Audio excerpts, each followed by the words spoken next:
morning. Netflix started by mailing DVDs to customers. What movie was the very first DVD that it ever sent out? 215-263-WMMR. Let's go to Lynn and see if we can get an answer. Hi there, Lynn. Good morning.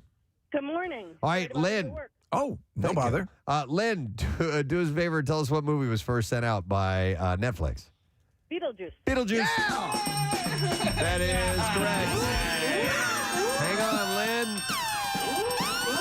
We got you, and we are going to set you up with a pair of tickets to see Annie, one of the most beloved musicals of all time at the Kimmel Cultural Campus this October. Also, don't miss the Philadelphia Fall Arts Fest this Saturday at the Kimmel Cultural Campus. And the free event is kicking off the season with performances, activities, and the best ticket deals of the season. Info at kimmelculturalcampus.org. Want to make a correction? Charlotte is also in line for the British throne. We're getting a lot of text, and so I forgot to mention her. So I forgot that women are now included. So that's my bad. And then also, you can still get DVDs from Netflix because my dad does. Oh, really? Yes. Are you kidding? No, and I'll tell you why. When he's in the Colorado, he doesn't really get very good internet service. Oh, all right. So he has a Netflix subscription. I thought they totally did away with that. Nope, he still gets his DVDs that he does not play on his Blu-ray, but you can still get them that way. Nice. All right, I got some entertainment stories. We're going to start with Britney Spears' ex-husband, Jason Alexander, facing another arrest warrant after reportedly missing a court date. Alexander, who was married to her for 55 hours in 2004, was due to appear in court at Napa County. In Napa County on Tuesday, and it stems from a 2015 case where a woman accused him of stealing a bracelet from her worth $2,000. He's such a, Yeah, come he's on. a peach. Yeah. Alexander was charged with 2 felony counts of grand theft and buying and receiving stolen property. Authorities were alerted to the outstanding case when Alexander got arrested for crashing Britney's wedding to Sam Ashgari at her California home in June. Alexander was then extradited to face the charges after completing a 60-day jail sentence related to the Spears intrusion. He was told to return to the Napa court on September 13th following an earlier arraignment and had his bail set at $20,000, but it's said to have been he's said to have been a no-show to that now due to him missing the court appearance.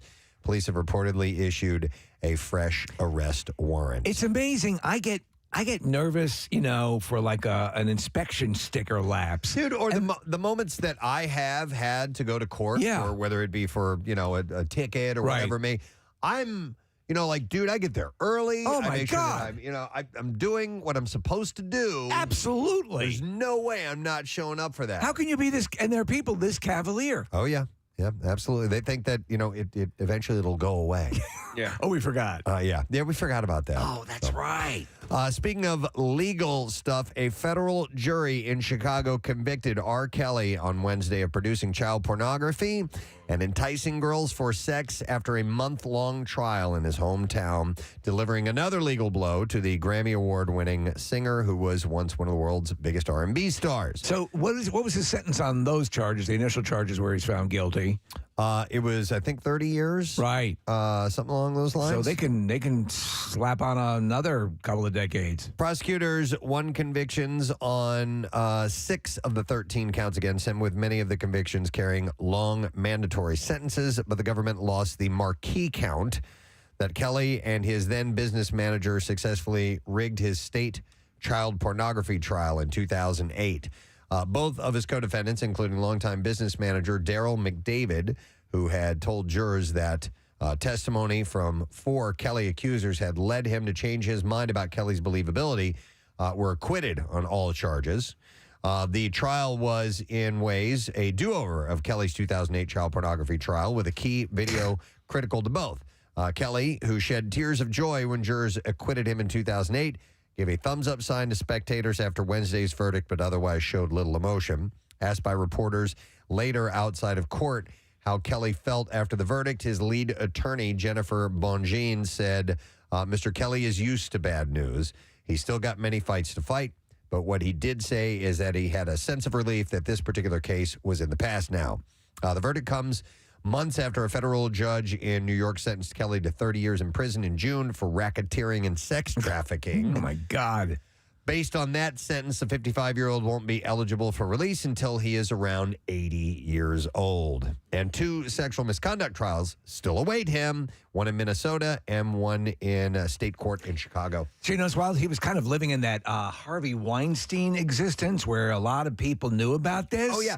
Well, and he was open about a lot of it, too. Yeah. With, who was the gal? Aaliyah. Aaliyah, yeah. And who she was 14 or 15? Clearly underage, and there was clearly something going on between them. And then he was brazen about that stuff. Yeah, they produced that A&E series, too, I think it was, where they had these women talking about these encounters. Then finally, it finally took. Yep. Casey, do we have this audio over from Steve sent this over. It's Jimmy Kimmel had Quinta Burnson on from Abbott Elementary. Right. So, Marissa, did that get sent? It's going to be sent over. So, when she won the Emmy, what was happening, there was a bit that took place before that where Jimmy got dragged out on stage and he was supposed to be drunk and passed out. And he laid there during the entire acceptance speech. I didn't know. I didn't watch it. Right. But I read about it afterwards. And some people saw it as some kind of a, look, the bit should have been over. It was her moment. But they also know each other. Quinta and they're did friendly not, with each other. She was playing along. Yeah. So, but it did. It's never one of the. There's extremes on both. I think he was playing the bit, and he probably overstayed his welcome, and she was robbed a few seconds of acknowledgement playing along with the bit. But you could tell it was not malicious on It was his not part. malicious. Right. He wasn't trying to. Kanye, Taylor Swift. Taylor Swift. Yeah, jeez. Got it. Taylor Hawk? Listen. Kanye Swift. It was a late By the way, I was at Pearl Jam until like 12:30, so just bear with me. We will. Nick, my head is so far up my ass today, I can see the light from my mouth. Oh, good, because me too. I am effing like, up right and left. I am way out of it. And Casey is as well. He's messed up a couple things already. Kathy's the only one who's perfect. Oh, my God. But her hair's dirty. Yeah, it's up in a Casey goes, I like your ponytail. hair in a pony. I go, well, I didn't wash it this morning. Let's all be horrible together. Marissa, help. She's awesome. Oh, no, she got here after 6 o'clock. Oh, I okay. had some good sleep last night. I think I called her Tanya Swift. You did. Okay. You did. My hair's dirty too, Kath. Connor, help. By the way, Marissa's doing her tribute to Ed Grimley today. We have the clip now. Quinta Brunson interrupts Jimmy's monologue. Here we go. I have a little favor to ask, actually. Yeah, so you know how when you win an Emmy, you only have 45 seconds to do an acceptance speech, which is like not that much time? Yeah, yeah. And then you get less time because someone does a dumb comedy bit that goes on a bit too long? You know, I have heard of that happening. Well, I was wondering, or more, demanding if I could, have a couple of extra minutes to thank, a couple of extra people I didn't get to on Monday night. Absolutely. Right. Yes, take all the time you like. I'll go stand back here. Thank you again to the Academy for this amazing honor. I'd also like to thank all of the fans of the show and to all my Abbott Elementary writers watching. I wouldn't have this without you. Now, please go to bed. We have work tomorrow. Even though you're adults and I have no jurisdiction over when you sleep. Yep. All right, so obviously that was edited up quite a bit.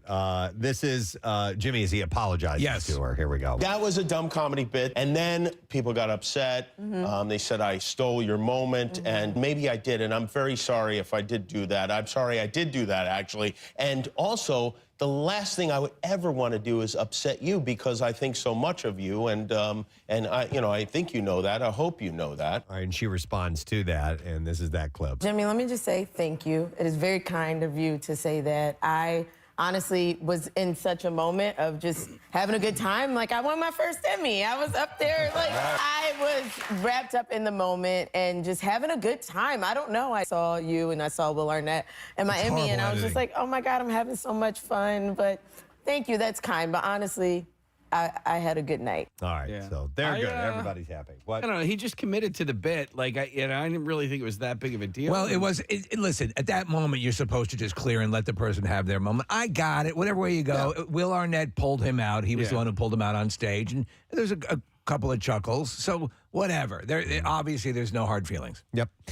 So partying too hard landed Josh Jamal in the emergency room hours before he married his wife, Audra. Earlier this month, the 20-year-old former pageant queen told Vogue Australia Wednesday that the Transformer star threw his back out pulling some wild dance moves on a party bus the night before the wedding. And doctors discovered he had slipped a disc. Oh, man. Wow. Which can be pretty damn painful. Yeah. Have you guys, I've never done that. No, thank God. Oh, I have 2. Ooh, really?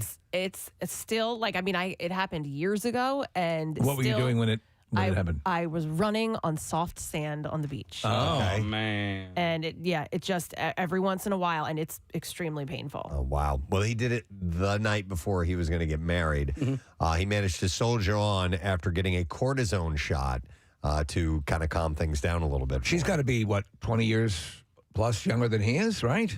I have no idea. If you said she's 20 years old? 28-year-old. Oh, okay. 28-year-old former pageant queen. So, John Stamos's memoir called "If You Would Have Told Me" will be released next fall. John Stamos. That's the guy. According to a press release, the book will cover his most his Velociraptor and his most famous television roles, his time touring with the Beach Boys, and his midlife quest to find sobriety.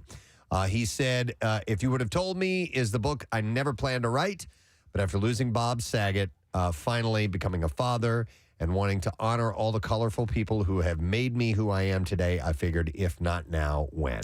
I like him. You can't help but like him. He is a self-deprecating guy. Well, he first came to prominence on, what was it, General Hospital? I think that was it. Yeah. Was that it? He played, was it Blackie? Yeah. So, you know what? I'd be interested in his memoir. Yeah. See Hopefully we get him on. What his life has been like. By the way, we're not the only ones who are having an off day. We got this text that says, I put my toothbrush in the silverware drawer this morning. Oh, perfect. You guys aren't the only ones. Oh, thank you. Feel free to share the stupid thing you did this morning with us. I love it when I put the coffee mug upside down at the Keurig machine. And, wait. I've done it a few times. I know. Upside down. I love that. Yep. One time I didn't even put the coffee mug. Oh, well. I just turned it on. Have we all done the forgetting to put the carafe under the... I have not done that here. I did it. That's a bad one. I did it years ago. Because that puts out a lot of coffee. Oh, yeah. Full carafe of coffee on the floor. Driven away with the back of my trunk up. Oh, yeah. Yeah, you had a good run going there for a while with that thing. All right, moving on. Britney Snow and her husband, Tyler Staniland, are separating after 2 years of marriage. That's too bad. I like Britney Snow. I do, yeah. The couple announced their split on Instagram Wednesday with identical statements. They wrote, after time and consideration, or she wrote, Tyler and I have made the difficult decision to separate. This decision was made with love and mutual respect for one another. Man, they like throwing that around, don't they? They love throwing that around. This decision. We have realized that we need to take some time and make sure that we are living our most fulfilling and authentic lives. We started this journey as they're throwing all the words in there.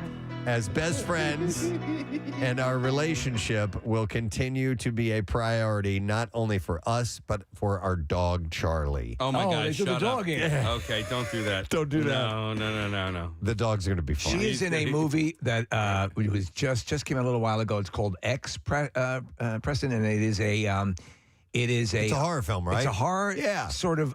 It's got a really cool conceit to it. It's really well directed. She plays a porn star in it. They are doing porn scenes in it, right? And it's just great. It's sort of an homage to Texas Chainsaw Massacre. Yeah, there's an elderly couple that they come across. Yeah, I've seen part of it. She said, "We sincerely appreciate your support and ask for privacy as we navigate this new chapter." Yeah, they used everything in that Every statement. single one of them. TMZ reports that their long-distance relationship... They left out abundance of caution. TMZ reports that their long-distance romance contributed to the split. Snow resides in Los Angeles, while the selling of the OC star lives in Orange County. Wow, what a distance. So far away. How do they ever get together? Yeah. Let's see. Nick Cannon announced last night that he welcomed his 11th child. Jesus. With model Lanisha Cole. Has he finally earned a zip code? God. Lanisha posted a photo of herself and Nick and their baby girl in the delivery room. Nick also posted the photo along with the caption, introducing Onyx Ice Cole Cannon, Once again, today, I'm in awe of the divine feminine. God has given me and her, it's her Instagram handle, the privilege of hosting an angel here on earth. I vow to protect, provide, guide, and love this child to the best of my abilities. John Stamos. There you go. And we've named her John Stamos. His show, his talk show, which was canceled, it was on the other day, so they're kind of burning off those episodes.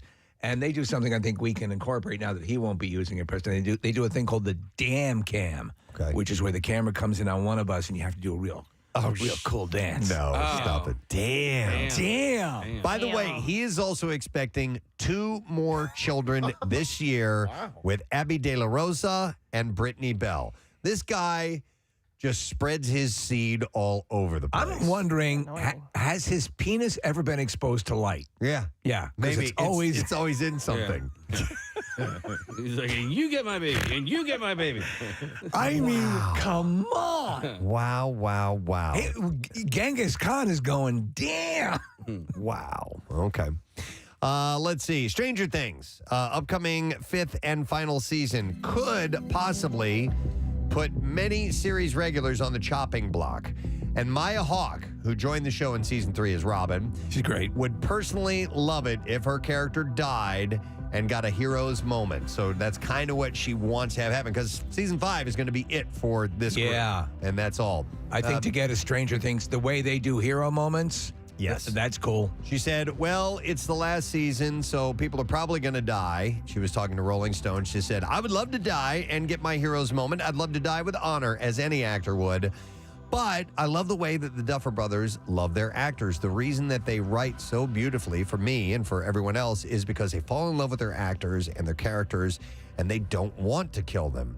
I think that's a beautiful quality that they have, and I wouldn't wish it away. What would you consider, I'm putting you on the spot here, the greatest movie hero moment of all time? The greatest movie hero moment. Oh, it's got to be the Speed Force, Steve. Time. What? From The Flash. But he doesn't die. No. Yeah. Oh, the dying one. Yeah. I think that's what we're talking about, right? Where the hero moment that ends in death. Yeah. I'm thinking Tony Stark, Iron Man, though it's not direct, it's contributing to when he was wearing the gauntlet, snaps his fingers, and dies as a result. I got a good one that probably could have been cheesy, but whatever reason didn't turn out that way. Arnold's death in Terminator 2. You know, when he sacrifices himself. Right. That's cool. He's the hero in that movie. With the thumbs up on the way down. Middle finger would have been great. Deadpool. Go to hell. Deadpool and Deadpool 2. Oh, yeah. It was great. I don't know. Yeah. Nothing's coming It's to a mind tough right one, now, but I'm sure there's some good ones out there. Maybe we can. Is there a good one on White Chicks, Kathy? So whether any big deaths will come in Stranger Things 5 remains to be seen. But one thing that isn't dying is the Stranger Things franchise itself, as a spin-off project is now in development at Netflix. All right, what's the conceit for this one? Well, they've already said that the spin-off idea is not centered on an existing character. All right. But that doesn't mean that Hawke wouldn't be down for playing Robin in a new series. Her only stipulation is that she continue to act with Joe Keery, who stars as Steve. She said, normally, I wouldn't really be a proponent of a spinoff, but if I got to do something with Joe Keery, I would do anything. Their chemistry is so good. Oh, it's the best. She said he's so funny and wonderful and smart. He's got great boundaries. He's an excellent coworker, and I would do anything with him. Yeah, I love their relationship. Yeah. It's so Especially well. in season 3. Season 3 was so much fun. It's my favorite of the 4, I think, just because it was funny and there were a lot of cool things going on, but I just love this series. You know, they were laying out the per episode cost. And excuse me, another way I feel like I'm screwing up today is I can't clear my throat. But obviously the Rings series on Amazon is considered the most expensive series ever brought to television. Right. But Stranger Things is way up there as well, Preston. No kidding. And I think it ends up on the screen. Mm-hmm. You see a lot of, top-level movie stuff. Yep, you can tell that they put a lot into it to make sure that the quality is as great as it can be. Wendy Williams has checked into a wellness facility for overall health issues. According to Page 6, Wendy's publicist said in a statement, Wendy has entered a wellness facility seeking help to manage her overall health issues. Ms. Williams is being treated by a team of some of the best doctors in the world. We ask for your prayers and well wishes at this time. However, a source told the newspaper that the wellness center is actually a rehab center to treat Wendy's substance abuse issues. The source said it's gotten worse. She went from wine to straight up vodka. Do you think it's possible that we were hearing all these different things about different conditions and things that she had? Is it possible that she's just had an addiction issue that she's been dealing with? That's possible. I saw a headline the other day that like I just felt terrible for her. And it's just a headline, but it just said that she has to constantly be reminded that her show's been canceled. I was like, that's terrible. Really? Yeah. Yeah, who knows what is true and what isn't. That's actually what gets me through the day is when I'm reminded that her show was canceled. Right. But, yeah, she's in some kind of a facility getting some kind of treatment. They say that it's for her overall health. Other people saying it's for substance abuse issues. I don't know. I do know that the runway show for Kourtney Kardashian's sustainable clothing line was plagued by issues at New York Fashion Week on Tuesday. What the hell's going on here? So she... No, that's Chloe. That's Chloe. This is Kourtney. I thought you said Chloe. No, It's Kourtney. so confusing. Page 6 reports that the Boohoo show started nearly an hour late. I guess that's the name of her product line. Kourtney is Boohoo? Boohoo. I thought she had a Goop style product line. And that's Poosh. Poosh, that's it. That's Kourtney? Or Yeah. Chloe. All right, so Kourtney has Poosh. But listen, do you know why like things like Poosh and Goop and Boohoo exist? Why those names? Why are they? Well, Gwyneth Paltrow had heard like Google, two O's next to each other are kind of remarkable to people. Like it's good for marketing. It's good for marketing. So that's Gwyneth Paltrow with two O's in the middle. Oh. G-O-O-P. Gwyneth Paltrow. I did not know that. Yeah. Does it help in any way with algorithms or searches? That's a good question. I don't really know, but that's the reasoning behind these names, and so so maybe we should be Poostin and Steve. Poostin and Stuve. Poostin and Throw it in there Stuve. twice. Poostin and Stu. Poostin, when did you and Stu first meet? They call us Poostu for short. Yeah. Right? Yeah.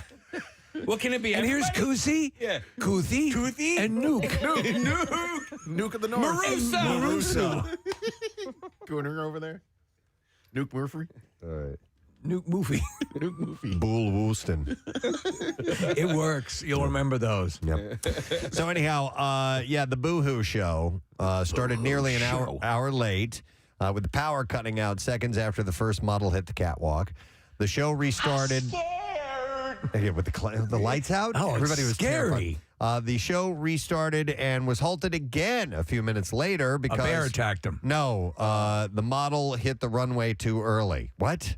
What is going on here? That sounds like somebody came in for a bad landing. The model hit the runway too early. One Twitter user joked, they restarted the Kourtney Kardashian Boohoo show 3 times. Where is Chris? So I guess they think the momager would have had everything with him. Could you do me a favor and remind me that the Wendy Williams show is no longer on? The Wendy Williams show is Thank no you. longer. I needed that. All right. Will Smith has reportedly been banned from Saturday Night Live since attacking Chris Rock at the Oscars. A source told Radar Smith will never, ever be invited back to SNL after what he did to Chris. The show is a temple to the comedian, and no one wants him around anymore. I wonder what his status is. He was barred from Oscar telecasts, right? They said that initially after that all went down. But then are they going to hold? Didn't they soften that a little bit afterwards? Like, he was going to... Yeah, that's a bad message. He at least got to bar him for a little while. Yeah, I agree. So anyhow, the source said, forget hosting. Will won't even be able to get a ticket to sit in the audience anymore. He is not welcome there. Damn. 2 more quick things. Variety reports that Timothy Oliphant.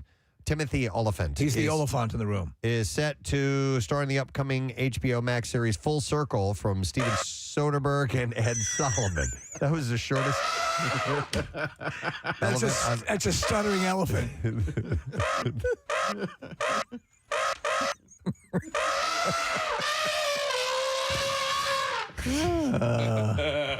Holy hell. Oliphant is the latest addition to the cast of the 6-episode series alongside previously announced cast members Zazie Beetz and Claire Danes. I love Zazie Beetz. Who is Zazie Beetz? She's Domino in Deadpool. Yeah. Okay. She is Deadpool so too. good. Yeah. I hope they bring her back. And then the elephant wants her too. The last story is Olivia Wilde and Jason Sudeikis' daughter Daisy has a credited role in her mother's film Don't Worry, Darling. As Crack Whore 1, right? No. Oh my God. She's 5 years old. Dude, Steve. E! News reported that fan photos circulating on social media show that the 5-year-old is credited as the character Rosie in the film. So, yeah. So the Caroline wants to go see this movie. I don't know why. I guess because they're running ads for it like crazy. And the Olivia Wilde film? Yeah. It's getting horrible reviews. I guess is it? because It's a thriller. what's her face is in it? Florence Pugh. And also Now Harry she's getting rave reviews. So Okay. the general reviews are not good for the movie, but they call her performance, Florence Pugh's, a wonderful performance. Okay. We're ready for the clips now. All right. Vampire Academy is a new fantasy horror series based on novels of the same name by Rochelle Mead. And in this clip, star Andre Day Kim speaks about how the show's diversity. Here we go. We wanted to showcase our world as representative of what the world is today. And I mean, it hasn't flown over my head that I haven't seen a lot of Asian vampires growing up. So hopefully people can see Christian and see, like, maybe I can dress up as a vampire for Halloween this year too. You got it, dude. Vampire Academy is available for streaming today on Peacock. Yes. By the way, there is a number of Asian vampire series. One of them is really creepy cool in the way they do it. They have a vampire legend where the vampire like hops, and so it doesn't drink your blood; it drinks the marrow out of your bones. Yeah. That's pretty wild. Yeah. I like that. All right, here's the next clip. Atlanta, the hit comedy created by Donald Glover, is back for its 4th season, and fans are pumped up for it. And here's star Zazie Beetz. Actually, I think it says here pronunciation is Zazie Beetz. I like that too. Reflects on the surprise that she feels when thinking about how far the show has come. Here we go. And then it became this thing. We were like, what's going wow, this is like... Yeah, so now I don't know why the clips that we are receiving, the audio sounds as if it's a moon report. You know, it's like coming from the surface of the moon. One small step for man, that's what it sounds like.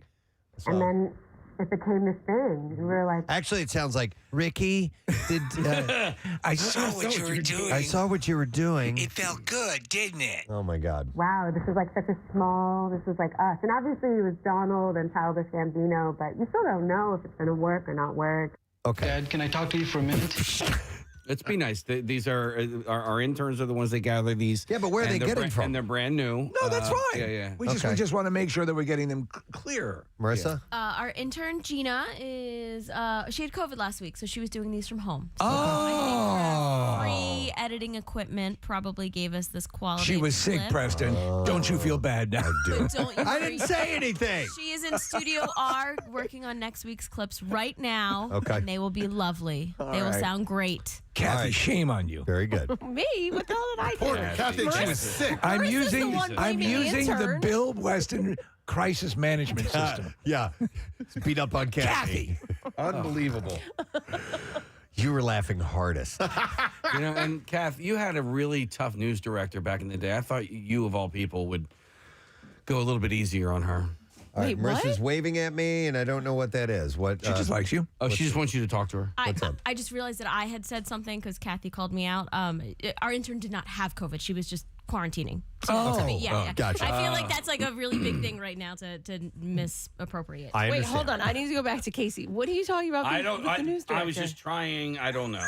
No, but who are you talking about? What did you say? She had a really tough news director back in the day? So I figured maybe you'd be a little bit nicer But with who our are interns. you talking about? Oh, that guy, the news director. Oh, at NBC 10. Yeah. Yeah, everybody hated that guy. Who was he? No, I Polaris didn't hated him hate the him. most. He gave me my job. Steve Schwade. That was was his it. name. I didn't hate him at all. No, we didn't know him, but I didn't hate him at all. He was tough, but I didn't hate him at all. He was the first manager to say the F word to me at work, and I was like, "Oh, we do this in this industry, okay?" Would he? You say he turned you into the journalist you are today? No, but he gave me my job. He was the guy that I stalked for months. And finally, when I went into his office, he was like, the girl who emails me every other week. Belarus hated him. That's what it was. That's it. Yeah. That's what it was. Is he still over there? No, God, he's been gone for years. Yeah. Okay. Anyway, well, this has been Local News Chat. Yes. Atlanta Season 4 will be available for streaming on Hulu tomorrow, by the way. All right, and there you go. That's my entertainment report for today. We have a lot of people on the program today. Again, we're all over the map as far as who we're going to be speaking to. Dr. Neil deGrasse Tyson, will be joining us in the 8 o'clock hour. Adam Ferrara will be joining us around 9, and then porn star Maitland Ward around 9:30. Formerly of Boy Meets World. Yep. And she has gotten into the porn industry and become very successful there, and she's very proud of that. Yeah. So we'll talk to her later on. Our friends from the Burger Brawl are stopping by as well today. And or do we have giveaways along with that? It says a meet and eat. All right, so we'll do some giveaways in conjunction with their appearance. So hang out. We'll be back in just a moment. Preston and Steve on 93.3 WMMR. Has a lot of experience with planes. We've seen, him and the other guy. There are two of these televangelists that are really big into their aircraft. They are really consumed with the level of aircraft that they own, and often the current plane they own is not good enough. It just ain't gonna cut it. Because the Lord needs them to spread the gospel. We were blessed to have an airplane that it was a Vickers Viscount. A Vickers Viscount. And a man on our board of directors owned that airplane. And his financial situation had come to the place where, particularly after he got born again, and a lot. I won't go into all that. No, that's more. I won't go into all that. That's the religious part, and it bogs things down. By the way, if we're all not clear at this point, not dime one is making its way to anybody who's poor. I just want to be clear on that. And I know I can say that to you, God bless you all, everyone sitting here right now, and it won't matter. You'll still gladly open up your wallets and put that money in the collection plate. All right, let me continue. But that airplane had been parked for several years. Mm-hmm. And it was a 4-engine turboprop. I mean, Jesus Christ, he sounds like he's talking about this. It sounds like you're at an air show. He's a preacher. He's a man of the Lord, ostensibly. Mm-hmm. Airliner.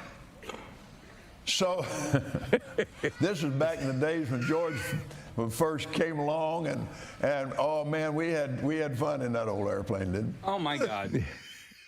They had an older sort of navigation system on that. I know that many of you are going to remember that they didn't have the triple GPS coordination system that you find in the newer vehicles.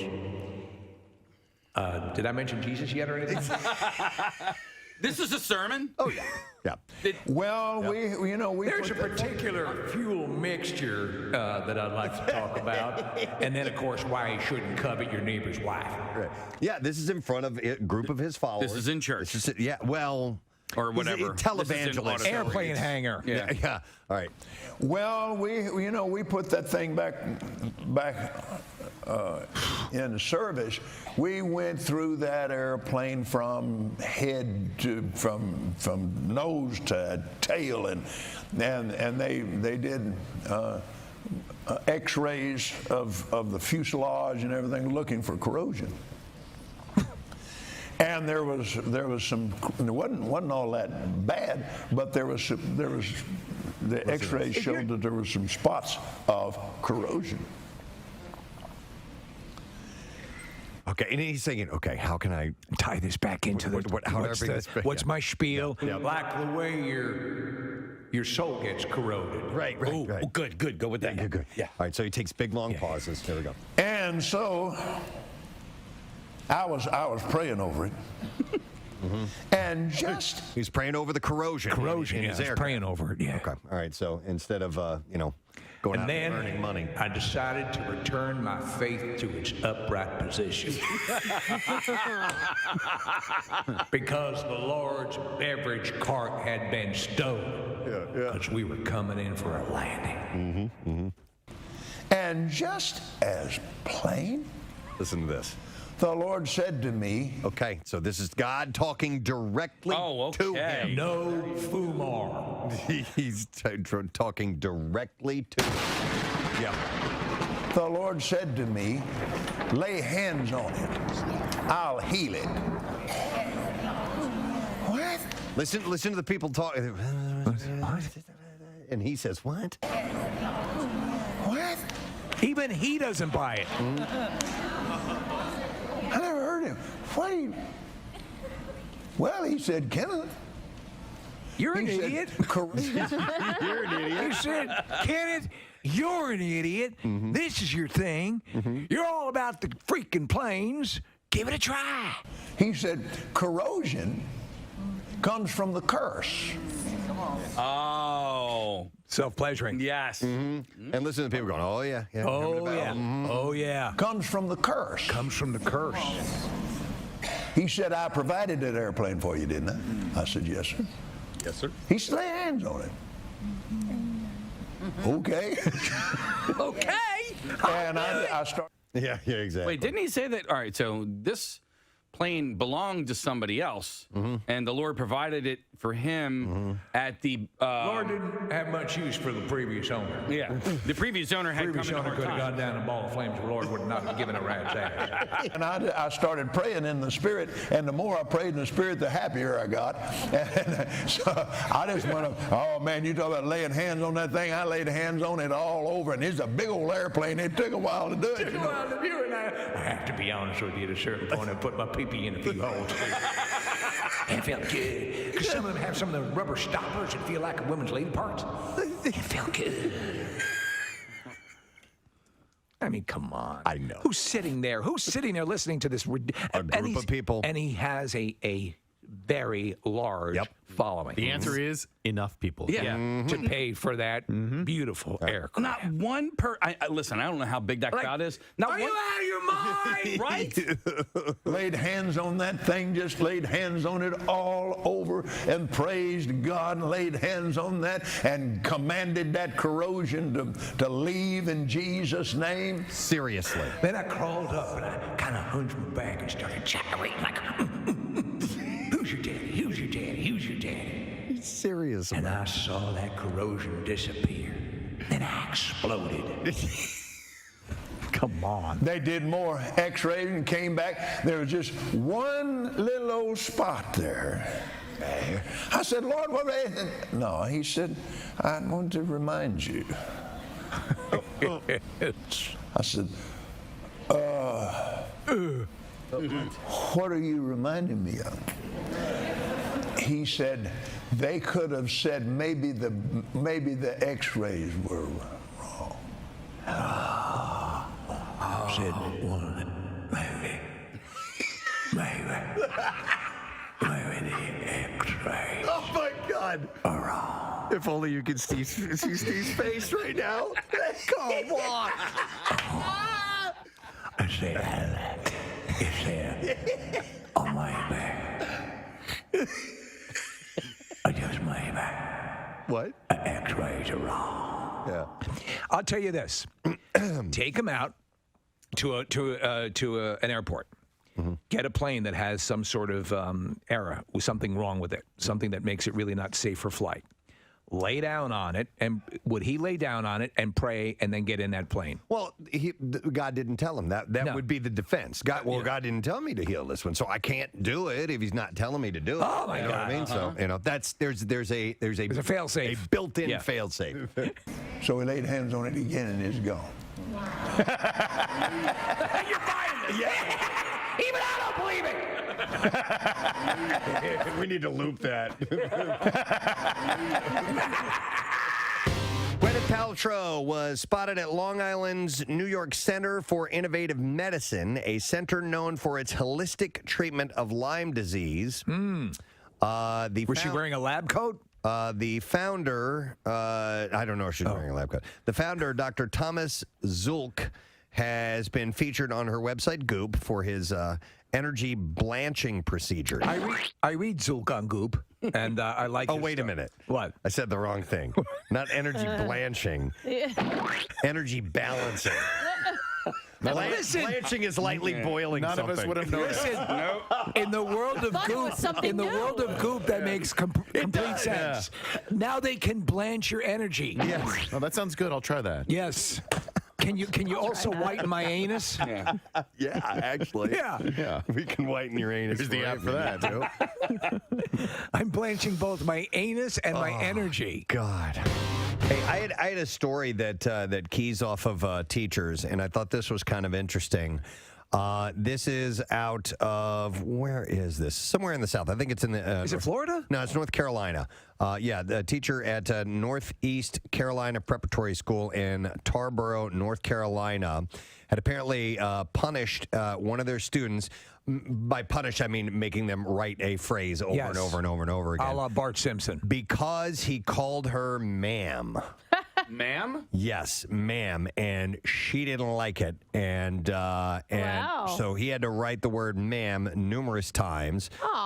His teacher asked him to write it. He told his mother that he had to return this with the parent's signature after he repeatedly called her the word despite being told not to do so. Okay, well, if she told him not to, then... Yeah, he completed his assignment during class hours, which made his mom worry that maybe it had interfered with some of schoolwork. Yes. According to the mom, Mrs. Wilson, the teacher also told the young boy that if she had something... she would have thrown it at him. I'm sorry, said to the boy. So if she would have had something, she would have thrown it at him. After the mom signed the paper, she had also had the boy write down the definition of ma'am, which is a term of respectful or polite address used for a woman, according to Oxford dictionaries. There's some people that hate being called ma'am, and I hate it. My wife uses ma'am as a sign of respect when she's on the phone with someone asking for help. Yes, ma'am. Yes, ma'am. Yes, Thank ma'am. you, It is, and especially as you start to go south, you're going to find it is a term. It is a respectful way to refer to people. Yeah. I would it's a weird thing, and I know, Preston, you're right. Ma'am to set someone off? Yeah, I don't I've know. always known it as a respectful way to refer to someone. Maybe she's younger and she doesn't want to feel old. Yeah, or something like that's that. how I see it. I see it as an older woman. So when somebody, I remember the first time somebody, he was a kid, probably a high school kid, called me ma'am, and I was like, oh my God. I mean, I didn't tell him, don't call me that, but it made me feel old. It's not. Did he just say ma'am?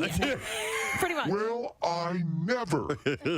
Was it the word that set the teacher off, or was it the fact that the kid was repeating it over and over? I don't know. Well, it had to be the initial thing graded on her because she asked him to stop saying it. Yeah. But if he's used to saying it as a sign of respect to, like somebody in an authoritative manner, like then you just got to get that flag out of your butt and get over it, right, Press? I would think so. Yeah, get the flag out of your butt. Yeah. Did I say that one day? Yeah. Okay. I was hiking around the area, maybe on Friday, said hello to this young feller, probably 13 or 14. How are you? How's it going? Very well, sir. I'm like, yeah. It's a title. It's a title. We're not this kid walking along. That you come with me. I want to show other people what you just did because it was so good. It's a title you've earned. I earned it. Hey, here's a text that says, women should know better than to call other women ma'am. I joke that they're traitors. And then she writes, it's well known that most women don't like it. What do you mean? How do you know that? Because that extensive survey she took. Yeah, exactly. Maybe amongst a handful of your friends or something, but what do you mean most Yeah, but honestly, I would agree with that. And maybe ever. Did they oversell? I heard some rumors that they oversold yesterday. Case I don't know, but the traffic getting in was brutal. What did the guy on your shoulder say? No, I heard. Did they not go on till late because they delayed their start because people were having a hard time getting in because traffic was so bad getting in there. I actually lucked out getting out. It wasn't too bad. I hope other people didn't get stuck there forever. But getting home wasn't so bad. But getting in was a real challenge. I was telling Steve, we were talking off air because you had mentioned that the traffic getting in was tough. I hate it. It's one of the reasons that I don't go to events that often because I just hate it. We went to the Union game last weekend, and even that traffic was very manageable, but I'm still sitting there gripping the wheel just going, get this over with, get it over. And I think now, I had a bit of an epiphany. I'm going to start getting to a venue like an hour early. Yeah. And because I'm going to leave early, too. I don't like the traffic after the event is over. It can kind of kill the night. I started doing that for sporting events. I think I'm going to start getting there early and leaving early. Yeah, it makes a difference. And just not deal with it and enjoy what of the show I get a chance to see. I said to you, 50% of my enjoyment of the evening is predicated on how things went getting there and getting set. Because, I always like to be early. And then sometimes you're there and you're sitting and you're like, come on, you look at the clock and the show's going to start. And then it just kills everything. Well, I have a friend who they swear by staying until the parking lot clears out. I don't like that. But they said that it clears out a lot quicker than you would think. Yeah. If you give it, let's say the game's over at 9:30 and by 10:15, parking lot is completely empty. And you just zip right out of there. So if you have like 45 minutes, it's just kind of like chill. And it's hard though. We don't. We're trying to get home because we get up so early, and it's a different animal. But on like a Friday or Saturday night, Yeah, I've used Xfinity Live for that purpose, for sporting events. But Preston, I went to a few Sixers games with my son last season, and I got there at like 6.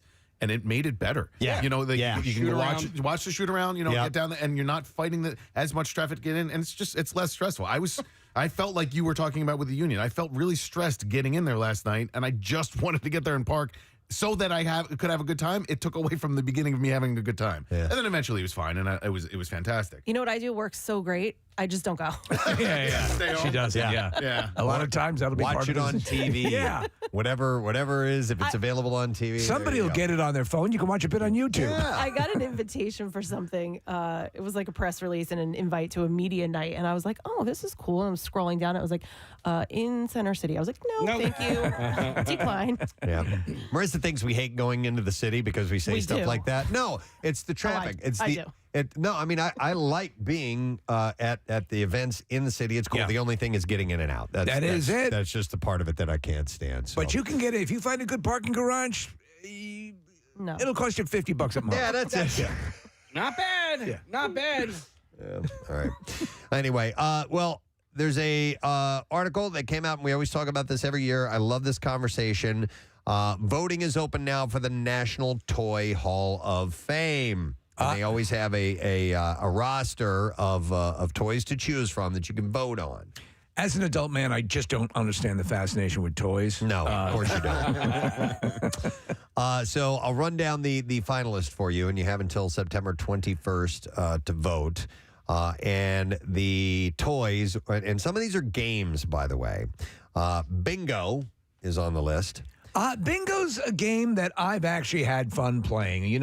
I despise board games in general. It's not even really a board game. I know. Though. Yeah. I was just probably going to say it's like that. a card game. But it is kind of fun. So when I'm in a retirement home, I'm going to be all set. I've been calling bingo for the last, I feel like, 7 years. And he never picks up? No. I'm doing it for designer bag bingo at the kids' schools and stuff like that. And so I've been calling it. It's way more fun to play than it is to call. Yes, Casey, I've done a couple of bingo events, and the last one I did was at Souderton High School. But what I didn't know is that sometimes they will bus in veteran bingo players. Oh, yeah. Like elderly people. Yeah. They'll bring them in from a retirement home or something like that. And those people don't mess around when it comes to bingo. And you better call it the way they like it. Yeah. They will let you know you're going too fast, you're going too slow, you're too loud, you're too soft. I mean, they really will pick at the bingo caller. You're right. When they do them like at state fairs and they have those huge ones. Yeah. Sometimes there have been brawls. Yes. Because people get that incensed. Yep. Case, have you had Well, so I learned after the first one, and so now what I do when I call bingo, I like to have my own bingo card. No. I have my own bingo cards with me, and I play along, and that gives me the pacing and the timing that I need. That's you know smart. What I mean? That's a good That's very idea. smart. Yeah. Okay. So Bingo is one of the toys on the list. Also, a Breyer horses on the list. Also, a Breyer horses. Does anybody know what that is? Yes, they're basically the American Girl doll equivalent of horses. So do the Breyers makes the carolers? You know those like, you know the that serious radiation. Yeah, the face. Yeah. Yeah. That's how they are. They're all like that. They are all like that. Yeah. Is that the same maker? Do it again. I'm sorry. Yeah. Look at the camera. Well, because they're all like you know their hands at the side and then. In case they don't have. They don't have hands. They have flippers. Yeah, you're right. They have flippers. Yeah, like Casey, they're like the penguin. It is not. It is not okay. No, that is buyers. Buyers. Buyers. And then this is a Breyer. Yeah.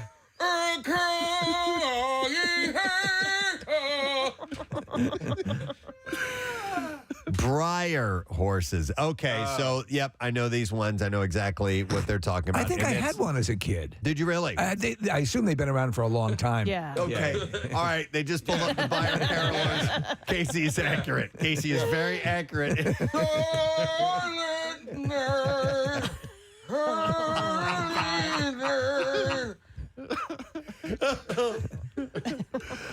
All right, so yes, and a lot of girls will collect those Breyer horses and keep them. So that's and some boys and some boys and some too. boys. And a little bald boy in East Northport. Yeah. You have them, Nick? What? Did you have them? Yes. I'm sure I had them as well. I don't remember them being a Steve favorite. had them too. I had them. A horse is not a gender. Well, I had a Wild West guy who I forget what it was basically the Wild West.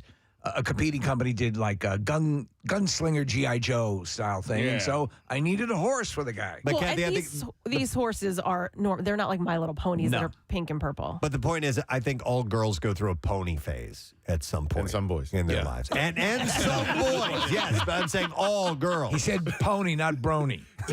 Steve, when I was a kid, one of my favorite movies, like for, I don't know, 3 or 4 years was Black Stallion. Oh, it's great. And so I went through a horsey phase. Yeah. And that's probably when I started collecting these Breyers. But yeah. You still have them? I doubt it, no. I'm sure my mom threw them away. Also on this list of the Toy Hall of Fames is Settlers of Catan, the game. Oh, you guys are huge Which is fans. I haven't played in a while. My family and I, we play this game. Yeah, we take little breaks now because there was a stretch where we were playing like every other day. Wait a second. How long has this game been around? I know. I just learned about it within the last 2 years. Nick, pull that information up because it has been around for longer than you realize, but it's a great board game. It's a lot of fun, and you can get into fights with people. Oh, my God, yeah. When you play it. It gets brutal. 95. Really? 1995, yeah. Wow, 1995. Okay, I thought it was around longer than that, but I guess not. But apparently, it's so popular that it's added to this list. So. Yeah, Steve, there's so much like backstabbing that can happen, and sort of these alliances are formed. And Yeah, that would detract from me. I know some people love that, but I'm like, no. Well, you wouldn't like it either, too, Steve, I guess, because just figuring out the gameplay, which I thought was fairly easy, but I was at an appearance, I forgot where it was, and a listener was there, and he goes, man, we bought that game, Catan, because you talked about it on the air. We tried to play it. We couldn't figure it out. And I said, well, here's what you got to do. You need to go to YouTube and watch a video of, Catan basics. You know who and did, they'll show you how to do it. Who does a great Catan video is Will Wheaton. Oh, really? Yeah, Will Wheaton? Will Wheaton. Yeah, he's a big Catan fan, and so I think maybe you suggested I look on YouTube as well, Preston. And he's got a few where he talks about how to play the game, and strategy, and everything. Yep, I highly recommend that. Light Bright is also. Oh, I loved that. I did too. That was one of my it. so that's been around. So I got mine. It was 1889 when I was a kid. Definitely since the 60s because I had it since I was a baby. When you first did your first like light drawing and then shut the lights off, it was so cool. Yeah. It used to give me a headache though. I couldn't play it too long. Were you eating the pieces? No, like looking at the light. It would give me a headache, so I couldn't play it too long. And was it the one? Did it have like the paper that went over it? Yes. Wasn't that initially what? Okay. Black paper, you puncture it. Now they have micro-sized light bright pegs for pegging. And Preston, people have done elaborate artwork. Yeah, I'm sure. It's just amazing. They used it in Stranger Things this year. Yes, you're right. It was a pivotal point. Yeah, communication tool. Exactly. Yeah. Light bright, making things with light. What a sight, making things with light bright. Wow. No, ours is light, bright, bright. Turn on the color with magic light. You guys remember that one? That was the 80s version. Changed over the years. No kid. No, I remember the classic jingle. The most recent one was lately I remember lights that were so bright. Was a harmless little toy. Now Casey singing like the dolls would sing it. Oh,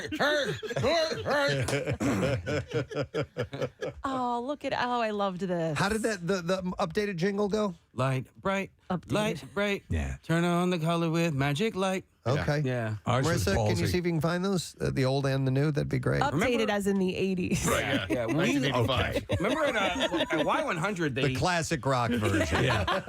Not the oldies. We were weaned on the we were OG. weaned on the OG. Do you remember the light bright in the basement of Y100 Media that had the Y100? Yes, I do. Yeah, because I made it. Yeah. Some record company sent a light bright for some Good idea. promotional item. And and then so I sat in the basement. I'm like, ooh, and I did. You did that? I thought they sent that already done as a promotional thing. Look at you.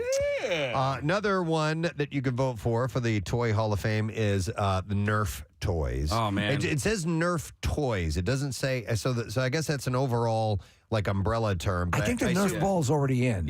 Is the original Nerf ball in? Nick, if you could check, Preston, when the Nerf ball, again, I go way back. It was a game changer. It was a game changer because you always got in trouble playing ball in the house. I mean, Mom always said, don't play ball in the house. And she was right. Yeah. And with the Nerf ball... Yep. You could throw it right at somebody's face, full force. So, Steve, it got nominated in 2017, but did not make it in. Wow. Okay. We the original Nerf ball was blue. Do you remember that? No, I only remember the orange one. I don't think Nerf has ever really made a great football. We always had them, and they were fine. There's still, by the way, the Nerf football, throwing it in a house is still going to be problematic. It's not like it's fully Nerfitized. Yeah. It has an outer shell. Where I found the most pleasure out of Nerf... Nerf fleshlight. No. I mean, it's nice and squishy, but no, it was in the swimming pool. Is where I found the most fun with a Nerf football because it would get a little weight to it. And also the Nerf ball itself, you could fill that thing with water, and then it became a bit of a weapon, which was fun. Well, and then the Nerf weapons. We would play a game that, God, I loved it as a kid. We called it gutter ball in the swimming pool because back then swimming pools had this little gutter thing that would run around it. And it'd be at opposite ends of the pool, and you would try to get it into the gutter at the other end. And man, did we have fun! I mean, it's essentially beer pong. That's what you're trying to do. You're just trying to throw. But you had a defender, though. Oh, you had a defender. Oh, yeah. Okay. Yeah, so there was a little bit more to it. You see that scar right there on the top of my foot there, Preston? I do. That's from Nerf basketball in my bedroom. Yeah, my brother fouled me, dude. I had a clear layup. Through the doorway, and my brother pushed me from behind, and I went. That scar? Yeah, and that looks like you had stitches. I probably should have. Yeah. I didn't. But show him your tattoo from the USS Indianapolis. I'd have to be drinking in order to show that. But I had never mind. It's not that big of a deal. I cut my foot. Okay. Apparently, we had startling revelation this morning on the Preston and Sue show. Casey boy cut his foot. Back to you. All right. Apparently, we've had the argument about the light bright jingles recently, and I don't remember it at all. But I do remember. Do you? Yes, because we were probably. It's been nominated before, correct? Yes. The light. Yeah, but we talked about light bright not that long ago. Luke Brute. And we talked about the jingles. Are more than one? Well, saying that. More than one people are saying that. All right. But peoples are peoples, guys. All right, hang on. Oh, wait, okay. We have the jingles. Were they already in here? Yeah. Yeah, but you know what? All right, 70s, 80s. Yeah, we only talked about a little over a year ago, guys. Yeah. June 23rd, 2021. All right, here's the 70s jingle. What a sight, making things with light bright. Light bright, the toy that lets you create beautiful pictures with... Okay. All right. Then the 80s. Let's have that one. Light bright, light bright, turn on the magic of colored light. Light bright, make a face to glow at night. Okay. All right. Does anybody Let's mommy and daddy get it down at night. Eyes and friends, shining bright, make a sign to say goodnight. Just pop in the colored pegs and follow the patterns. It's easy to make your favorite pictures and characters. And just start pegging. All right. Besides those, also up for the Toy Hall of Fame, Masters of the Universe. Yeah, baby. I loved my He-Man figures. I had He-Man. I had Mechaneck. You guys remember Mechaneck? No, who's Mechaneck? Prince Adam? His accountant. Yeah, no, Mechaneck's neck would go up. Oh, yeah. No, that's cool. Well, I was past the. I was aware of Masters of the Universe. I was aware of the movie, and they actually sent out when the toys were huge. I was working at a mall, and they sent. What a stupid name, though. He-Man. I know. He-Man. Yeah. He-Man was what you'd... Like in ads for the guy getting sand kicked in his face at the beach, for like Charles Atlas or whatever. Yeah. And it was I want to be a He-Man. A He-Man. Well, the funny thing is Prince Adam, Nick, if you recall, it's not like he was like this little waifish guy, like, hey, no, he was built. He was a badass. he is, and then He-Man just got tan. Yeah, that was it. He lost some clothes and showed his muscles and had a sword, and that was it. But so he would raise his sword and say, by the power of Grayskull, and then after that he would say, I have the power, right? Yes. It was the power of Grayskull, a Beatrice corporation. What was his cat's name? Because the cat changed too. There was Tiger, Battle Cat. Battle Cat. Yeah. But I forget but the cat was like he was like a little. Well, the cat was like almost like a tiger cub. Yeah. Right? And then it would turn into this thing he could ride. With armor. Yeah. Oh, what was the name of that stupid little ghost? Orko? Orko, that's his name. Is that the Snar? Who did Snar? That's Thundercats. Yeah. That's different. Yeah. I was young enough for Masters of the Universe. I was a fan of that when I was a kid, but I also saw how goofy. What was his name? The arch enemy. Skeletor. Skeletor. How goofy that was.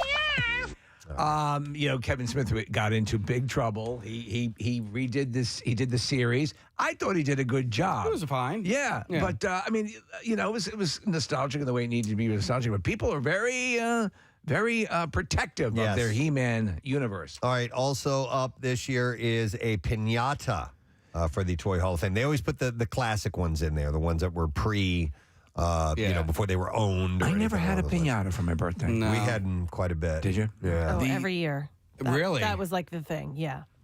Yeah, it was the exciting part of the party. Of the party. Yeah, the best part of the piñata is just videos of people getting clocked in the face. Nuts. Yeah, Yep. and the nuts. Yep. All you got to do is do a quick search, and there are loads of piñata. It's supposed to be a videos. stick that you use. A Yeah. lot of times they'll give the kid a bat. It's a big mistake.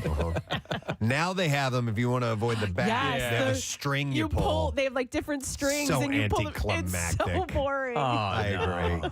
Marissa does a piñata thing every Eagles home game, and they fill it with booze. Oh, yeah. Are we watching videos of people getting clocked? Yeah, it's the by best. piñatas.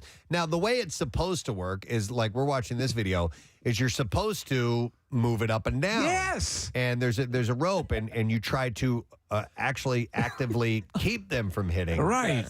But at kids' parties, it's like you don't move it. Each one steps up. You don't even blindfold them. You just step up, take a swing. All right. All right. Nah, that's good. All right, next one. Come on, let's Yeah. get this over as quickly as we can. All right, so this is what I want somebody to do, please, and take video of it. Blindfold somebody, have them think that they're about to hit a piñata, and then have the entire party leave. That's a good idea. They've done where they just remove the piñata and everyone's just sitting there. No, Yeah. everybody leaves. leave Like, the you just entire have party. person just swinging. Have the bat. music playing so they won't they won't hear everyone walking away. That's a good idea. My aunt didn't know when she got the piñata. This was years ago, obviously. Didn't know that you had to stuff it with candy. She thought it came with candy. So all the kids were hitting it. It broke open, and all it was like confetti. And she was like, "Oh my god!" That's funny. It was chicken cutlets. All right. Also up for your consideration for the Toy Hall of Fame is Phase 10. That's when your diarrhea is absolutely unavoidable. I don't know what Phase 10 is. I'm not familiar with Phase 10 either. Okay, Nick will. Is diarrhea considered a kid's game? It looks like It's Uno. Yeah, it does. card It's a card game, and it Oh. looks exactly like Uno. It's got The skips heck? in there and How are wild they able cards. to do that? Yeah, that's a good question. It was the second best-selling commercial card game behind Uno. And Okay. Monopoly. Yeah, because it looks like Uno. Created in 1982 by Kenneth Johnson and sold by Mattel. Wow, It that looks does look like. exactly like Uno. Wow. Okay. Phase 10. Pound puppies. Yes. I loved them. Like, had so many of them. Had the little dog house, had the dog carrier, had the little the dog house. Oh my God, I loved them. How did you not end up with a dog as a kid? They did, and then didn't. We remember we came home with a puppy, and my dad was that's like, right. "No." Yeah. You forget I had sex with Janis Joplin. Did pound puppies? Did they come pre-named or anything like that? Oh, that's a good question. I think they did. I think they came with names. Oh, even the box they were in was great. Yeah, they had him in a guillotine. So you'd probably vote for that one. All right. Here's one I don't remember. Racco. It's a doll with large breasts. Rack-O. Rack-O. Not familiar. No, neither am I. I have no idea what that is. Nick will look that one up too because I need to find that out. It's a card game? It's another card game that none of us know about. Sequential matching card game with the objective of obtaining 10 numbers in numerical order in one's hand. Oh my God, I'd hate that. Score may be kept on a separate piece of paper based upon either a custom system or the system provided in the rule book. Racco allows between 2 and 4 players. It's recommended for players ages 8 and up. Released in 1956. Currently being produced by Winning Moves Games USA. So, I don't know. Steve, do you like any card games? Like poker or blackjack? Yeah. Okay. Yes, I do like. What about Rummy? No. Rummy's a great game. I love Rummy. Pinochle. Actually, blackjack is probably my. I'm a big.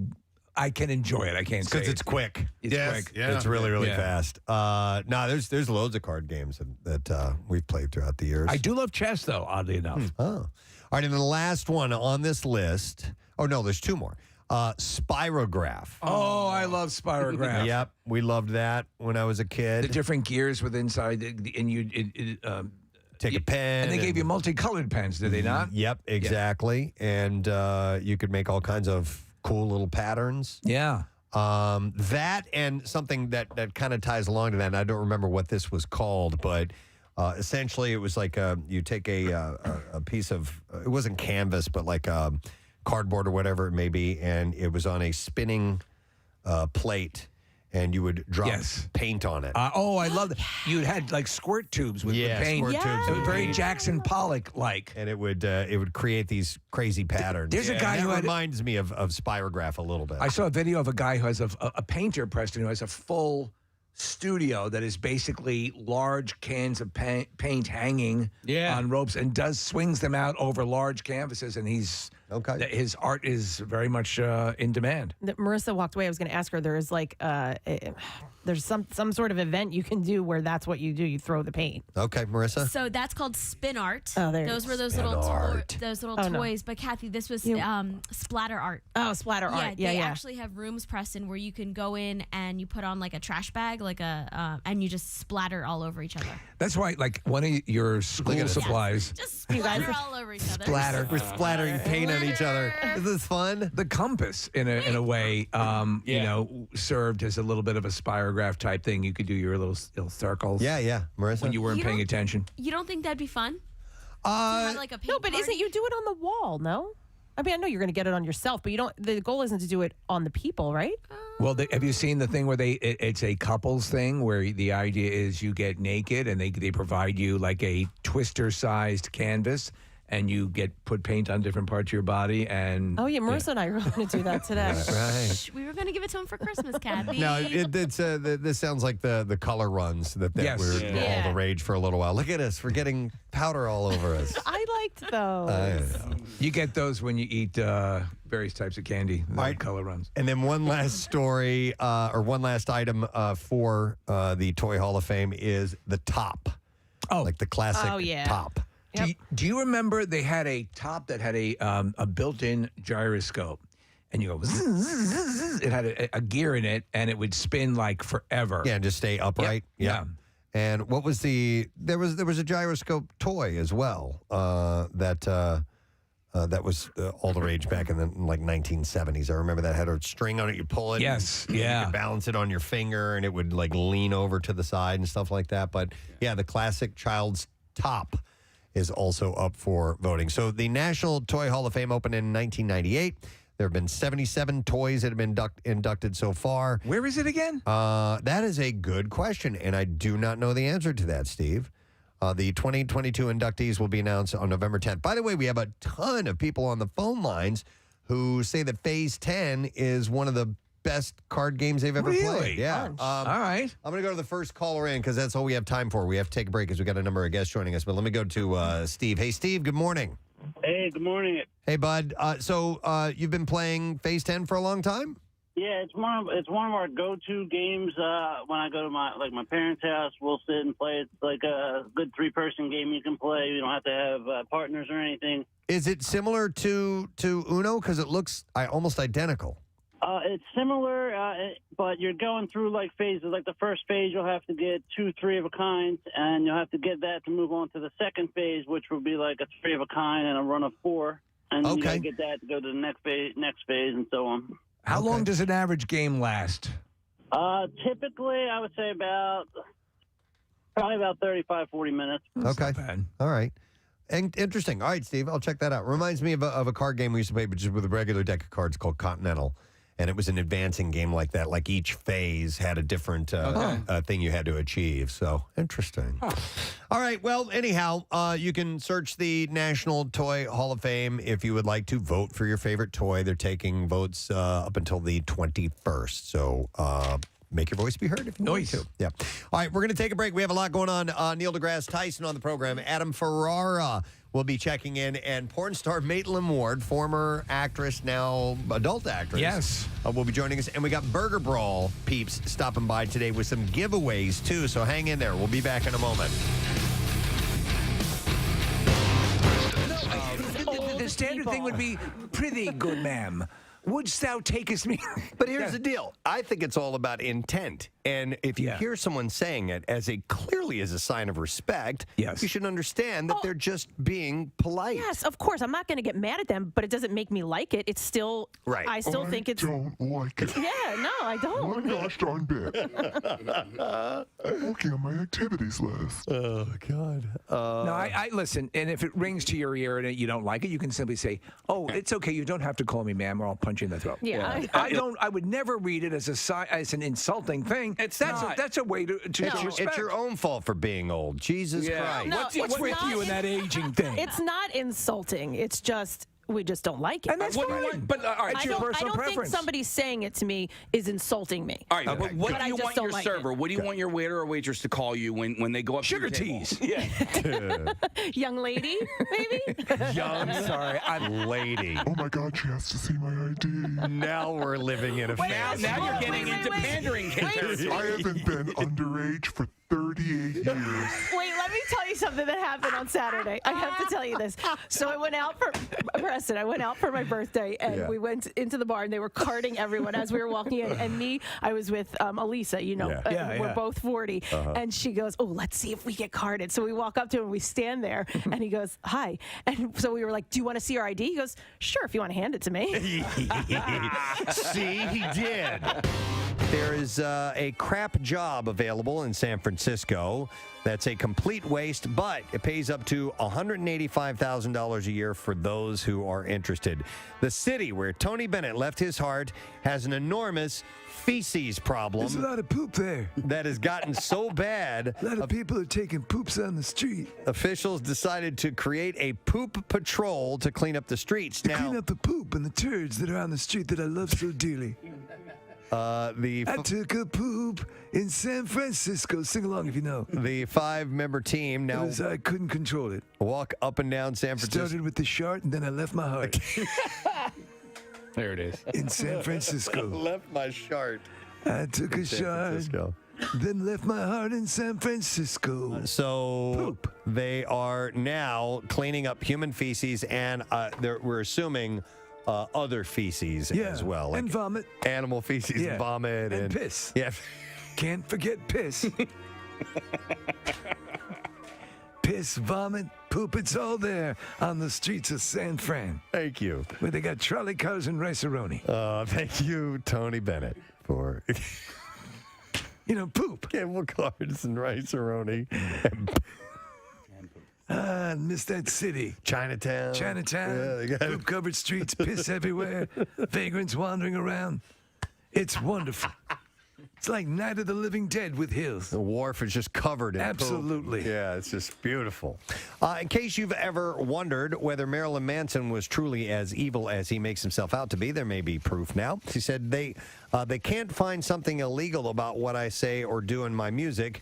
They just disagree with it morally because of their belief systems. That's nonsense. I'm on the Satanic Church myself. And I'm about cleaning the poop off the streets of San Francisco. That's right. Look at that. Get off the guy's back. You're not such a bad guy. I'm a good guy. Yeah, so he said, so they have to... Just because I believe in the power of the Lord Satan doesn't mean you should think I'm evil. I mean, after all, you're cleaning up poop. Remember what the Joker said to Batman? They're both sides of different coins or something like that. I didn't stay really that long. I left once I ran out of snow caps.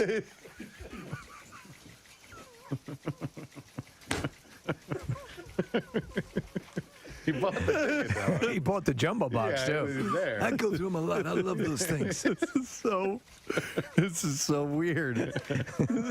Just thinking about that.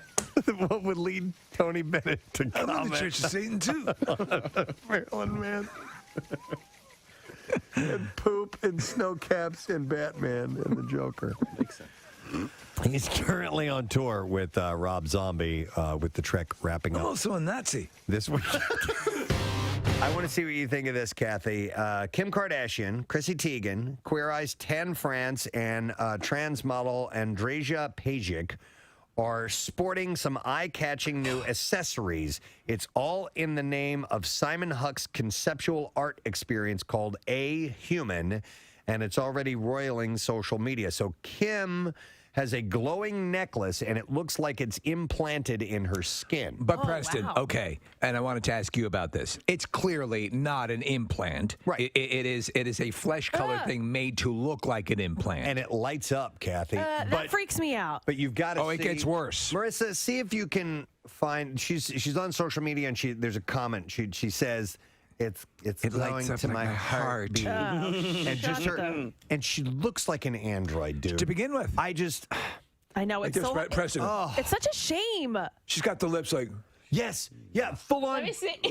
full on constructed duck lips, so she doesn't have to make the She doesn't pout have to do duck anymore. It lips. does it You're automatically. close to the beat of my heart. Yeah, exactly. It's like this. And I'm like, who finds that? It's dysmorphia. We're looking at video. Look at this, Kathy. It lights up, and it looks like it's under your skin. Yeah, that's kind of... It's kind of wild. Well, there's a couple of different ones, Preston. So Chrissy Teigen had one. There was a disgusting one that I think it might have been the trans model had, where it looks like almost like mushrooms growing out of their neck. Ooh. Yeah. This is just somebody who has a lot of money, so is going to pay them to do this. This isn't going to be a fashion trend. But you can't. Be too expensive. And Yeah, exactly. no, it's not. How would you pay to get this put on? It's got to be a fairly And if elaborate it is, process. it's going to be so quick. Well, now I'm just kind of thinking out loud here, guys. Here's our fashionista. Well, I mean, for the people who don't have that kind of money to spend on a glow necklace, okay, and that's all that is just a stupid glow necklace. What if it was like some sort of like thing that you could insert glow necklaces into, Kathy? Right? What do you mean? Yeah, So you know what a glow necklace is, obviously, The right? things Like you crack? yeah, the glow bracelets. Yeah. What if it was like just a vessel that was like decorative that you could insert the glow And make it necklace? different colors? Well, I see what you're saying. The Not- pitch here, though, is that it looks flesh-colored. It looks like you have altered your skin. You're saying not looking like it's implanted. not like but accessorizing your glow necklace. Like what Twiggy wore in Buck Rogers. Here's the audio of her showing it off. Here we go. My necklace glows like a heartbeat. It moves to the rhythm of my heartbeat. Oh my God! Shut up!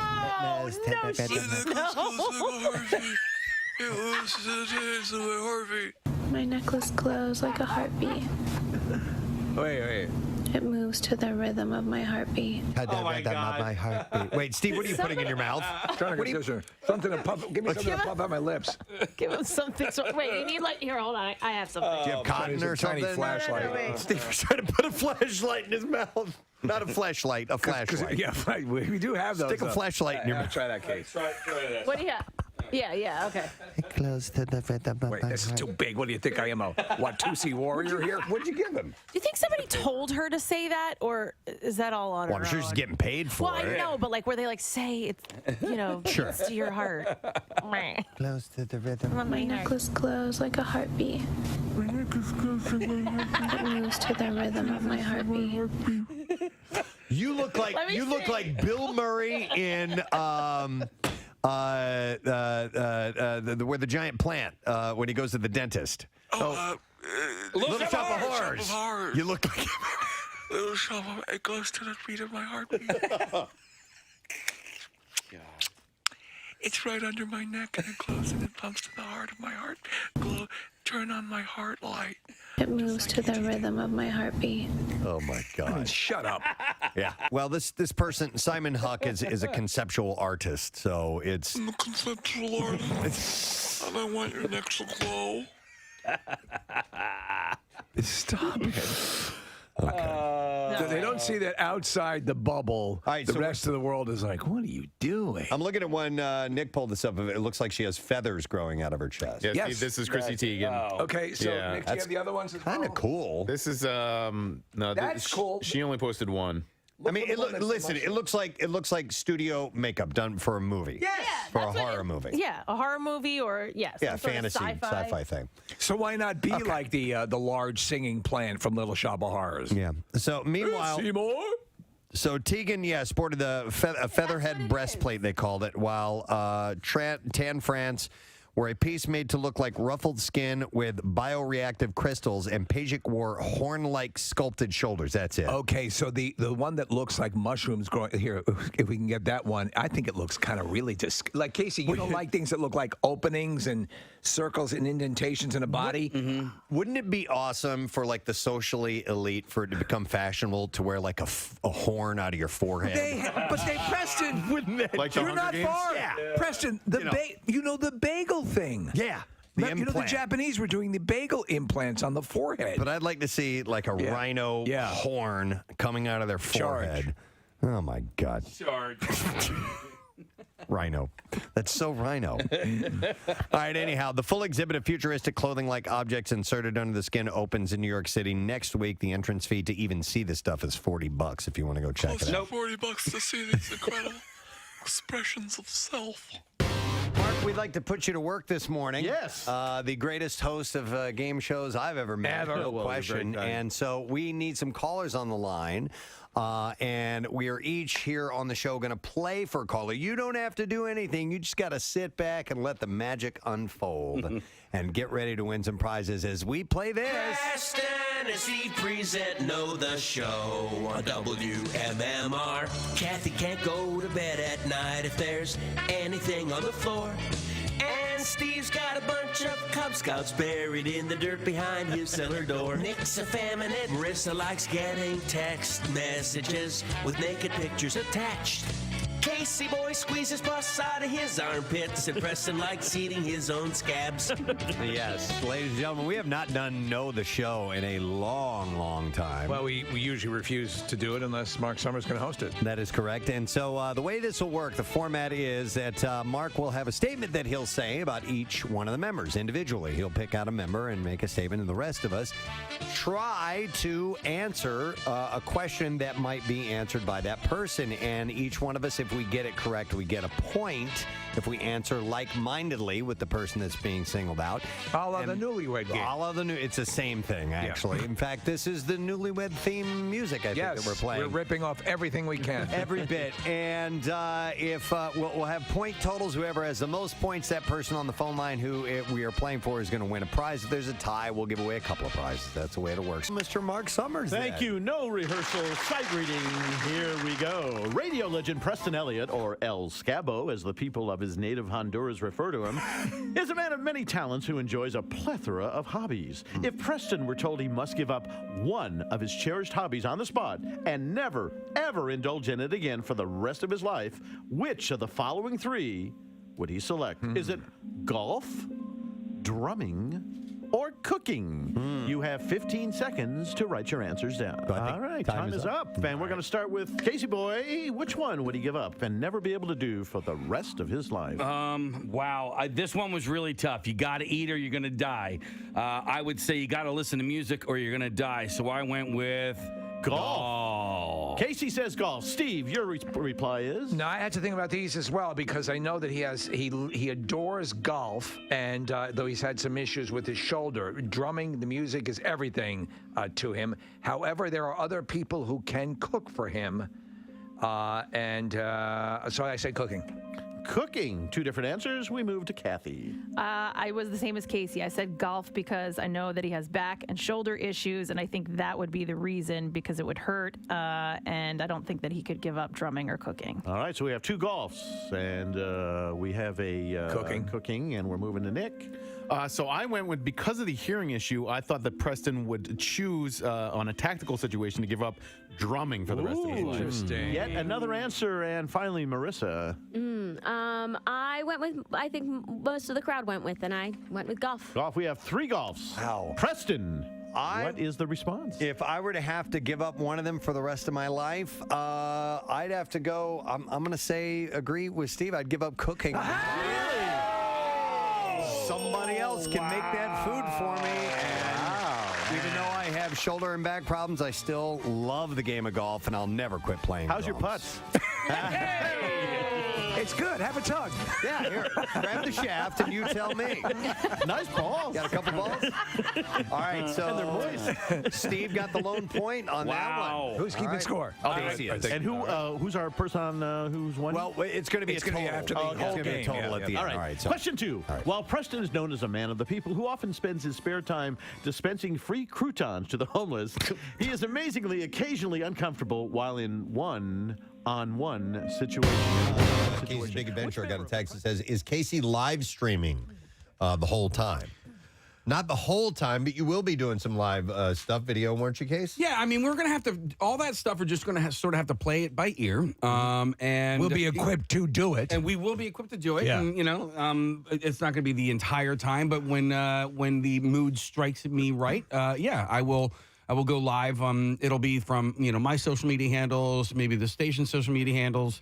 And yeah, off showtime, during the show, we're going to check in, Preston and Nick and anyone else who wants to do it. I can, check in with you guys. We'll do some live streaming on YouTube and Instagram and obviously on the show's accounts as well, just to see where you are. Yeah. A lot of times you're just going to be in a vehicle on a main thoroughfare. Yeah, and I want this to be as interactive as possible, and it didn't dawn on me until yesterday that we are essentially driving across the country in 4 days. Yeah. Because we're going to be in Palm Springs by Thursday, which is only 2 hours east of the Pacific Ocean. Oh, boy. Yeah.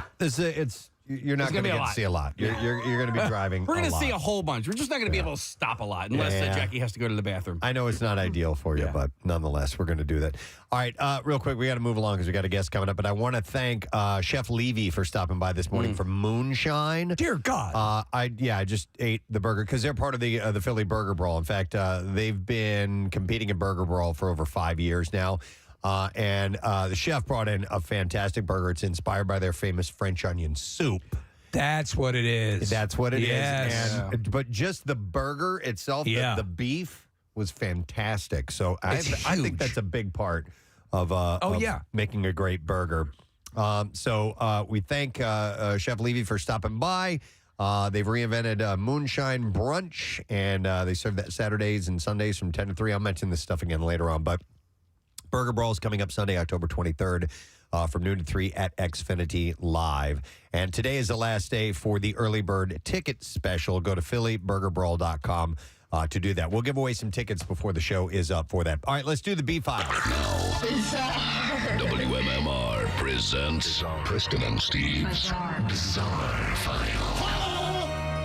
Brought to you by Live Casino and Hotel Philadelphia presents comedian Jay Moore coming Saturday, October 8th. Tickets on sale on sale at livecasinophilly.com. Must be 21 or older. Gambling problem, call 1-800-GAMBLER. Urologist Dr.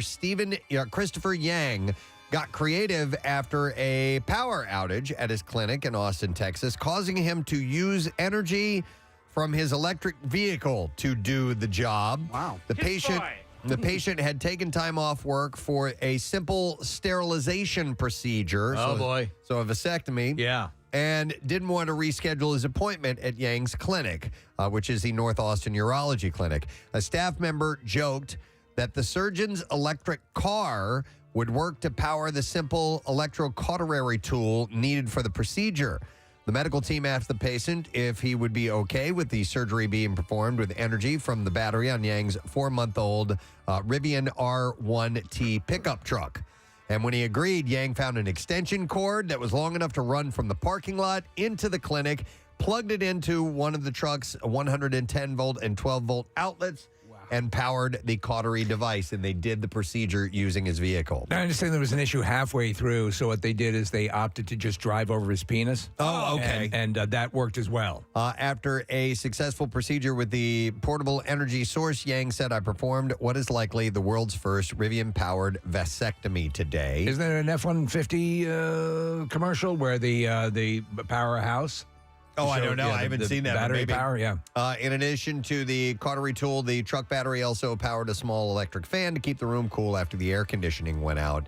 The procedure And a light bright. Lasted about 15 to 20 minutes, short enough for the truck battery. Short enough for the truck battery that was able to do the job. So they actually did it. A man allegedly hurled a bomb at a car that was parked during a funeral and fired shots at police as they pursued him. Video footage shows a Lexus at a cemetery in Auburn, Washington on fire after a bomber wearing a ski mask apparently threw an explosive at it. The device created an immense fire, destroying the victim's vehicle and surrounding trees. The explosion was so powerful that several trees at the cemetery appeared uprooted. Holy hell. Yeah, isn't that crazy? What was was it just something this person wanted to do, or was there some sort of vendetta? Or? They have no idea. As police chased the suspect in the vehicle, occupants inside fired shots at them. City of Auburn employees followed the suspect's vehicle as it fled the area. The police department wrote the suspect vehicle's passenger then shot several rounds at the employees as they followed. No one was injured in the incident. Witnesses reported that the assailant was in a black sedan that could have been an Acura RL. The vehicle had no license plates, and the suspect was described as a tall man wearing a full black ski mask. The motive behind the bombing of the attack, bombing and attack, has not yet been determined. God, and they have not found this person. They need to find this person. Yeah, they hurled a bomb at a car. Anyone with information is urged to call the police department. A man is facing charges after being caught having relations with a dog in Minersville, wherever that is. Police were called to a home for a report of a man identified as Andrew Lengel, who was found with the dog. An investigation found that the owner of the dog asked Lengel to come to their house to watch her baby. While Lengel was at the home, the nanny cam caught the man doing this with the family dog in the living room of the home. Come on. When police questioned Lengel, he stated, I don't know what I was doing. How can you do that when the cat was right there? Oh, my God. They charged Lengel with cruelty to animals. So, yes. Yeah, one of those. Oh, my God. Subhuman. Yep. The other day, Holly Brown was out in her backyard in Canada, where her 7 chickens forage and graze when something unusual caught her eye. There, nestled in the grass near the chicken's coop, was a round object she had never seen before. She I said was just taking a nap. Oh, it was Jean passed out in her backyard. She said, at first I thought it was a ball that the dog found, but when I picked it up, I realized to my surprise it was an egg.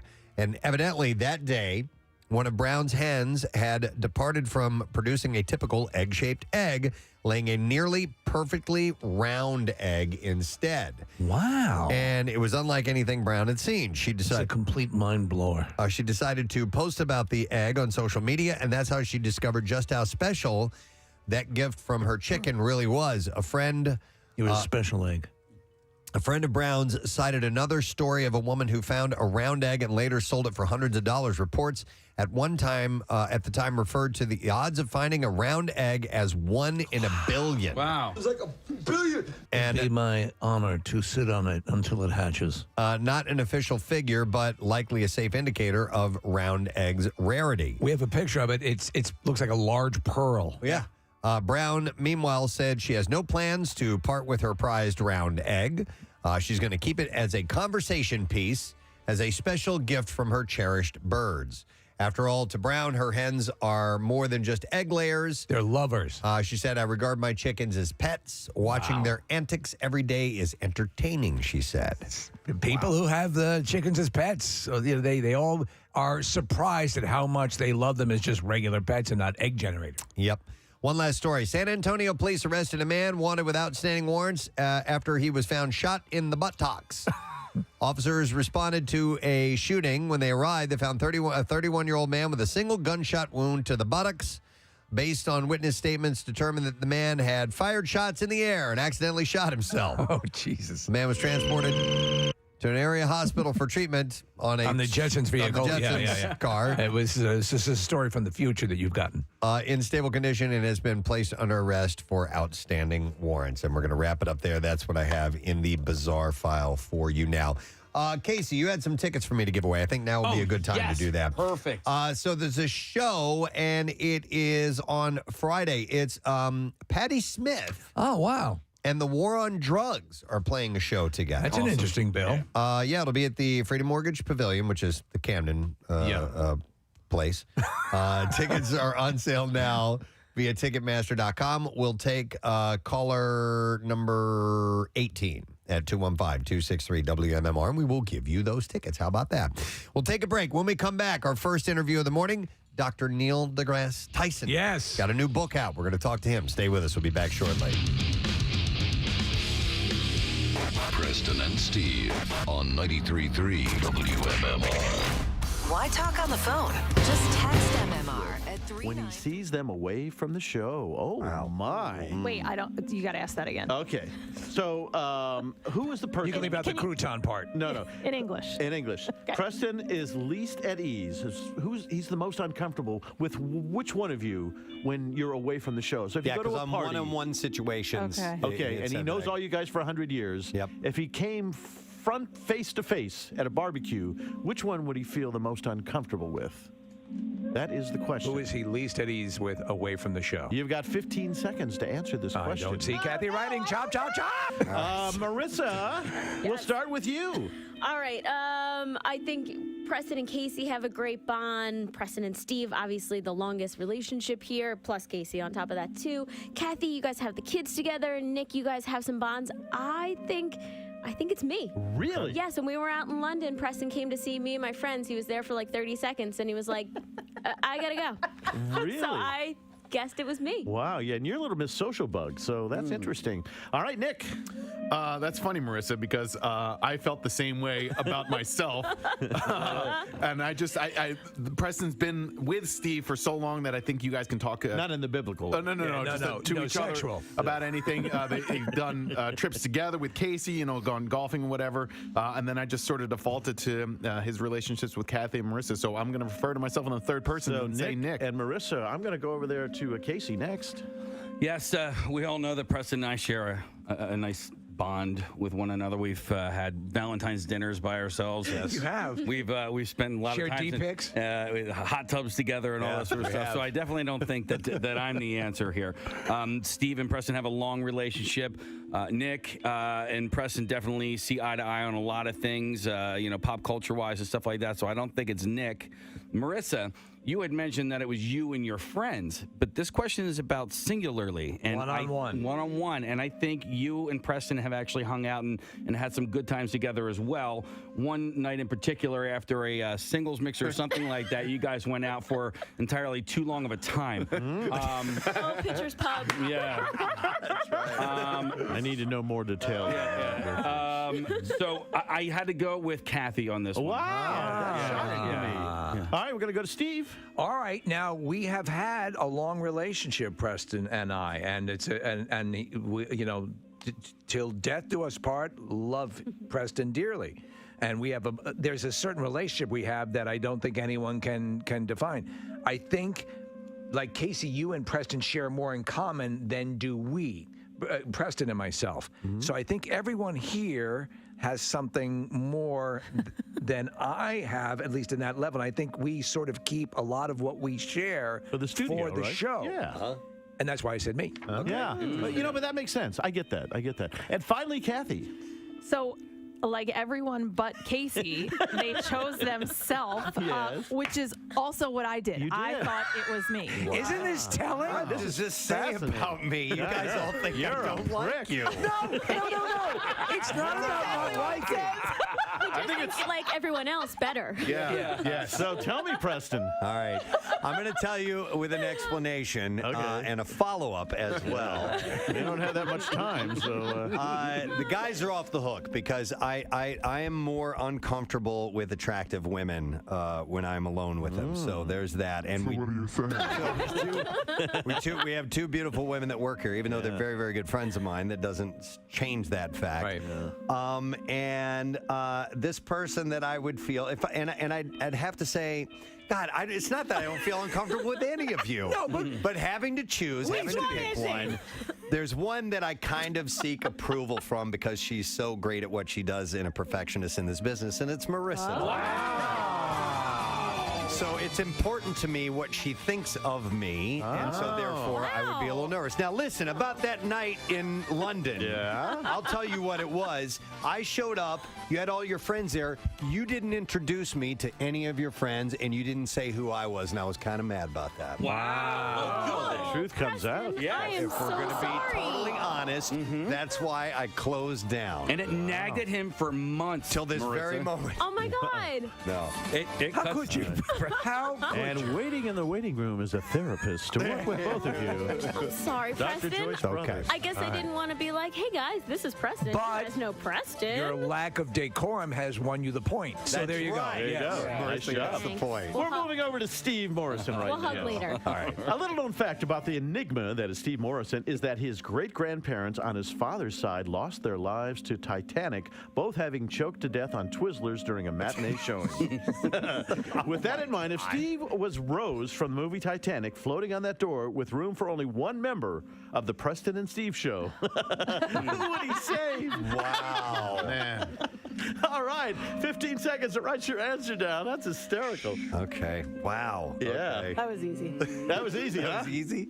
I wrote it down right away. Oh, I can't wait to get there. Okay, we're going to start with you, Kathy. Who is it? Okay, so after today's conversation, if we were on the Titanic, we would have had to pack in suitcases. Or in a hotel room, a little tiny hotel room you have to share with somebody. We had no idea that this was going to go down. So he is going to save me for sure. Oh. Great reasoning. Wow. I like the part about going down. Steve. I'm last. Steve. He's last. Yes. He goes last. So That's right. Yeah, Nick, I'm sorry. I'm going with basic math here, and Steve is going to need more room, so I'm going with the tiniest member of the Preston and Steve show, Marissa, so they can both fit on the door. Wow. Okay, Marissa, we'll go to you. Well, the true Steve Morrison would actually give up the door and let two other people very go. nice. That's You're right. Oh, my. Just because this is a hypothetical, I also agree with Nick, and it would be me just for size reasons. Okay. That's it. Size matters. Okay, Preston. Okay. This might be a little selfish, but without Preston, there ain't no Preston and Steve show. And we still have a future to think about after this horrible tragedy. Well, I'm saying me. All right. Yes.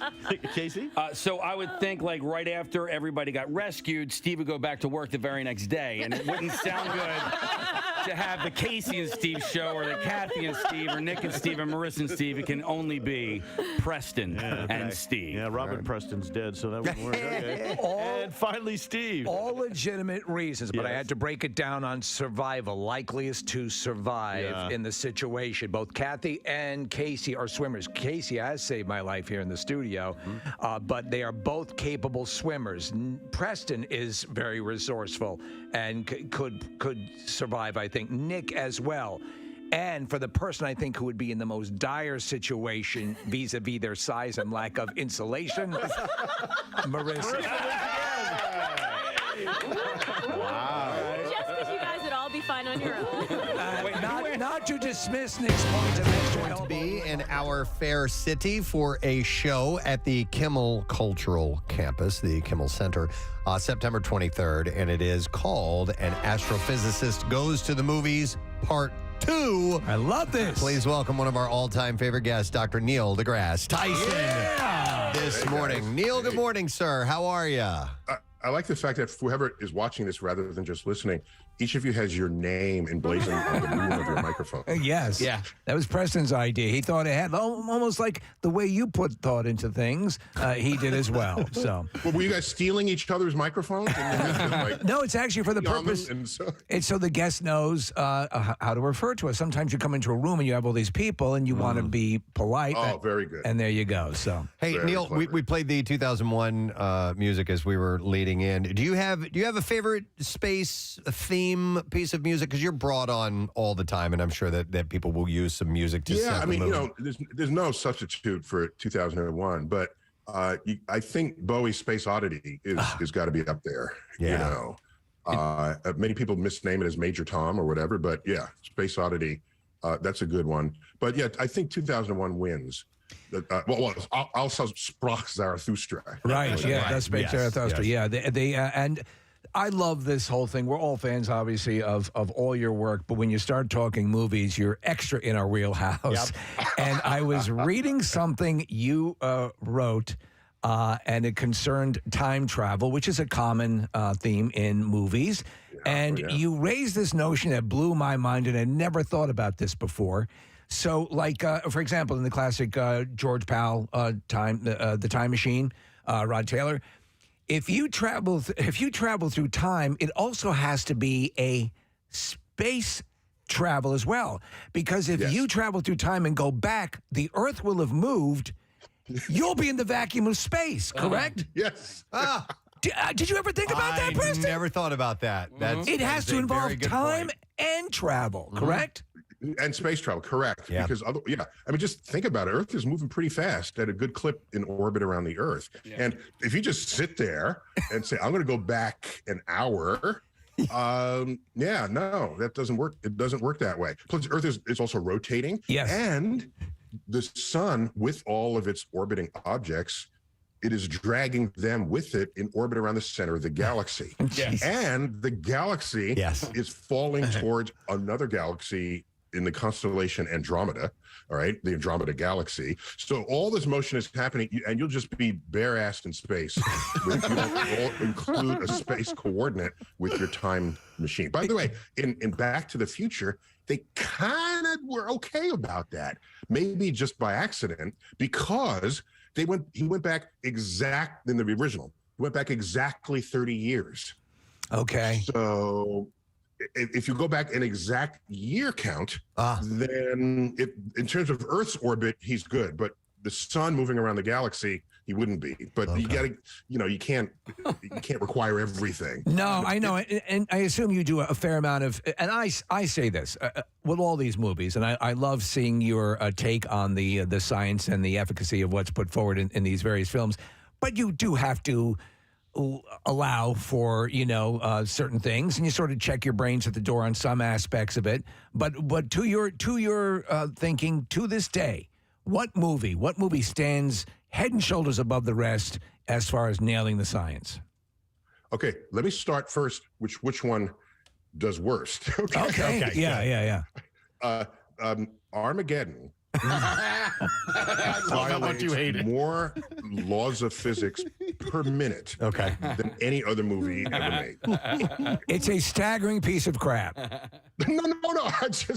It's entertaining. It's funny. Yeah. It's got good relationships. It's got good stars. We like watching the stars. So I barely even comment on that. There's a scene where there's an early wave of meteors, comet parts that are coming in before the big one comes. Right. And just as one little point, one of them hits like Grand Central Terminal in New York City, goes through and destroys the clock in the middle of the waiting room. I'm thinking, you have GPS aim. Most of the Earth is ocean. Right. Mm-hmm. What kills me... Take out our monuments with these things. But I would say probably the most accurate is The Martian. I knew it. I wrote down Andy Weir because he wrote the book. The book is phenomenal, by the way. And he handed me the highest compliment I've ever gotten. He said when he was writing that, because he's also an engineer turned novelist. When he was writing it, he said, I wonder what Tyson would tweet about this. I bet it's good. He doesn't want to be called out for getting anything wrong. I thought that was a little version of me on his shoulder. So, Neil, have you read Project Hail Mary from him yet?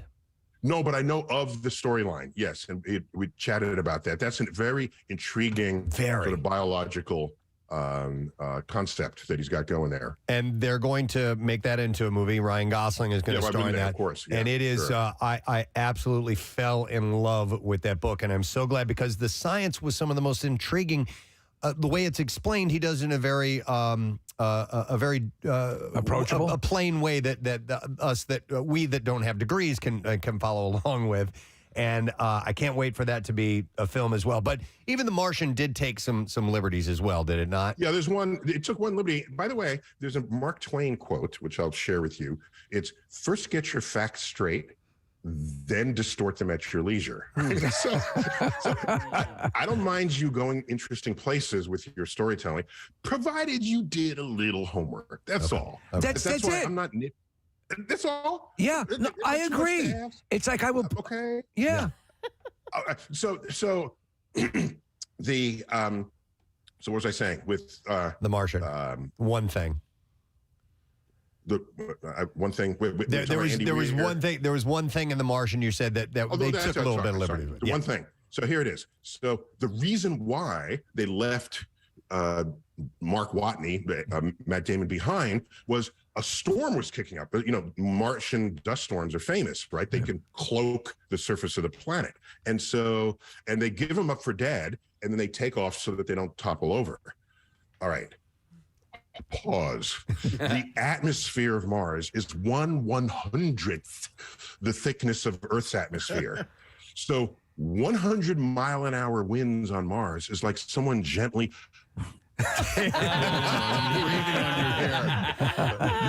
Not have rocked the spaceship. Okay. Right. So I told this to Andy, and he said, yeah, I know, but I needed some mechanism. So I'll give it to him because of how much other science he got right. Okay.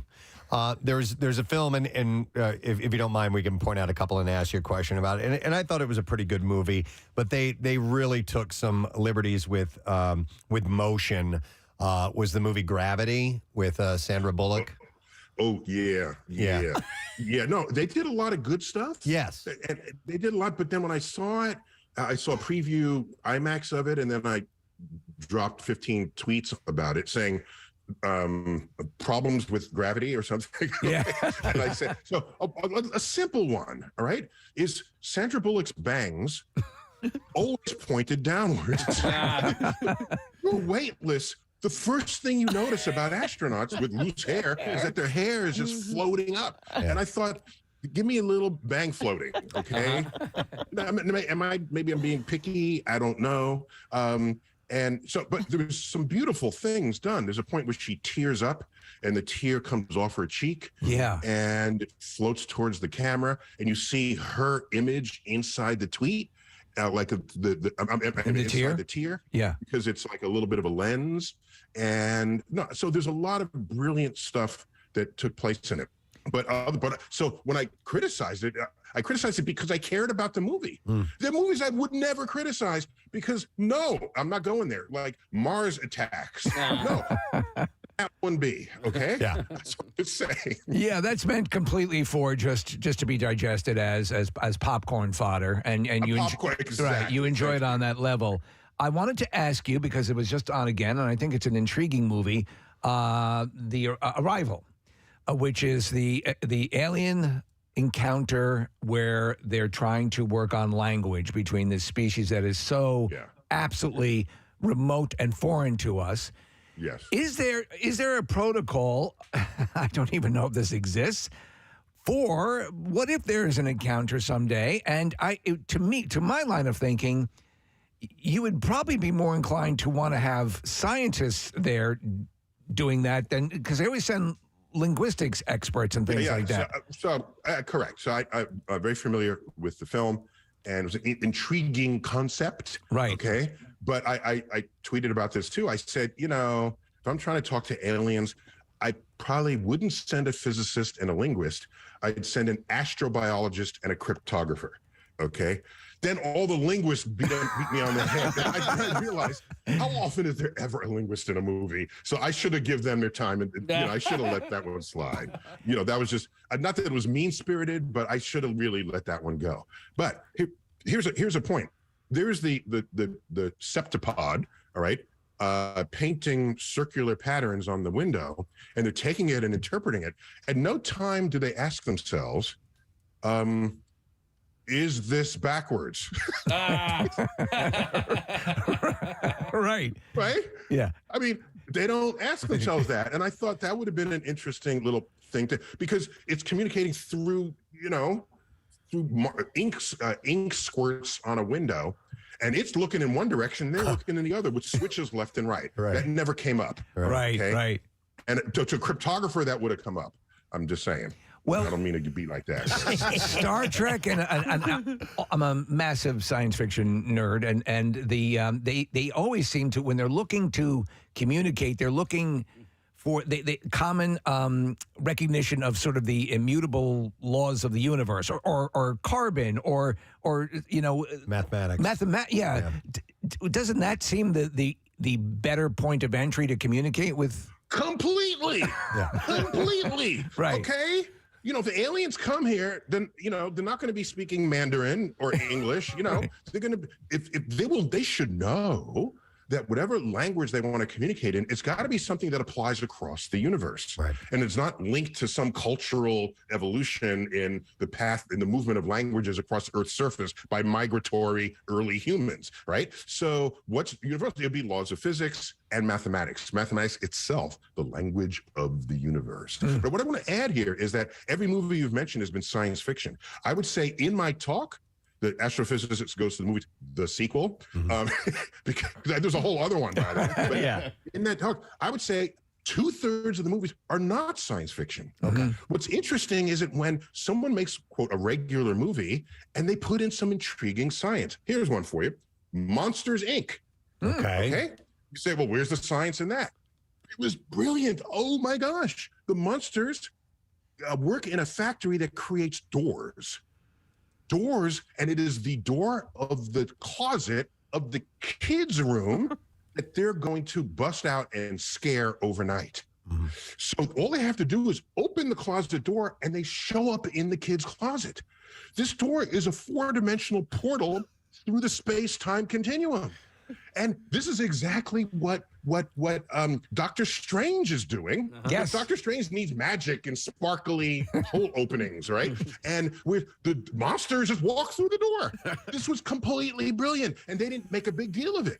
And it's like, so I will praise even animated features. I love it. When they think about it and they do it right. Okay. I also love the fact, Dr. Tyson, that you've been tweeting about the moon quite a bit lately, and I think you are probably as well. But everybody in this room is very excited about the Artemis mission, and I don't know if and when it's going to happen. And I was a little upset with the scrub a week or two ago. What are your thoughts on Artemis and what it's going to let us know about the moon? Yeah, I'm of two minds there. I say to myself, yeah, I'm glad we're going back to the moon. 50 years. Yeah. Come on now.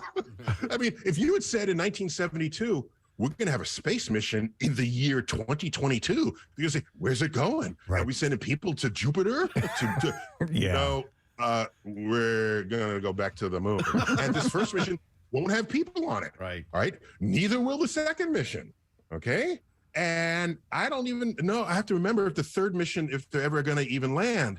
So you got to be a little bit disappointed that we've had this 50-year gap. That being said, we have landed on Mars. We plunked an SUV-sized rover down on Mars that's getting 3D, and it had a helicopter. Okay? So the science has progressed, not the sort of the geopolitics of human exploration of the solar system. Right. So that's why I'm of two minds there. Yeah. Okay. I have a question. By the way, Artemis was the twin sister of Apollo. Oh, there we go. The Yes. Apollo mission was the first to go to the moon. Yeah, isn't that great? Now I get Wait, it. did you have to explain? Are they that young? You had to explain that. I actually have a question about the moon. So last Saturday, it was slightly overcast, but the clouds seemed to be thin. You could see the moon through it, and it looked like what was, I guess, a reflection of the moon just a little bit away and down a little bit further. Is that what I was looking at, a reflection? Okay, no, what you get? Oh, it's interesting. No, what you get is depending on what the clouds are made of, if they're and how big the droplets of moisture are in the clouds, and occasionally when you go high up, it gets very cold. You may have noticed in an airplane, if you look at the screen that tells you the outdoor temperature, it's like 40 below zero when you get high up. Okay, so and if the droplets freeze, then they become little prisms, and they'll actually reflect the moonlight into an angle that would be what would be where you would find a rainbow. Sometimes you see a moonbow as well. But depending on where the water is, it'll be like 22 degrees away from where the moon is. And these are spots where the light comes back to you again. It's an optical effect in the clouds. You need clouds for that. That's cool. Just slightly transparent clouds. Now that my mind is reeling from Monsters, Inc., I want to ask you about, to me, would that be similar to perhaps a controlled wormhole? Like I created? Yes. Yes, completely. And there's a scene in Monsters, Inc., it's a chase scene where they're chasing each other in the factory through doors. And so you go through a door, and in one door, they end up with the Eiffel Tower in Paris, and another one. So it's somebody thought about that. And it's Pixar, basically. So I think they have authentic scientists in Pixar. There's another one. In A Bug's Life, hold aside the fact that the ants all had only 4 legs, okay? Right. They got the physics right, even if they cheated the biology. A mosquito is in a bar ordering a drink. Now, if you're a mosquito, what drink would you order? A Bloody Mary. Bloody Mary, yeah. No, Bloody Mary. It's a real bar, so it's a Bloody Mary, please, not blood. Duh. So the bartender has a dispenser, and he pulls out a blob of Bloody Mary, which is just a little blob, and he places it on the counter. Oh my gosh, they know about surface tension. Surface tension, yeah. This is because when you're really little, you don't need a highball glass. Yeah. Just put the dot of liquid in front of you. Yeah. And then the mosquito sucks it, and then it gets high from it and falls off the bar stool. I applaud any place there's a little bit of science that's intriguing. And there's another example in Steve Martin's LA story. Yes. In the old days, if you wanted to know how much time elapsed, there'd be a calendar on the wall, and you would see days flip by or the hours go by on a clock. He had a different mechanism in it. He had the moon going through its phases, just in the background in the sky. Huh. And so you can tell, okay, this story took place over 2 weeks. Okay. Because it started at a crescent moon and it ended up with a full moon. And I thought that was brilliant. I said, yes, give me some universe help in the storytelling. However, the crescent was growing in the wrong direction. There you go. There you go. Okay. But I got to give him a shout out for even going there. You got James Cameron to correct a sky scene in Titanic.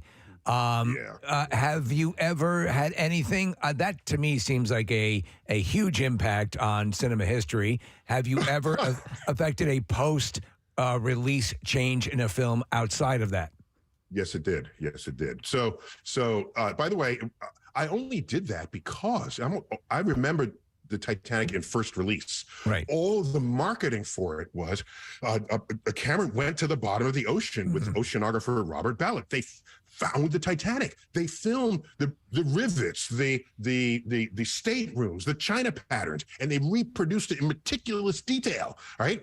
We know the date, the time, where the location where the Titanic sank. We know there was no moon that night, and it was clear. So when Rose is looking up deliriously on the plank, there's only one sky she should have seen, and it was the wrong sky. It was not only the wrong sky, the left half was a mirror reflection of the right half. It was wrong and lazy. Oh my God, I can't let that go. I spent 10 years trying to get this boy to fix that. And so in his re-release, his centennial re-release in 2012, they recut it because they called me and said, you got a sky we could use. And so I did that.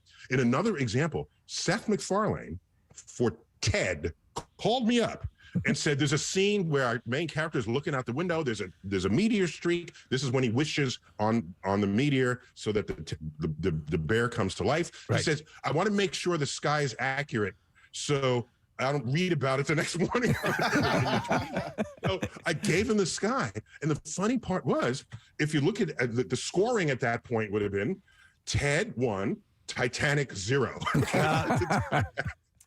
Wow. So yeah, Ted had accurate skies in it. By the way. That's cool. I just want to reiterate that Dr. Neil deGrasse Tyson is going to be at the Kimmel Center September 23rd for An Astrophysicist Goes to the Movies. This is the sequel, part 2. Another a show that I think has touched on quite a bit of science, along with a lot of horror and science fiction, is Stranger Things. And I don't know if you spent any time with that or not, because they cover electromagnetics and things like that pretty extensively. Yeah, so I never binged the entire series, but I caught enough episodes to get a feeling for it, and it's quite intriguing. And the fact that they have kids in it, it's just what it does is it makes you think twice about what could be going on around you, and it forces you and encourages you to notice things that you might not have otherwise paid attention to. So I applaud where they were headed there. And so, yeah, a very successful show. Okay. I know it was a long time ago in a galaxy far, far away, but would the physics of Star Wars hold up? Like, would the Death Star explode the way that it exploded, or would it? Because you can't have a fire like that in space. Okay, let's get this straight. There is no physics in Star Wars. Just start there. Okay, start there. So I'll mention two bits of physics. Ready? In the original Star Wars, I call it Star Wars 1. But it's probably, what is it? 4. Episode 4, okay? Luke comes out on the sand planet, and he's looking at the double sunset. I said, yes!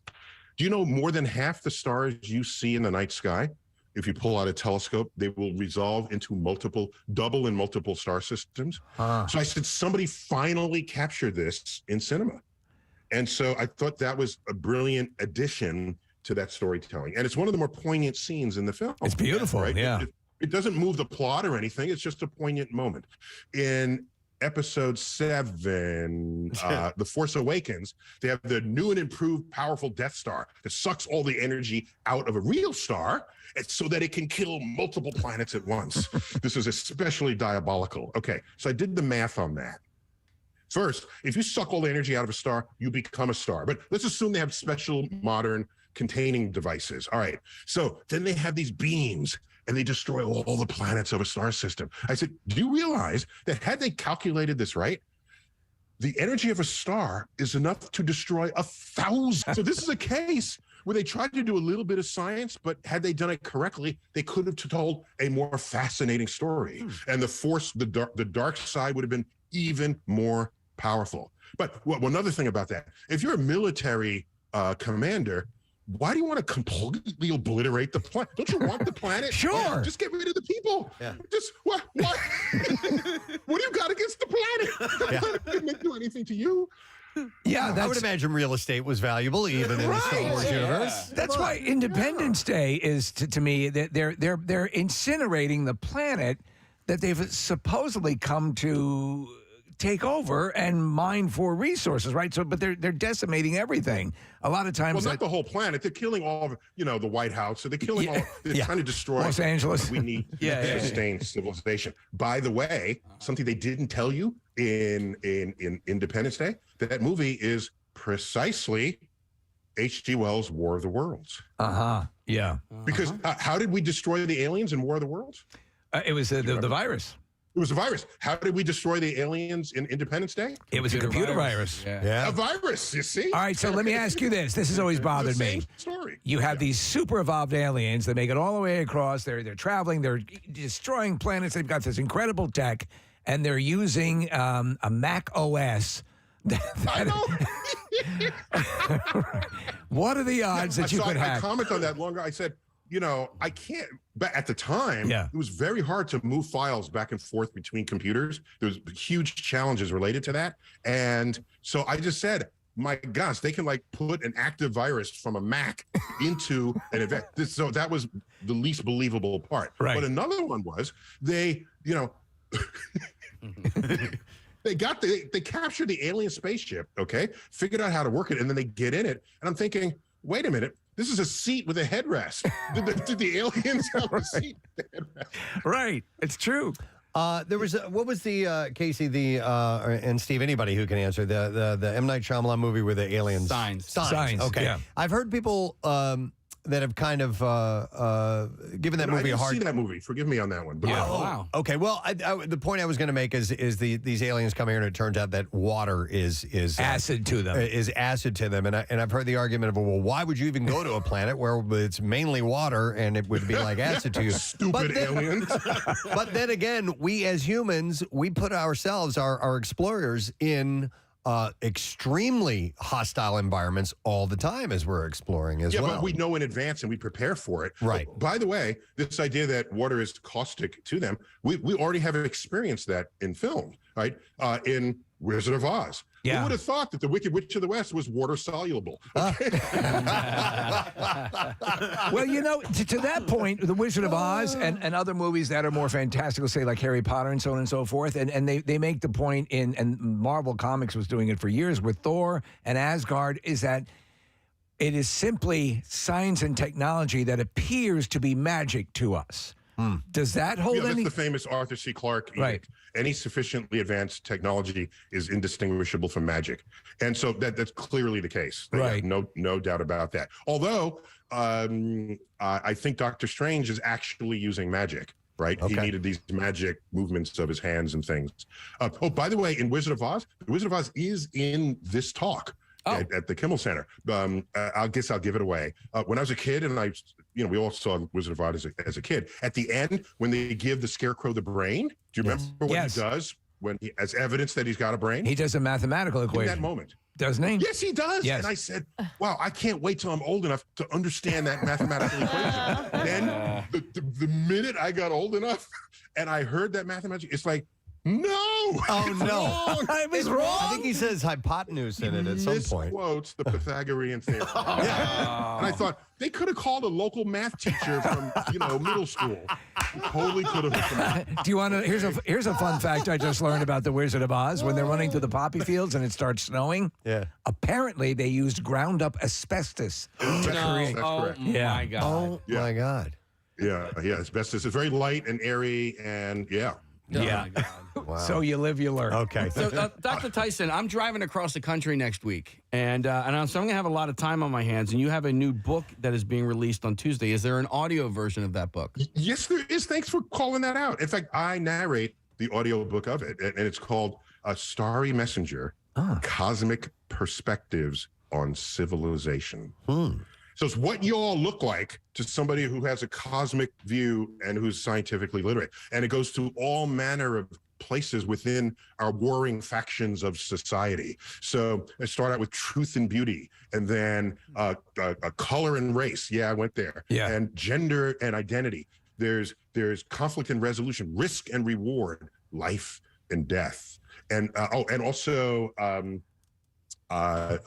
law and order. It's what all this looks like, because as soon as I was scientifically literate, starting about age 12, I said, what are these adults doing? What the hell are they doing? And this is collected. It's been gestating within me my entire life. And this is my gift to civilization, so that they will know what you look like to science. It's the lens, really. So thanks. If you to totally pop it in the the audiobook, perfect for driving across the country. All right, so I don't know how long the book is to listen to, but how long did it take for you to record it?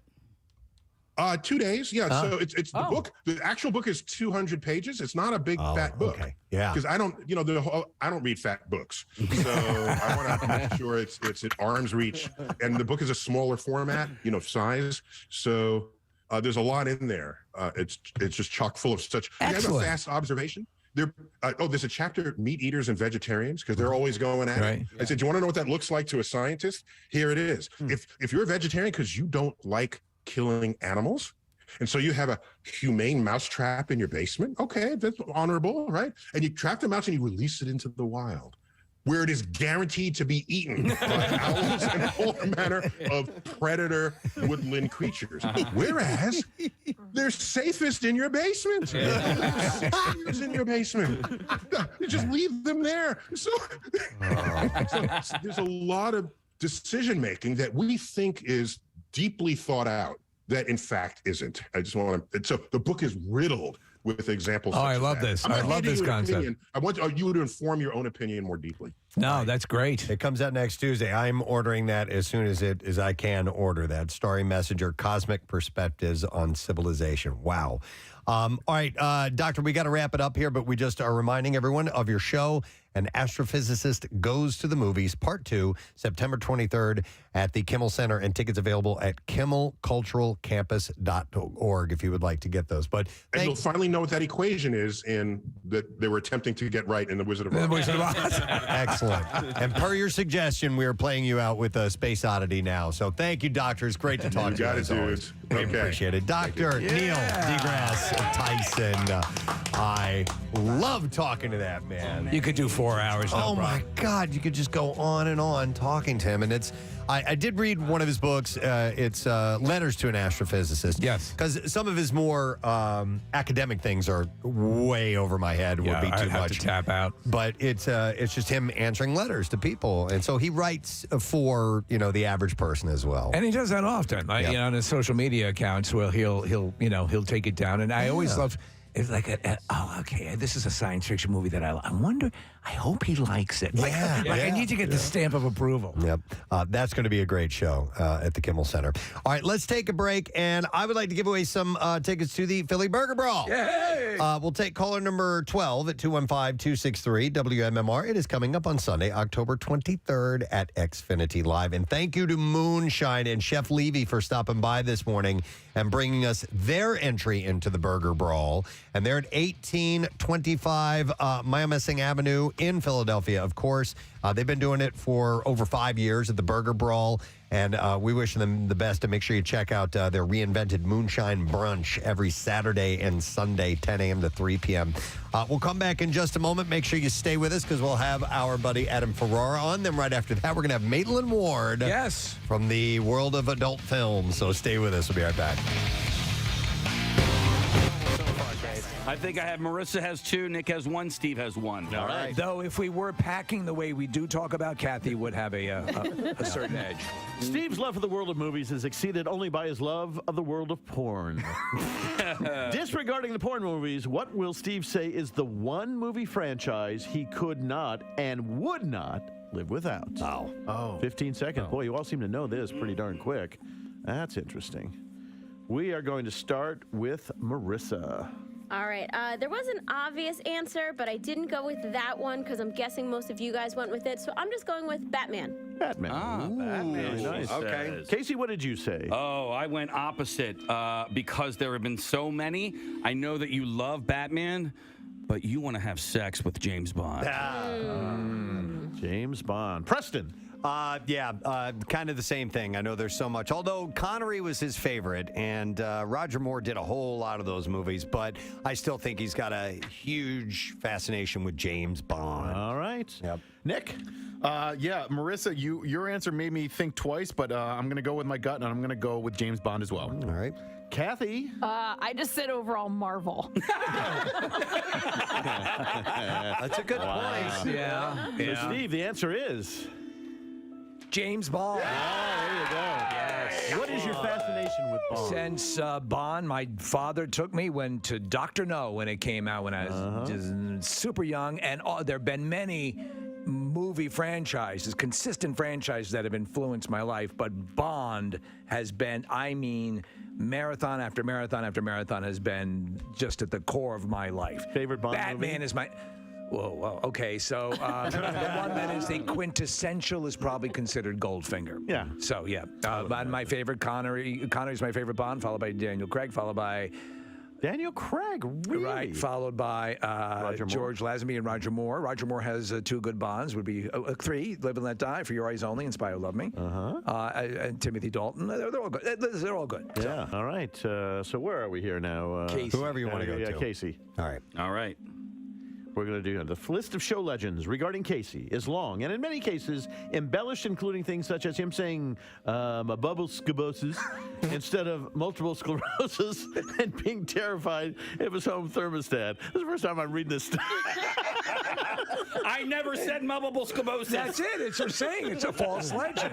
Which embellished legend about Casey will he say he would love to have go away once and for all? 15 seconds. What embellished legend about Casey will he say he wants to go away and never brought up ever again? I predict everybody is going to get this one. This is going to be a 5 for find out about 5 this. here. We're going to start with Steve. There's even in writing this question, I knew it might be a gimme, but we had to go with it just to give Casey the chance to dispel some rumors about himself, including bubbable scubosis and his thermostat. Ranch dressing. What is it? His love of ranch dressing. Ranch dressing. Okay, very good. Kathy. Yep, love of ranch dressing on pizza, all ranch dressing. He loves it. Nick? Ranch dressing. Oh, my, this is me. Marissa? Because he didn't invent it, ranch dressing. Preston. Right. Ladies and gentlemen, it's unanimous. And we will go to the gentleman himself. It's not my go-to, okay, guys? It's not my favorite dressing. What is it about ranch dressing that you like? It is actually pretty yummy with pizza. Do you have the isolated audio of just you freaking out anywhere, Kay, so we could play it for Mark just so he has an idea? I don't know. You know what? We don't have to play the whole thing. The crowd loves that idea, Preston. See if wait, hang on a second. It's recording. All right. Yeah, why did that happen? Yeah, there was a moment on the show where we brought up the fact that Casey was dipping his pizza in ranch dressing. Thank God it was a pizza. And yes, there was a question as to whether that was calorically wise. Yeah, here we go. Can I make a suggestion without being insulting? Yes. Try pizza without ranch dressing. Listen, you a-holes. When was the last time you saw me with ranch dressing? Okay, can I check? And by the way, I don't always eat pizza with ranch dressing. I didn't invent it. It is something that I tried like within the last year. All right? Okay. Drop the friggin' ranch dressing. Drop it. I will say this. I have seen you eat pizza at last 6 or 7 times. Hear a little bit more of this. Without dressing. Did you say 6 or 7 times? I have not seen him have dressing on his pizza in quite a while. And it's not something I invented. It was like I tried it because I saw a girl with a nice frame. As a matter of fact, trying to like ranch dressing on your pizza. All right, I'll try it. And then I did it like 6 times. And next thing you know, I'm making ranch dressing pizza sandwiches or something. Shut up! It's still just as funny. Oh, my. I've never heard you so whacked. Can I get a point for that easy question? One of my all-time favorite moments on the show. We need to move on. In many ways, Casey is sort of an ongoing lab experiment producing flatulence at an alarming rate. Who will Casey say is the one show member he takes the most joy farting in front of? Oh, my God. The most Joy. And you don't end a sentence with a preposition, by the way. But who does he enjoy farting in front of the most? Gee whiz. All right. Got it down there? You're good. in? Everybody's in? We're going to start with you, Preston. Now, initially I was going to say me, but I don't think that happens anymore because I'm disgusted by it. It bugs me, and he will do it sometimes in front of guests that we have in here. Out loud. It's the ranch I'm like, dressing. dude, come on, stop it. And oh my God, Mark, some of them are just deadly. But I think he gets a kick out of actually doing it in front of Kathy more than anybody else. I think he finds that funny, but that's my guess. Marissa. That was my initial guess, Preston, was Kathy, but I thought he actually, like, deep down gets embarrassed to do it in front of Kathy. He knows I get mad at him when it happens on his way into the studio, so I figured the only person that might giggle at it was Preston. Okay. Okay. Nick. I think because it pisses her off so much that he's going to go with Kathy. And Kathy. It's so disgusting. It's so awful. Yes, he does do it when there's guests in the studio. No, he doesn't. It's the worst smelling thing ever. It's awful. It's so stupid. It's childish. I hate every second of it.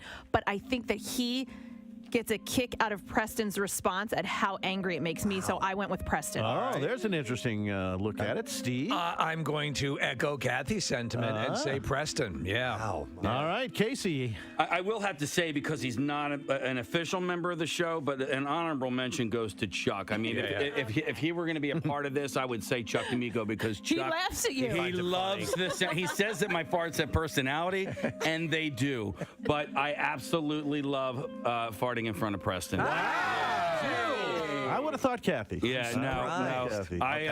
Even like when he gets mad, like when they're like silent ones, sometimes I sit there and I just wait for him to smell it. Well, I'll just sit next to each other. So Mark will be sitting here, and I'll see Preston start to go.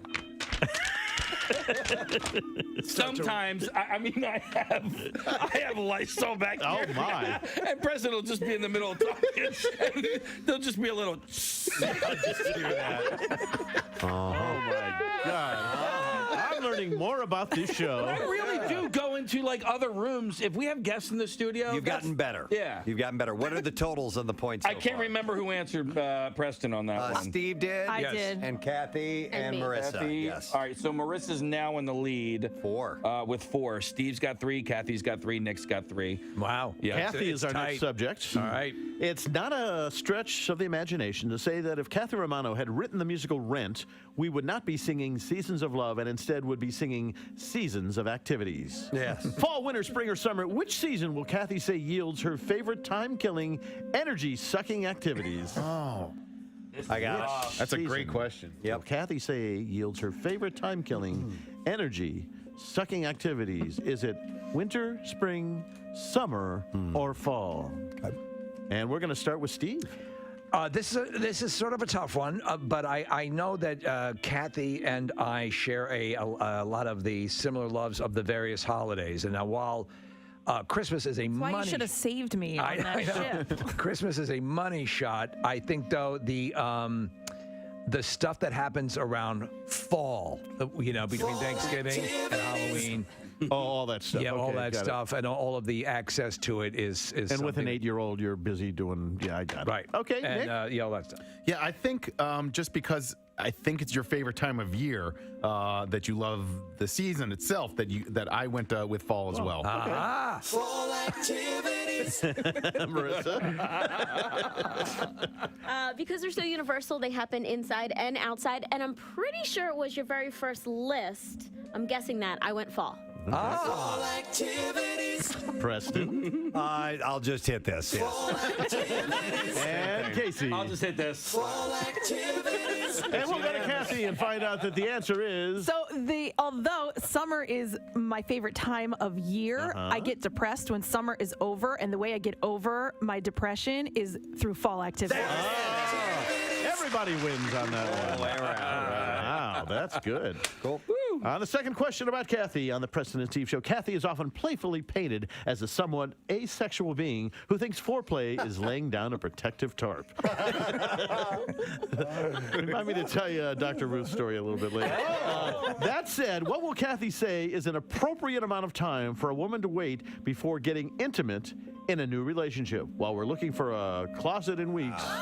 Marissa and I are going to differ. This is Kathy. We will allow your answer to be in years. So we're looking for weeks. Yeah. Weeks? The closest in weeks. Yeah, we're looking for closest in weeks. This is Kathy. Hold on, I need a calculator. Well, yeah. So what will Kathy say is an appropriate amount of time for a woman to wait before getting intimate in a new relationship? All right. All right. People are writing their answers down. You're in? Well, I don't think so. Casey. Okay. This is a really, really tough one. I don't think you're as prudish as one would think, but like first date, 1 week, no, 2 week, no, 3 weeks, no, 4 weeks, I think is a nice, safe assumption. All right, Casey says about 4 a weeks. month. About a month. Marissa. I said that Kathy would approve of holding hands after 3 months. Whoa! Wow. 12 weeks. Oh, Preston. I think she's more of a slut than we believe she is. And I'd say Kathy would be cool. That maybe not for herself, but if she were to give advice, I'd say 2 weeks. 2 weeks. That's a short one, yeah. All right. Steve? I agreed with Casey, and I think 4 weeks seems about right. Okay. Nick?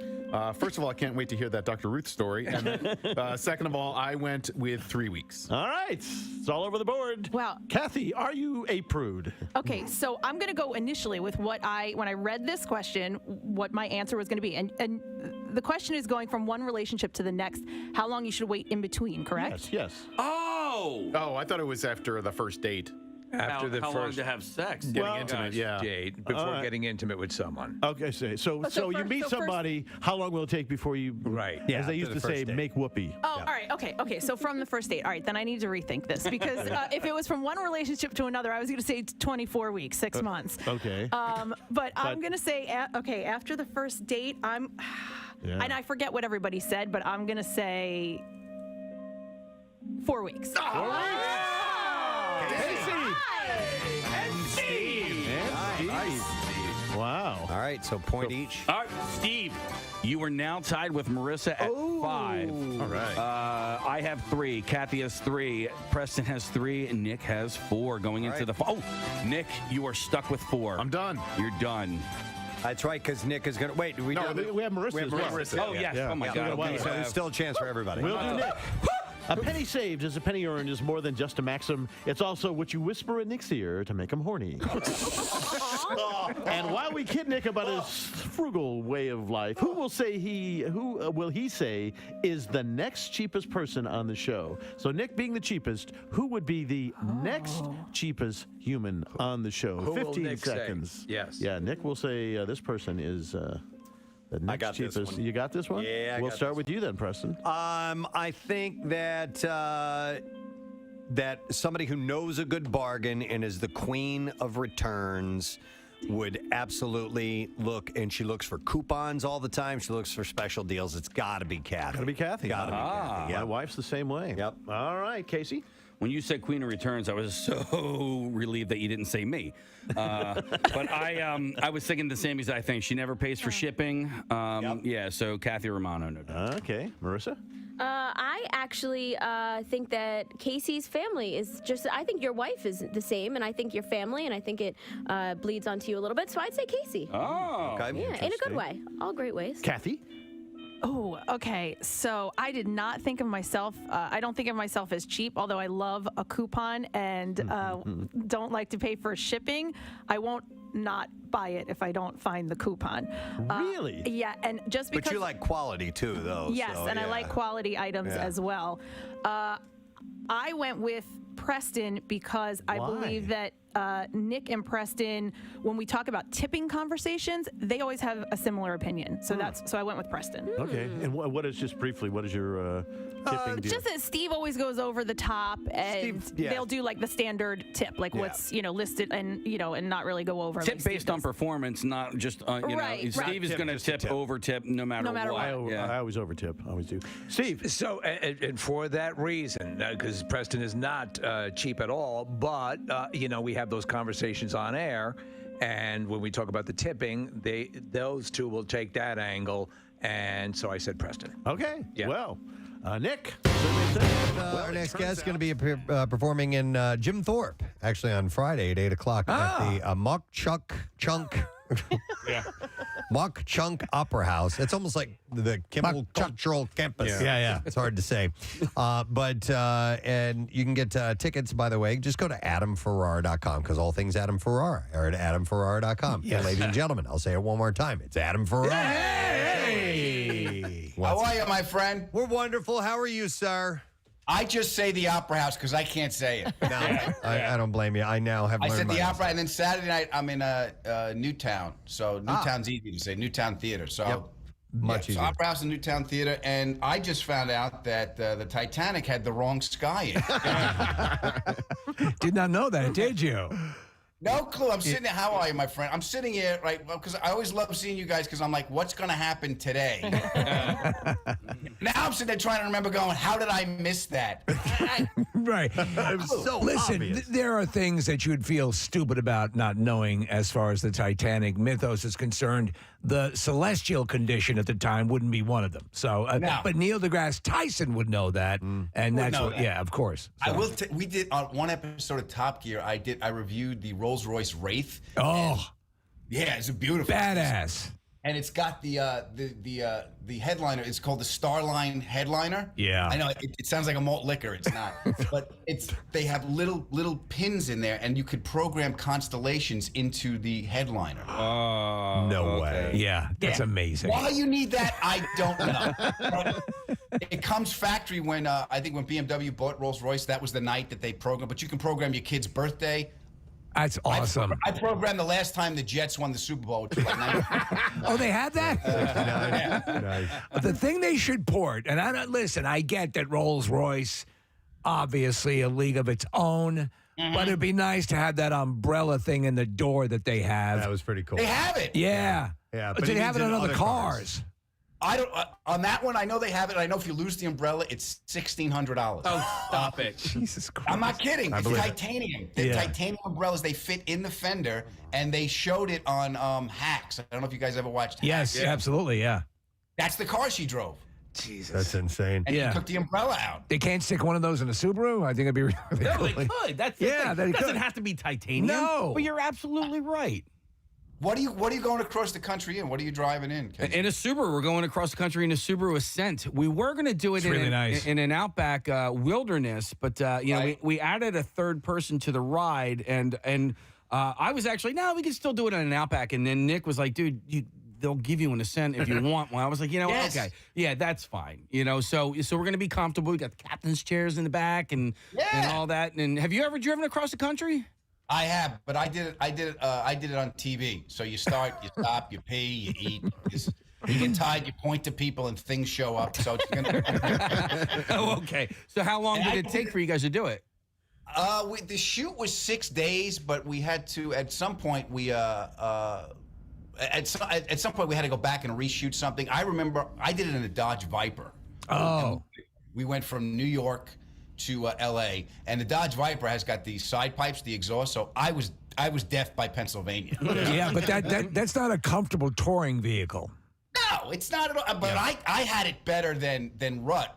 Rutledge Wood on the show did it in a Lamborghini Super Trofeo. Oh. So it's the old Gallardo body. Right. So the pedal box is really small. So and he's taller than me. So when I did it, the left leg is kind of smashed into your right leg. So basically, your balls are on top of each other. And boys, nobody wants stacked balls. They should be side by side. Yes, they should. You want balls like a 58 Corvette headlights next to each other, not stacked up like a 67 GTO. Nobody wants Pontiac balls. Were you able to enjoy it at all? Did you stop at places like for like sightseeing, or was it just straight up business? There's a place called Intercourse, Pennsylvania. We stopped, we got shirts, and we looked around and go, "Wow, this is misleading." No, it's cool. I mean, so you're obviously it was sort of like a cannonball rally type thing you were doing. Yeah, we were doing that. We're doing it in supercars, and we didn't really get to stop because it's like when you do stand up in Hawaii and stuff. It's a working vacation. No, I'm working. I'm working. It's not a vacation. Yeah. So I will tell you, we saw the Grand Canyon is just beautiful, and we went we stopped and saw stuff, but we just took pictures real quick and got in. We couldn't enjoy it.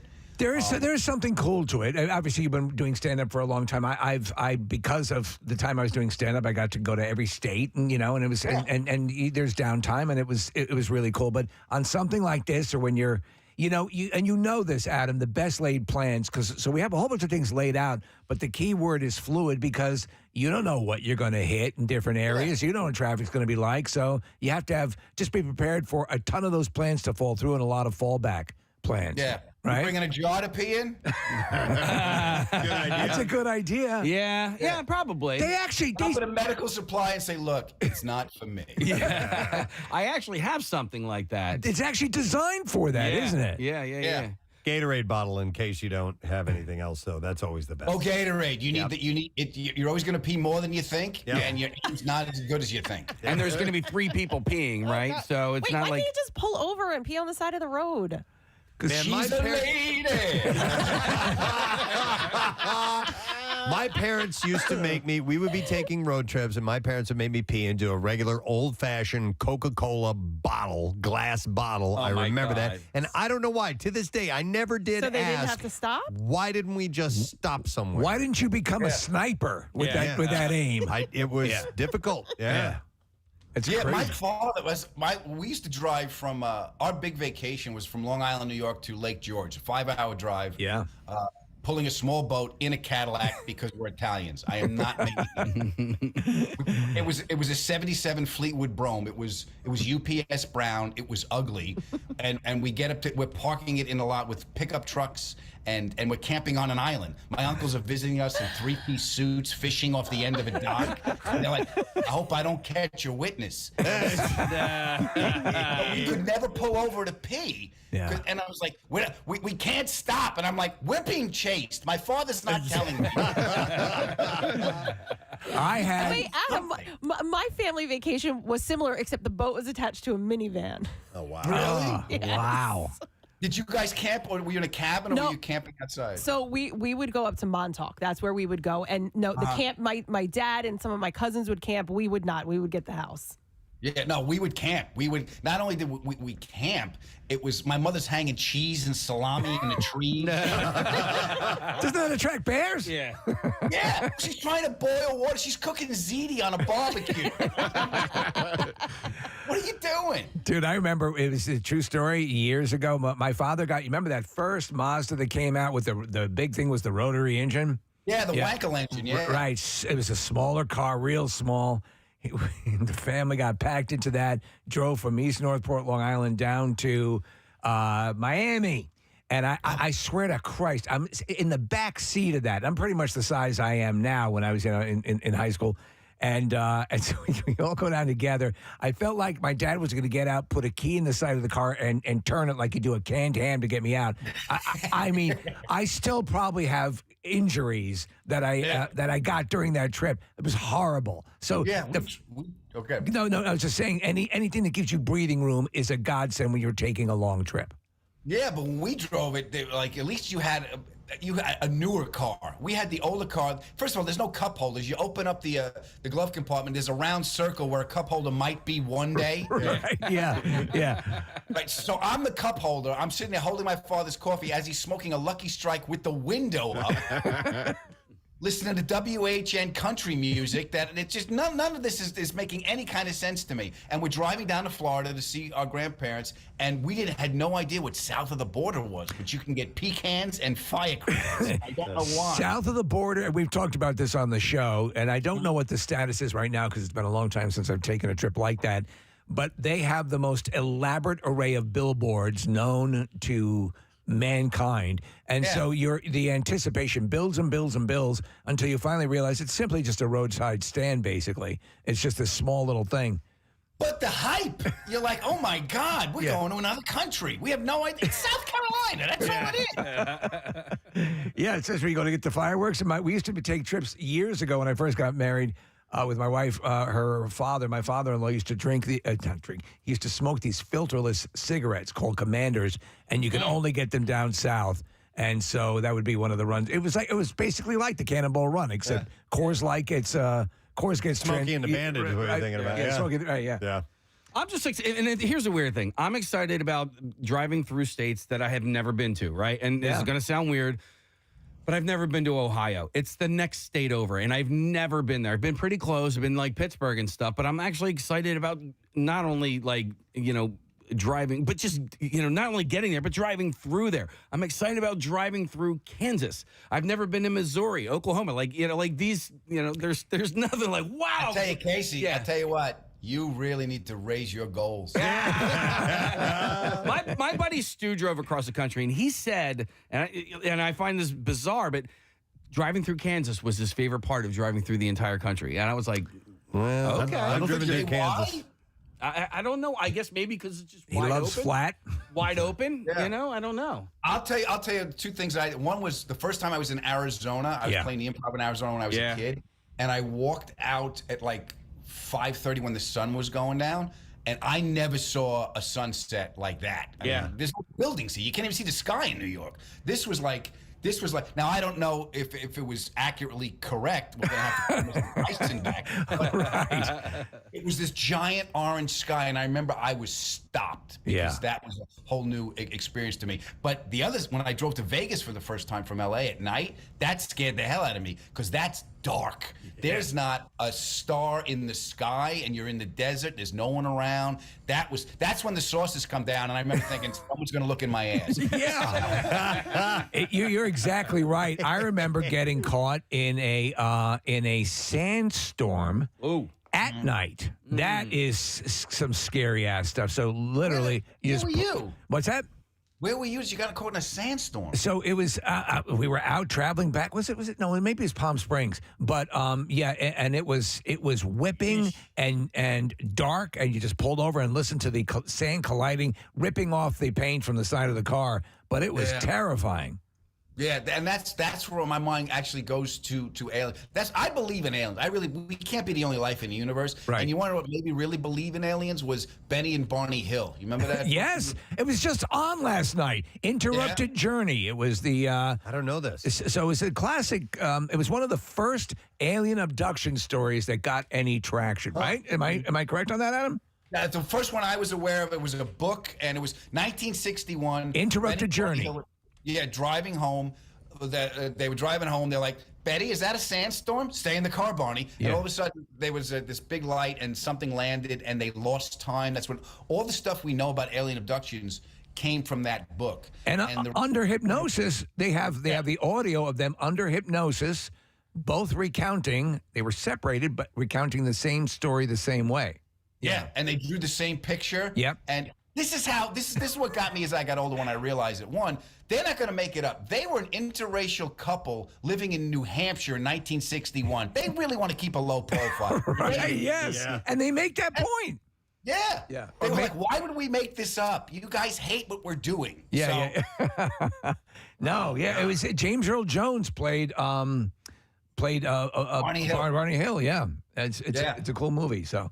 But all the stuff we know, like all the medical research and losing time, and your watch stopping from the magnetic field of whatever they're doing up there, and the actual description of the aliens, the little gray guys with big eyes. The grays. That's where all that stuff came from. Do you believe you've ever seen a UFO or seen something that you believe is of extraterrestrial origin?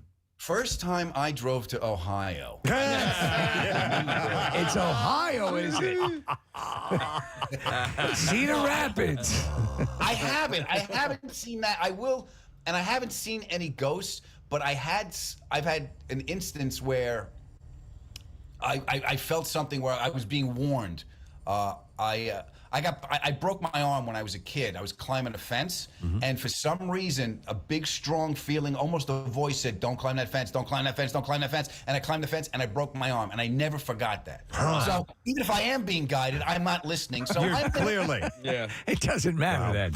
Well, listen, we got to wrap, Adam, but we know you're going to be in the general area, so we want to make sure that people are aware of the Opera House in Jim Thorpe on Friday, but then Newtown Theater on Saturday. So 2 shows that you can get to in our area, and there are going to be 2 shows, by the way, on Saturday in Newtown. Yep. So just go to adamferrara.com. All the information is right there, and we just love having you on, as always. I love seeing, and by the way, great job banging the drum, my friend. Thank you. I'm glad you saw that. I beat the piss out of that thing. I was sitting there going, he's working a lot of stuff out. Look at this. That was fun, man. Excellent. Thanks, Adam. We'll talk to you soon. All right, buddy? Yeah. Adam Ferrara on the Preston and Steve show. Yeah, who knows, man? Maybe you'll see something weird while you guys are on this trip, other than the contours of Jackie's nether regions, which you'll see. Which I will definitely see. I'm sure you. I have a feeling you'll see it outright, naked in its. Jackie's thing? Yeah. Hopefully. What's the hotel situation? Are you each in separate rooms? Yeah, we have Nick. We have separate rooms, right? Yeah, Marriott is being really generous. There's That's wonderful. One night, I think, where there's 2 rooms instead of 3. And Casey, I just looked up the map that I drew, and so it's that's not definitive by any stretch of the imagination, but you barely touch Kansas when you drive from. I'm going the long way. Okay, good. That's what I was going to bring up. So you when you go from St. Louis to Oklahoma City, which would be day number 2, right? So St. Louis is night 1. So St. Louis to Oklahoma City, you sort of go, and the quarter of Kansas, but if you're going to take the long way, I'm going to loop around, and Okay. so the way you're looking is about a 7-hour trip. I'm going to take the 8.5-hour trip that goes through not Wichita. What's the other big Kansas? It might be Wichita. Yeah, starting in Kansas City, then which is in Missouri, weirdly, and then Wichita, and then down to Oklahoma City. Which, by the way, actually, this time, if you're going to drive through Kansas, this is the time of year to do it because all those fields are still they haven't reaped yet. Right. So they'll actually be beautiful, gigantic, huge wheat fields and things like that. So lots to eat if you get hungry. Yeah, a whole lot. Ooh, pull off and just crack off a piece of wheat. Have you've been to Kansas, right? Yeah, I've driven across Kansas. I drove from St. Louis to Vail, Colorado one time, and that was so you go all the way, the entire state from end to end across Kansas. So that's all the way across Missouri, all the way across Kansas, into Colorado. I remember the windiest condition I ever experienced was in Kansas, and I remember like going to it was a truck stop and going into the service or the center, where the little restaurant was, bathrooms, all that stuff. And I, at my size, had to work to pull the door open against the wind. It was just insane. Wow. Yeah. All right. So my trip is going to be a little bit different than yours, Press, just because there's technology that didn't exist back then. Yep. I'm just wondering what my essentials that I need, because like if I didn't have cell phones and computers and all that stuff, like I would probably have like a book of crossword puzzles and like. Are you doing the majority of the driving? No, I think we'll probably, just so we can, because honestly, the first 2 days we are really going to buzzsaw through this country, and so it's going to be, stop, switch drivers, take a piss, maybe grab, Jackie doesn't eat, so like that's one good thing. Is like he literally eats one meal a day. It's olives and. Yeah, and fettuccine Alfredo. By the way, speaking of technology and my drive from St. Louis to Colorado, we weren't even an hour on the road, and my speedometer stopped working. Oh, my God. So you had to drive the whole time without it? The dial just went all the way down to 0 miles per hour. And you had no idea. I'm like, guys, there's no way for me to tell how fast we're going to be going this entire trip. Like, we weren't going to stop. We weren't going to turn around. So I just made a wild guess as to how fast I was going to be driving. That happened in one of my cars, and I remember being terrified. Like, I was like, I don't know what to do. Like, you don't know how often you look down at it or glance at it. How am I going to speed? Well, like even like little. I remember going through the neighborhoods. I think I was probably going 5 miles an hour because I was like, I do not want to get pulled over. Yep. Casey, despite technology, I would bring hard copies of maps. I would get an atlas just in case something goes down. And it for me, like I like the aesthetic. Paging through an atlas or whatever, but I think that they're helpful. Oh, especially when we're going to be in like New Mexico and Arizona. I mean, it's very, very desolate out there. And my cousin and I, when we were out in northern Arizona, southern Utah, we were trying to get to, I think it's like Pink Coral Sands State Park, and the Waze or whatever had us turning onto this road, and at that point. Like the satellite, the GPS was kicking out. Right. And the road that it had us turning down was like this. It was a dirt road, and we probably made it. I don't even know, maybe a half mile, maybe a quarter mile down the road. And I was like, I don't think we're supposed to be here. Like this is what horror movies are made out of. And so we just quick turned around. And there's only so much you can download. Like I know those options exist, but having a hard copy of a map, I think, would be helpful and preventing you from going down that road. Yeah, and so I'll get, I have to go to Target at some point, over the next, because I don't want to do it at the last minute. I don't want to do it this weekend. I'd rather do it like today or tomorrow. And what are you going to get from Target? Well, an atlas, and, road maps. It might be hard Fettuccine Alfredo. Fettuccine Alfredo. Plenty of olives. Yoga pants. Yeah. Oh, you should get him some pants. Some jingling things to wear. By the way, Jackie jingles. Yeah, for those who don't know. Yeah. And if you guys are going on through rough roads, you're just going to be hearing cling, cling, cling, cling. Here comes Santa Claus. Here comes Santa Claus. Right down Santa Claus Lane. I am so looking forward to that. I want to see him get fused for a rock star. Well, I'm bringing a in some of camera, these- and I'm yeah. gonna like start taking pictures of them. Absolutely. Yes. Yeah, people may in a smaller town. You Uh-huh. can convince people that he is a famous rock star. Yeah. I'm sure. So their drive across the country This is the starts drummer from Scarlet Fever. on Monday. On Monday, you'll be able. In the Monsters movie. We'll be covering Casey's Big Adventure. All right, our next guest is on the line. Ah, there we go. She has been in the acting business for a long time, starting on The Bold and the Beautiful and Boy Meets World, and now has segued into the world of adult film and has become very successful in that. Insanely successful. So much so she's written a memoir. Yes. And it's called Rated X, How Porn Liberated Me from Hollywood, and available now wherever books are sold. Please welcome the lovely Maitland Ward to the show. Good morning, Maitland. How are you? Good morning. I'm great. Thank you. How are you? We're doing well. Listen, so I follow you on social media, on Instagram, so I knew this book was coming out. Oh. And so how long have you been? Now, you have not been in the porn industry for a long, long time. You're maybe 4 or 5 years in at this point, Maitland? Yeah, I started doing my own content like 4 years ago, and like 3 years ago, I signed my contract to be in porn, like full-blown porn. Yeah. Full-blown. No, yes. no pun intended. Yeah, pun definitely intended. And this has been a like a huge positive thing for you in your life. Yes, it really has. It is. I can't stress enough the liberation factor, because I was so boxed into this, Disney character that I played long ago. And of course, I love that I played that character. But imagine that if you hey, I loved high school, but I have to stay in high school for the rest of my life, and nobody will let you out. So it was like I couldn't get new jobs because I was always typecast for the roles I did in my past, which I had great success with when I was young. But once you get past 25 or so, it's like, oh, you can't play that anymore. It's like, but you can't play anything else either. So it was kind of like Hollywood, just they do this to so many younger actors, especially younger actors, when they grow up and they just will not let them, express themselves in any different way. So I really started to find myself and my sexuality and who I wanted to be as a woman and a person and a performer. Really, when I moved to New York. I got married and moved to New York for a year or two. And I was able to really take a breath away from that Hollywood machine.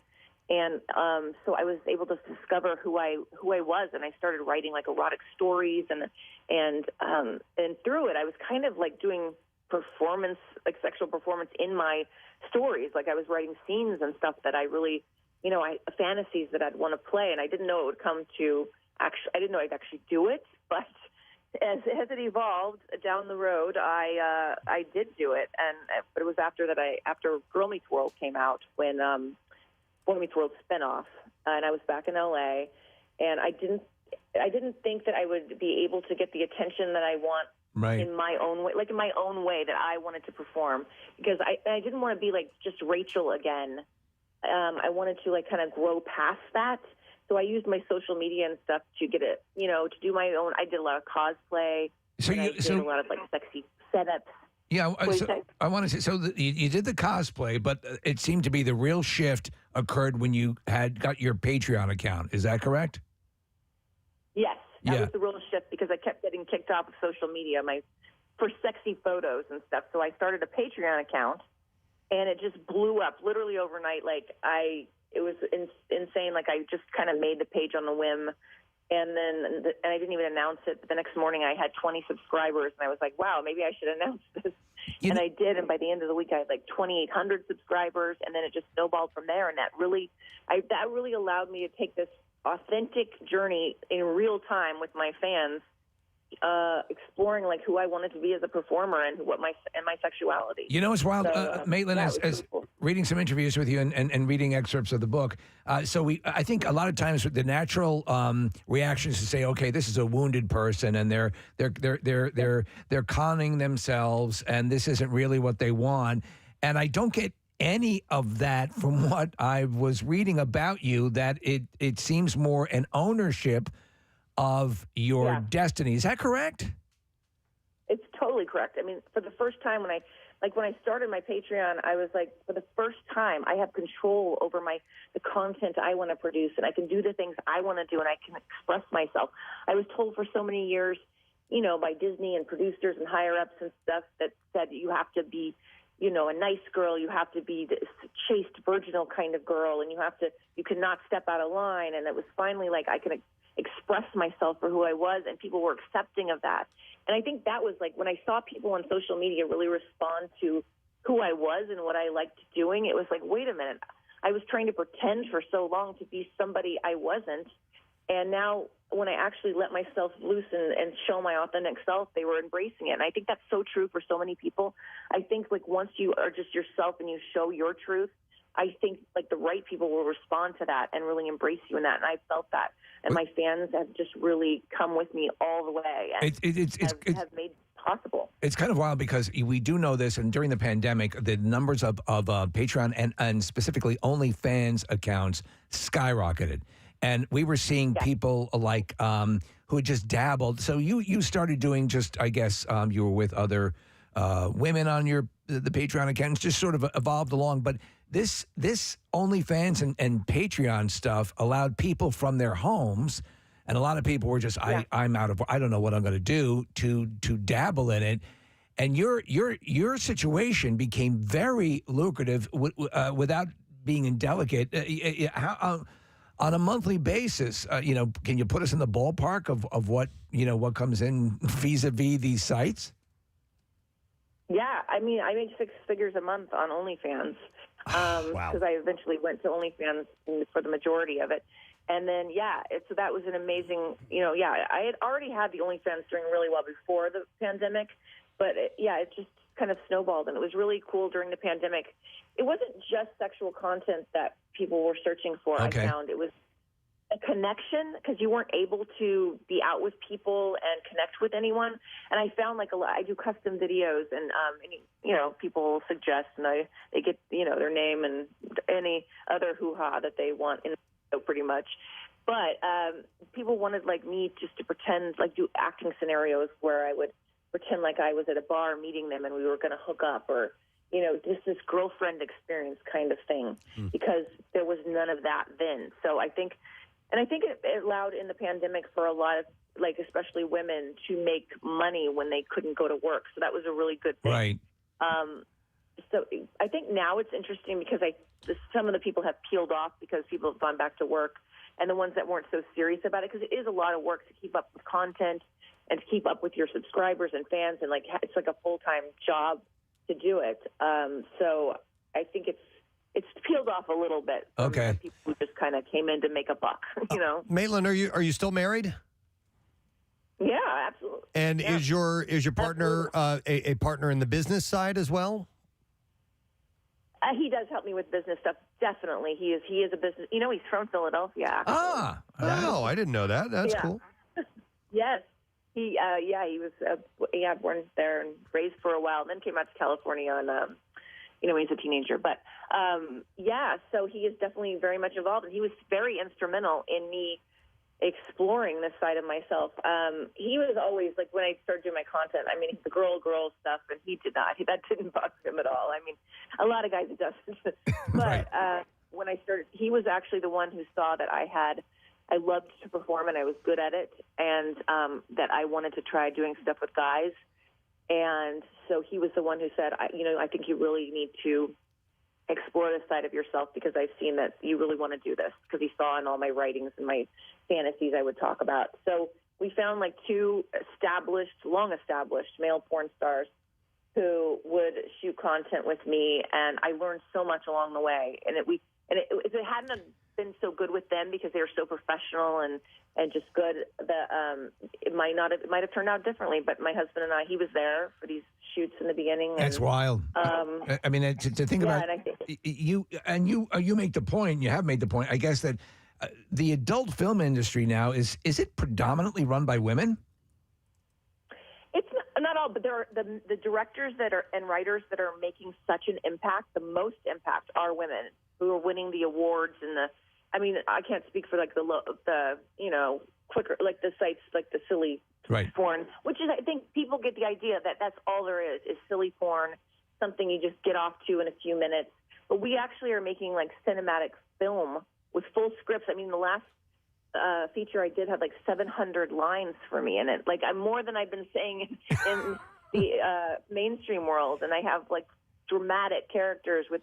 And it's really, we take a lot of time in cinema, and those are the women are the ones who are really taking, I think, porn to a new frontier, because everybody watches it, porn in general, but people don't want to admit it as much. But I find that the younger generations, like 20s and 30s and stuff, they're more comfortable with it because they came up with it on the internet. Right. So I think they're much more open, because I get women especially a lot of times come up to me and say, I'm so empowered by your story and I love your stuff. I finally get to watch porn that, makes me think, and it makes it even more erotic because of that.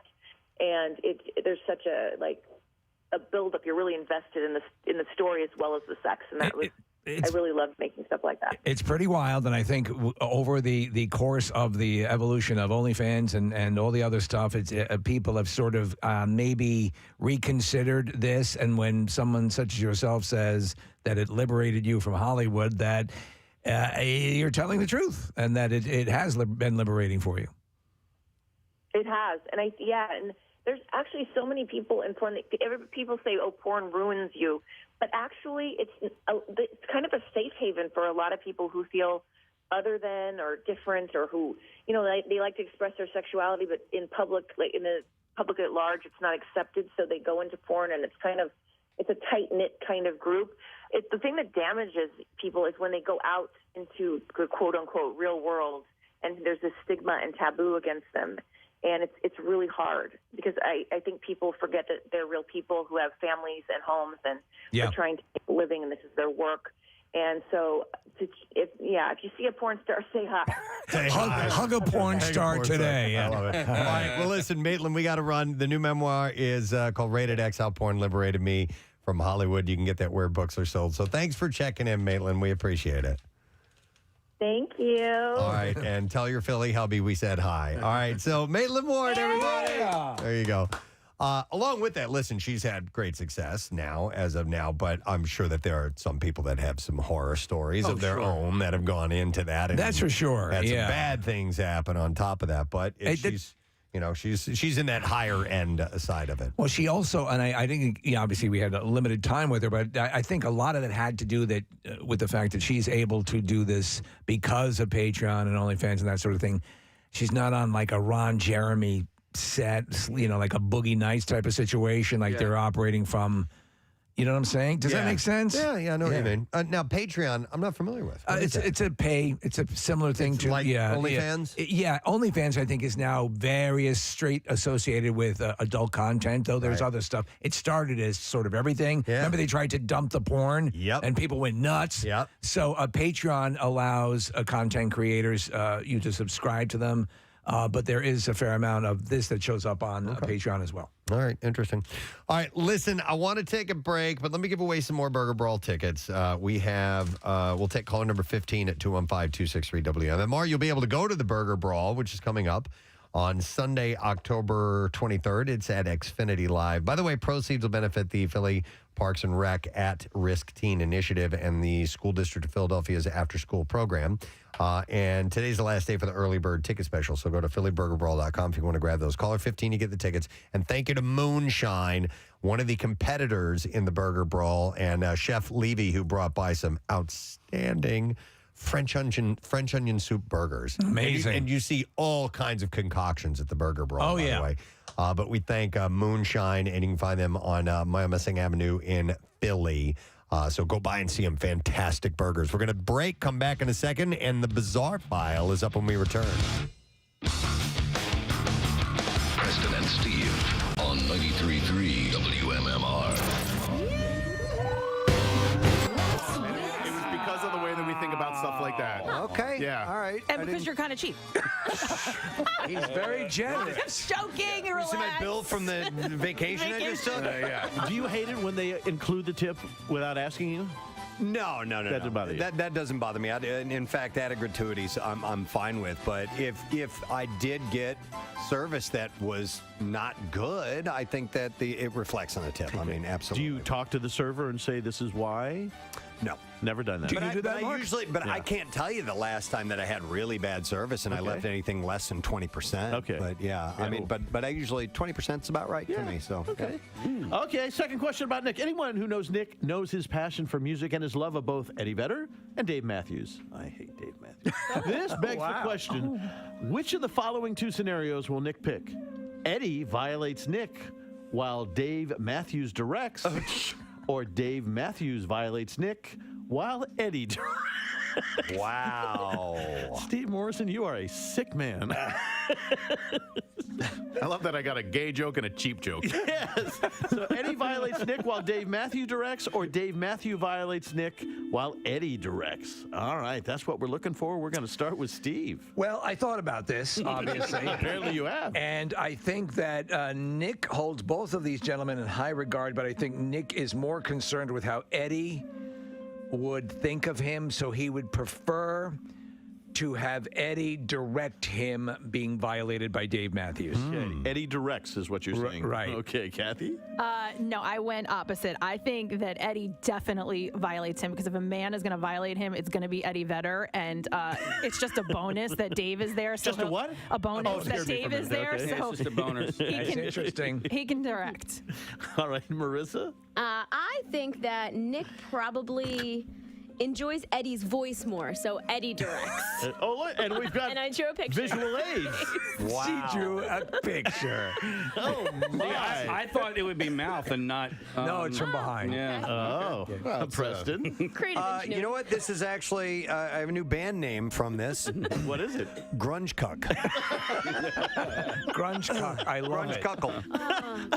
I think that Nick's deep love for Eddie Vedder would mean that he would want him deep inside of him. So I'm going to go with Eddie violating while Dave directs. Oh, wow. Yeah. And Casey Boyd. I did the same thing. I think he would love to have Eddie in him, and also opposite of what you were saying, Marissa. I think he likes Dave's speaking voice more. That's interesting. But when Dave Matthews sings, he sounds like a billy goat to me. Okay, I don't know. He does kind of, he does, right? But maybe in the Mumbles a little bedroom, bit. it's a little bit more. Could be. I genuinely appreciate all the thought that all you guys put into each, and the drawing, Marissa, was the pièce de résistance. Yeah. But I'm going to go with I would love to have sex with Eddie Vedder no matter what.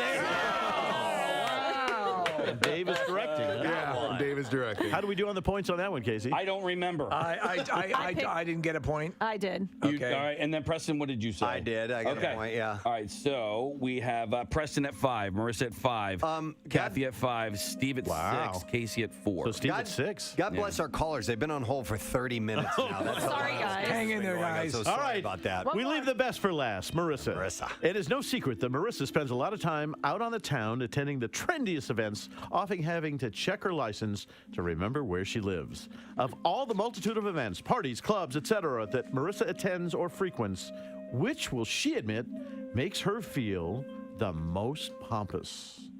All right, she goes to events. Whenever I used to live here, I'd run into her at 2 in the afternoon and 2 in the morning. And the question is, which of all the events she goes to makes her feel the most pompous? Interesting question. We're going to start with Steve. This, to me, even as writing the question, I thought, is this too easy? But I figured, what the hell, why not go for it? I'm going to have to say dinner en blanc. Oh, okay, yeah. Yes. Fancy schmancy events. Right. Absolutely. Okay, Kathy? I said the same thing just because I think she knows the joke behind it and that we all kind of Make fun of laugh. her? Yeah, laugh that she's going again. Nick? The name itself is pompous, so I went with dinner en blanc. Okay. Preston? I actually know it's her favorite event, though, so I don't know if it would be considered her the most pompous, but I couldn't think of another more pompous event, so I went with dinner en blanc as well. Casey? I honestly couldn't think of anything but dinner en blanc. All right, so Marissa. All right, so I thought about this long and hard, and I thought about picking up and going to Europe or Cuba or, just going to some random new Mark Vetri restaurant or something. And all of these, you guys make fun of me for being pompous. But But even though I feel like it isn't that pompous, but I'm also just defending it, it's got to be Dinner on Blonde. All right, so the scores remain the same. Steve is still in the lead with 7 correct answers, I believe, now. Oh, all right. Yeah, and so the only ones that can either tie are Kathy and Preston. Okay. All right, last question. To walk a mile in Marissa's shoes is to see the world at a sub-nose level. Which show member? Oh, my God, I can't believe this is the last question. Oh, my God. Which show member will Marissa say has the most out-of-control nose hair or cave bats situation? Wow. Wow. She's short. She looks up in various places that they think others don't. Preston is in the lead. We could have a potential tie. Then we will go to a tiebreaker question. I have no idea what that is, but we'll figure it out. We're going to start with Casey. Okay, so it couldn't be me because I pick my nose all the time. So there's like virtually never any bats in the cave. I got to go with Preston on this one. I don't really have any other explanation of him. All right, Preston. You know what? I've brought this up several times that Marissa has to view nose hairs regularly. I'm the tallest member of the show, so I gotta put myself in that category. She probably sees the most. Yep. Nick, I'm hoping it's not me, but I'm going to go with Preston as well. All right, Kathy. I went with Preston as well because of the height. His height. Steve. I went with Casey. Wow. Because? Only because I figured there's a lot of work around there just lodging things, and stuff might be more visible because of that. Though Preston is taller, obviously, and the angle's probably better. I went with Casey. All right, so potential tie here. Marissa, the answer is? All right, I'm going to admit something to you guys. There is only one member of the show whose nose I've looked up, and it's because he's constantly pointing it out and seeking my approval. It's Preston. There you go. So, Casey, tell us the score, please. All right. The final score is, I got to give him 1 and her 1. We have a 3-way tie. Oh. We have a 3-way tie between Preston Elliott, Steve Morrison, and Kathy. Thought of something else I did one time, but immediately, here I am as an adult thinking I'm in trouble. I'm in trouble. I'm in trouble. One time we were doing a promotion at the Granite Rim Mall with Y100, and we had we used to take a little putter and a putting green, and we would do a putting contest. Yeah. 'Cause when you go to these promotions, you have a little game. People can play, come on, and when so we're out there and we're bored. Nobody's coming out there. And I decide to take the putter and take a full-on driver swing. No, you didn't. To the golf ball, or I was pretending to. I was going to swing over the ball, and of course I'm aiming right at the parking lot. And we were in. There was like a tent sale going out there, something. So there was a wide open area where nobody was parked, but about 50 yards away there were cars. I swung at this thing. I hit the ball. And it goes over and thunk and hits the side of a car. Big, huge dent in the side of it. And I tell an intern, I go, go get the golf ball. Go get the golf ball right now. Go get it. So they ran and got the golf ball, and I go, put the whole golf ball thing away. Put the whole putting green thing away. Appearance over. Appearance over. Appearance over. Yeah, Appearance over. Yeah. Attention. We've got our winner. Yeah. So put the golf ball away. Appearance over. And sure enough, like 10 minutes later, somebody comes walking out, and they look at the side of their car, and it's got a big dent in it, and I didn't fess up to it. All right. How many years ago? You're 15, 16. An adult man. I know. Wow. Here I am. I'm confessing it right now. Now, that was not cool. Don't say. But do you remember what kind of car or what color it was or anything like that? Okay. I have no idea. Okay. But it was. I remember them looking down and them looking around, and here I. People do that all the time. Hands in my pocket. Didn't we have a potato gun at one event? And we had it. It was like on a mortar, and we shot it into the parking lot. And didn't we hit a car? Nope, that never happened. Nope, I think there was another show. You come to any of our events, park far away. I regret it. I should. I wouldn't mind making good on that. Well, listen, not really. What are you going to buy him a new car 15 years later? I heard what you said, you son of a bitch. I spent years trying to figure out how that happened. I thought it was my fault. Yeah, what would you guys say would be like a movie Star theme Wars? or score? Yes, Casey, it's number one. Sorry, I didn't mean to- no, it's all right. No, you were asked. That got 24% of the votes. Almost a quarter of people surveyed cited that as the most memorable. What percentage are John Williams scores at the top? Yeah, it's probably Star Wars, Indiana Jones. Nope, it's just the one. Oh. So because after that is 007? Nope, Saturday Night Fever. Okay. Bee Gees. Yep, so Night Fever, Night Fever. Stay alive, stay alive. Or Staying Alive, I guess. Stay alive. You know what that needed? And you can tell by the way I use my walk, I'm a woman's man. Dirty Dancing. Dirty dancing. 13%. But that's not a theme song. It's not like when the movie started, it was like, no, I had no. Like that's We're dirty dancing, dirty dancing. By the way, I saw He's right that- though. There's no dirty dancing theme. No. There are songs within Dirty Dancing that are songs. By the way, I saw on a commercial the other day for some food product. They used Hungry Eyes from that soundtrack as well. Yes. Hungry Eyes. What's that other? She's like the wind. Hungry Eyes. I mean, my favorite song from that movie is this one. I love this. Who's this hula hana of come on, I wanna hula back. What were the hits from the soundtrack? You had that. You had the You had Hungry Eyes. You had Time in My Life. Those were the two biggies. right, and there then was, She's Like the Wind. She's Like the Wind was in that as and well. that's Patrick Swayze singing that, Oh, right? Yeah. Yep. Yeah, They had so many hits that were already songs. And Yeah, it was such a popular album that they made two of them. What was the one? Hey, lover boy. Remember when they were How do you call your lover boy? lip syncing that one? I simply say. What was that? I simply say, baby. Oh, yeah. My sweet baby. Here you go. We have the list. Do you remember the Dirty Dancing tour that happened? Oh, yeah. Here we go. Be My Baby, Hungry Eyes, Stay. Oh, from the Zodiacs. Oh. Is that? Oh, won't you stay? Jesus Christ. And then it says yes. There were more songs in this. What's yes? What's yes? I don't know.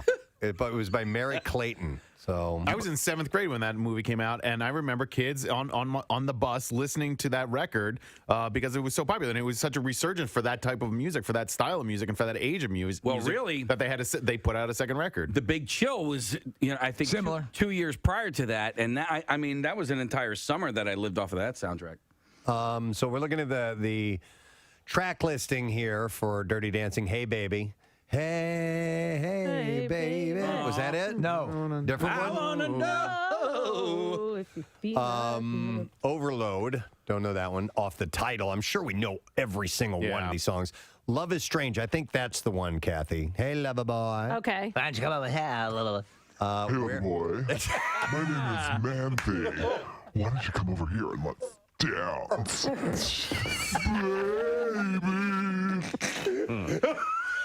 Baby. I'm dirty dancing all over your face. Just try not to move. Don't move. This hurts. Now do the lift. We're filthy dancing. I'll lift you up. Remember that remake? A day after the season 13 finale of America's Got Talent, finalist Michael Ketterer was arrested for domestic violence. Whoa. Well, it shows the system works because he only came in 5th place. What did he do? Was he a singer or what? He packed luggage. No, I don't know. Michael Ketterer is I his think he name, was and the I singer. don't know what he did. We're You looking and at a Steve, picture all of us actually, it might have to do. Steve, you sent me that article about the pollen count. Oh, it's definitely my allergies. It is apparently it's at astronomical levels right now. Like it's never seen triple before. Yeah. I've had what it should be. allergy issues my whole life basically, but right now is stuff that like I've never experienced. Like, I actually went to the doctor because I was like, "What's going on?" And it's allergies. They're just so bad. This is the article in the Daily News is kind of it shows charts and everything, and it's like, did you get anything off of it, Preston? Do you get a reaction to? Not really. I mean, like, I guess a little bit. So and by the way, it's ragweed that apparently is the big thing right now. But when I went down to Florida to visit my mom and sister, my sister's like, oh, by the way, the pollen level is ridiculous. I'm like, that stuff usually doesn't affect me.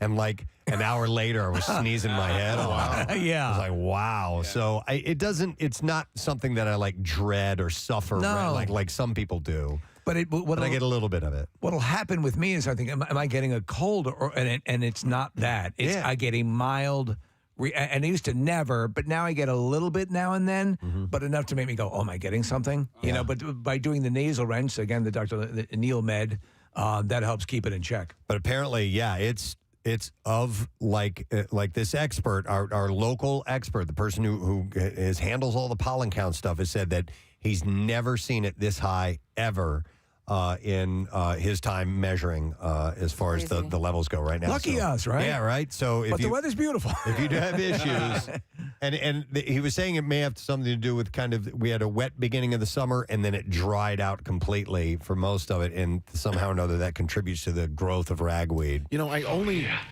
saw like 2 or 3 Chinese lanternflies this year. Yes! I was just saying that same thing. Maybe 5, Nick. They're not Chinese lanternflies. They aren't? No, they're... Japanese? Japanese, I think. No, I don't think so. Indian? Or Asian. Because you're thinking of Taiwanese? Okay. Maybe... Spotted lantern. Spotted lantern! That's what it is. You're thinking of a Chinese lantern that you light and fly in the sky. What can we give to Preston for that, Casey? Well, they come from China. Well, there you go. But they're the spotted lanternfly. Anyway. Yeah. I just haven't seen many of them this year, so I don't know if they showed up in any other spots or in and around our area, because 2 years ago, 3 years ago, it was all awful. over the place. Yeah, and then, people were making jewelry out of discarded ones and Nick, whatever. I hate those plant hopper indigenous bastards. Yeah. I think they've made their way into Jersey. Yeah, I was just going to say that. Like up sort of like a little bit north. They're like covered in it. Okay. But this year, Nick, you're right. I saw fewer than I have. I saw a little less last year, and the year before it was like they were everywhere. Kind of bizarre. But I think they're giving a standing order to kill them like the second you see them. So do you know who's like awesome at killing? My wife. She, like I can take out flies right and left. I'm like I'm a nightmare. But for the lanternfly, Claire's got their number. She's coming for you. Coming for you. Yeah. I want what they want. I want what cicadas want. Yeah, they can. They're really good jumpers. They don't fly very fast. You gotta get them from behind. But notice you're a good jumper. But yeah, you're right, Casey. You have to get them from behind. Yep. You take them from behind when you go. They like oh, where's that guy? Get Maitland. Oh yeah, get Maitland Ward on it. Oh yeah. But so the pollen count is crazy. Steve, quick, I forgot in the last segment, well, it's because we have Maitland all ready to go, but you wanted to mention your Kegs for Cats event. Yes, we were talking about the Philadelphia Brewing Company, which had their hops cut down accidentally by the... by a weed eater. Yeah. By somebody coming in thinking they were weeds and took out all their hops that they've been growing specifically for a special beer a certain that they do. beer. Yeah. So anyway, they're a wonderful place, and it is this Sunday, the 18th, from 1 to 4 p.m. Kegs for Cats. We did it once before. This brewery is awesome, microbrew. They have a wonderful area that's sort of right outside the brewery itself where you can hang out. Then there's a picnic area with picnic tables across the small street. It is at 2440 Frankfurt Avenue. We're going to be there from 1 to 4. It is to benefit the Community Cats Fund, which is through Morris Animal Refuge, also through Max Fund, which is my wife's charity that raises money for these community cats and things that they require. What you're going to have is great beer, great food from Algorithm, which is I think last year voted the #1 food truck in Philadelphia. There's going to be all sorts of raffles, all sorts of things to give away. It's going to be an incredible weather-wise afternoon on Sunday. And best of all, kitten petting booths. And that's always a big hit. So if you can come on out, we'll be there. I'll be there for the entire run. Come say hi, and there's going to be a lot of fun people hanging out at a great place. You can get tickets. Go to PrestonSteve.com. The information is up there, or MaxFun.com. All right, real quick, I want to go to Rich because he's got some info about the spotted lanternflies. Rich, hi, good morning. Yeah, hey, sorry to bother you guys at work. Nah, it's all right, man. So you're an arborist? I am. I'm an arborist, and you guys were talking about the spotted lanternflies. And we've noticed that, too. And we think that we're not 100% positive, but because it's been so hot and dry, spotted lanternflies basically, they pierce into trees and they suck the juice out. And because it was so hot and dry, they weren't able to do that and molt from their nymph stage into the adult stage. Oh, okay. So the drought is basically slowed their progression, correct? Exactly. Yeah, All right. they weren't able to go from their crawler stage into the flying stage with wings. So They couldn't suck the juice. The one good thing, I guess, that came from the drought was that. So. All right, fair enough. Any other insidious insect slowed down because of the drought? What's that? Any other type of? There was another one that they were touting as being formidable that could be a big issue this Like year. an invasive species? Right, like an Yeah, there's a few that have been down in population size this year. Unfortunately, it's likely that next year the populations of a lot of insects might be higher because of it. Oh wow! You just can't stop winning with all this. Yeah. What are you gonna do? There's always something. All right, thank you, Rich. We appreciate the info. Thanks, guys. All right, see ya. Hey, can you do me a favor? Can you play all of the Oh Yeah guy? Cause You're gonna be my regular Saturday night thing, baby. Oh yeah. And she's like, yeah, that's great. Then I love when the door opens up. I love hearing that. Yeah, it's Dalton. Yeah, it's Dalton. Watching Yeah. him while they're doing Yeah, that. He's behind her. I'm on my and- break. Yeah, I'm on my break. Is that what he said? Yeah. I just watched it. Oh yeah. You're gonna be my regular Saturday night thing, baby. Oh yeah. It can't hold up. Did we do the The movie can't hold up. Like it was of such a time. It holds up in a nostalgic. They're remaking it. They don't with need to Jake do that. Gyllenhaal. Yeah. I love it. It sits right in that pocket of it's fun crap. There's like the fact that he is a student of philosophy. It's Roadhouse for those who don't know. Roadhouse. Yeah. The fact that he keeps his medical records and espouses, and that she just happens to be the one doctor in town and she's hot and he everyone has some sort of small town quip that they can dispense at the drop of a hat. The fact that he's famous for being a cooler, right? Like Dalton. You're Dalton. That's Dalton. And then Wade Garrett. Yeah. The cooler of all coolers. You're Wade Garrett. That's Wade Garrett. Wait, who is that guy? Yeah. That's Wade Garrett. No. Oh my God. Oh wait. You're Johnny 8, the dry cleaner. Yeah, and then meanwhile, so here's the deal: the fallout at the end of the movie, right? They're all joking, like, "Did you see anything? No, I didn't see nothing." There's been a brutal massacre. Yes, a brutal massacre in the news. They're gonna be like 7 people have been found dead. The town tycoon his chest has been blown out. Yes. He's laying in the middle of a broken table. Yeah. And everyone goes, I don't know who did it. Did you see it? I didn't see nothing. What did you see? A polar bear fell on me. That's kind of a play on a real story that happened in Missouri of this bully in this town. Yeah. And who played him? Brian Denny. He played him in the made movie. for TV movie. It's an And absolute true story. They went out and murdered this. They killed this guy who was the town bully, and they shot him, and nobody said a word because this guy was ruthless and brutal, just like Bengazon. Brad Wesley in Roadhouse. Wesley! Yep. And I swear to God, I gotta tell you. I love the scene where he dresses down the guys when they come back and they haven't been able to take care. Yeah. They go and that's what I don't like about you. You're a bleeder. You're a bleeder. Yeah. I'm sorry, boss. I'm sorry, boss. I believe you. Yeah. But you don't seem sincere. Listen, and I got to do this for you. Okay. You're going to act something out? I'm going to act something out. Okay. This is Dalton's roundhouse kick, okay, guys? Here we go. Oh, no. Here we go. Oh, here we go. Okay. Wait, do we have video on this? We got a video. All We right. can do it over there. There's a little more. Is it better over here? I gotta say, I don't know what you're talking about with this. He says it's very ballet-like. Very ballet-like, okay? Yeah, okay. So I wanna see Dalton, this. here he's sizing up against this guy, right? And then he does like a step ball change, and he's like, his arms are like this. He's like, Okay. I swear to God. I have to see it. I believe it. That never clicked for Kathy's me. probably better. She's a yoga person and a dancer. So can you give me a dancing, pirouette? a I was never pirouette a with a ballerina. kick? What's that? I was never a ballerina. By the way, what is step ball change? Show me what that is. Kickball change. Oh, it's kickball change. Well, it's it could be like a kick. Wait, oh my God, now I can't do it. Kickball change. It's kick. Here. Do it for me, Kath. All right. I can't see. You're gonna step I'll way come back. over there. Okay. Kick. Get my blanket off the floor. It's kickball change. She's going over there now. Kickball change. Step. Yeah. Yes. Now throw a roundhouse kick into that right here. Please do that.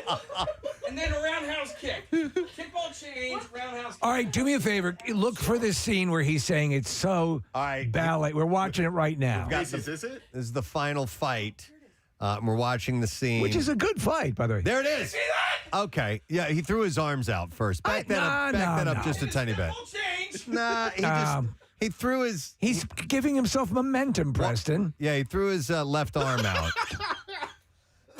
I think you're overreacting, Case. It's almost as if he was taking trying to do a left hook, and then he missed, and then he swung around. There is one more roundhouse that he throws in there that I'm like, wow, Mikhail Baryshnikov would be proud. Okay. I think this is a good fight. Yeah.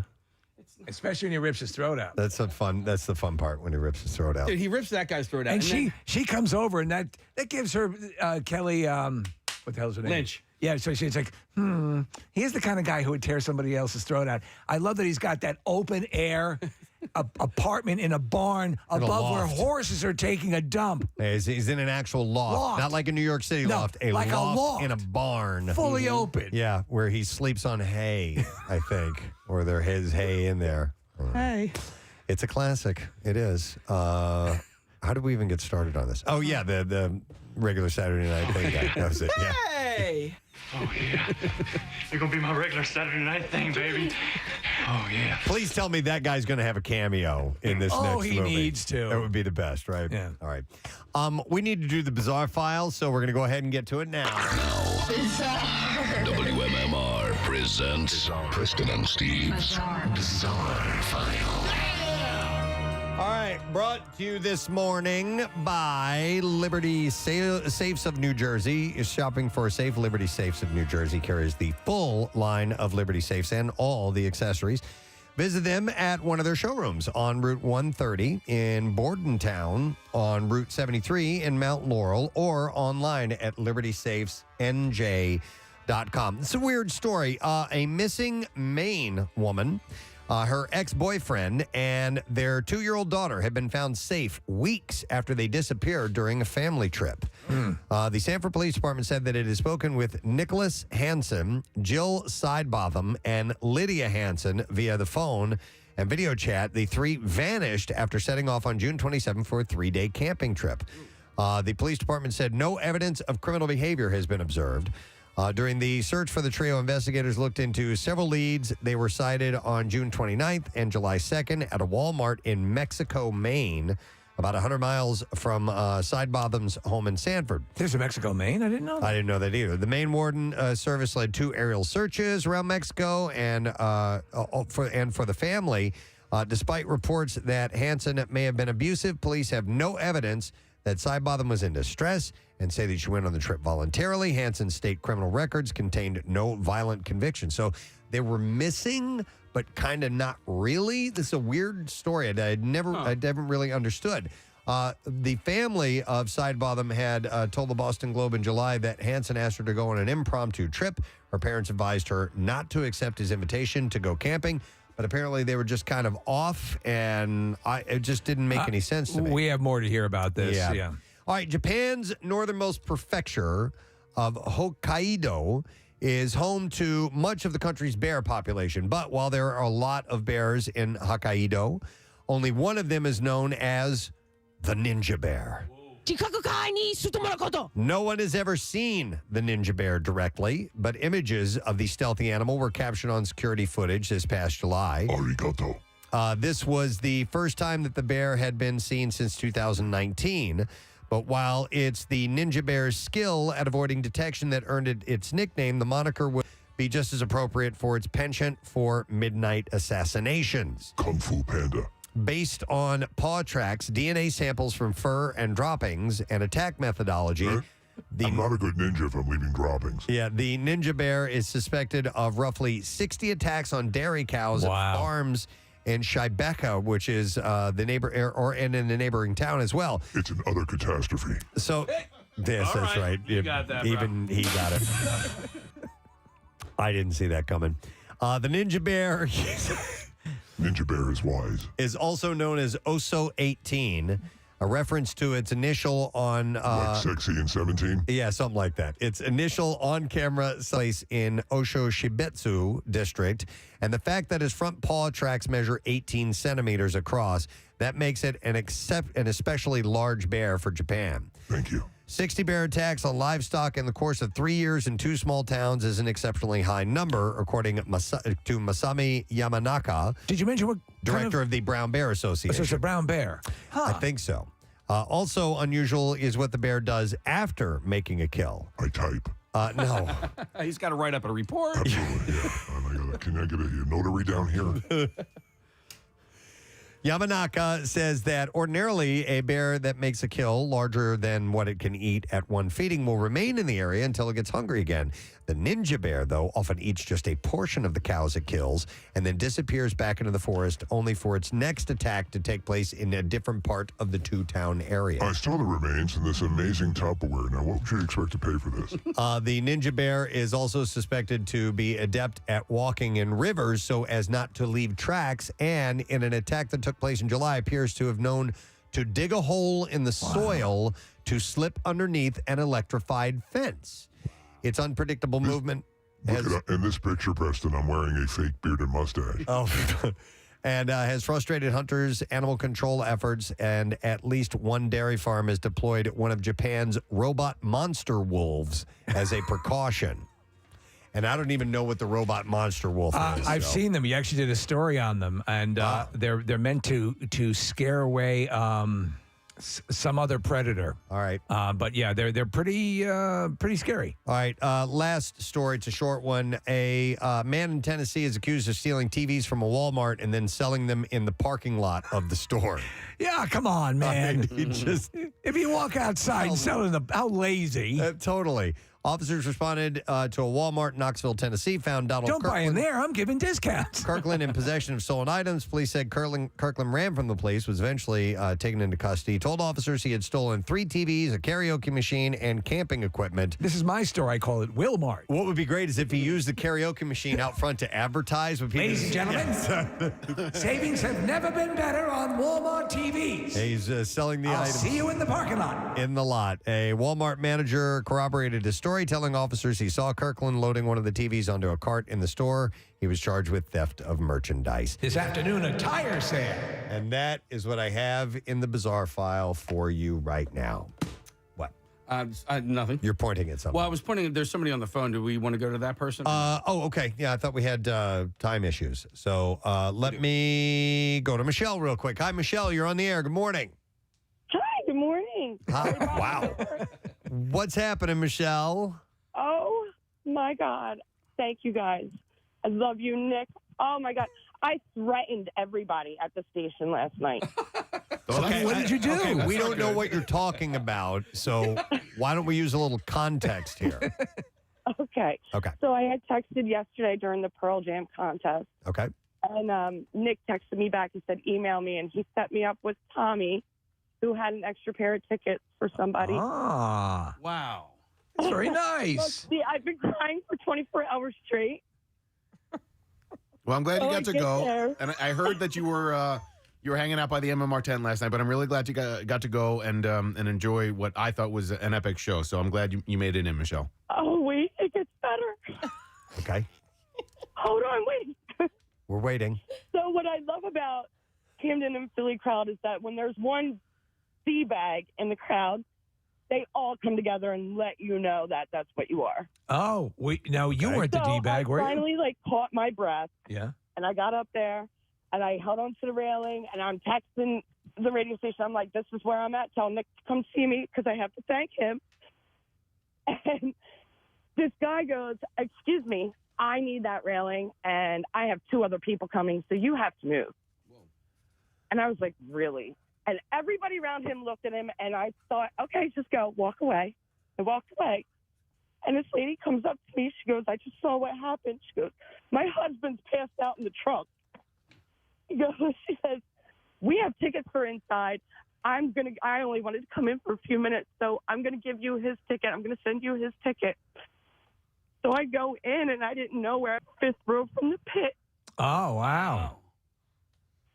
It was, I didn't stop crying. The security guard finally comes up to me. He goes, "Do you need anything? I'm here." And he like stood guard for me. Like anybody that came near me, he like pushed out of the way. Like he was like, I'm just. And when Animal started, I finally smiled. He goes, "I'm so happy to see you smile finally, because all you've done is cry." Michelle, that sounds like a great evening, and we're glad it worked out well for you. So, yeah, Nick was raving about the show, so that's awesome. Are you Thank just you, guys. Thank you, Nick. I swear, if you didn't answer me today, I was going to come there and camp out until I saw you myself.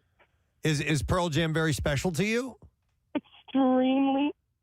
And I wasn't even going to go last night because I've been dealing with this cancer thing, and I shaved my head. I have no eyebrows, and my boyfriend was like, "Just go. Do yourself up, do something, and go." And I cried for an hour because I couldn't figure out how to draw eyebrows on. Oh, sweet. Michelle, you sound like a sweetheart, and I'm so glad it worked out well for you. And how is your health in general? How are you doing? I'll be fine. I mean, Monday's going to be a tough day, but it's okay now, you know? Okay. All right. Well, listen, just enjoy all this that you got to experience last night. That's wonderful. Thank you. All right. All right. You're welcome, Michelle. Thanks for the call this morning. I appreciate that was a good call, man. That was really sweet. I'm glad you got to go. Yeah, definitely. All right, we need to take a break. Let's do that very thing. We'll come back in a second, and we'll ask a lesson, question, trash, and music news. Those things are on the way. Stay with us. Preston and Steve. Singer and impersonated John McCain. So those are the two things you can clearly get from this photograph here. He's going to be playing a Vegas casino. It's uncanny. Yeah. He just does John McCain, and that's it. Yeah. What would it be like if John McCain sang the songbook of Air Supply? A loving tribute to one of our nation's heroes and the kings of soft rock. I don't even have any air supply. One of our nation's heroes. You're probably doing so here. lost without you. I'm sorry. I knew you were right for leaving me so long. That's very specific talent. It was the greatest John McCain Air Supply show I've ever seen. And I'm bringing back my whole family.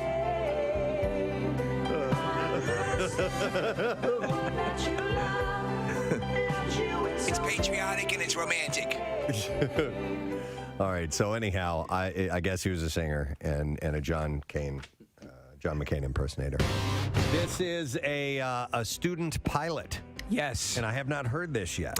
Student pilot is soloing for the first time. So they've got their lessons, and now they're going to take it up and fly it by themselves. Yeah, so she spent many hours training. Yes. And ready for her solo flight. And upon takeoff, she's in flight, and they notice one of her wheels, its fixed wheels, has fallen off. Okay. The aircraft. We have the audio of this, and I haven't heard it yet. Maggie, this is John. How you doing?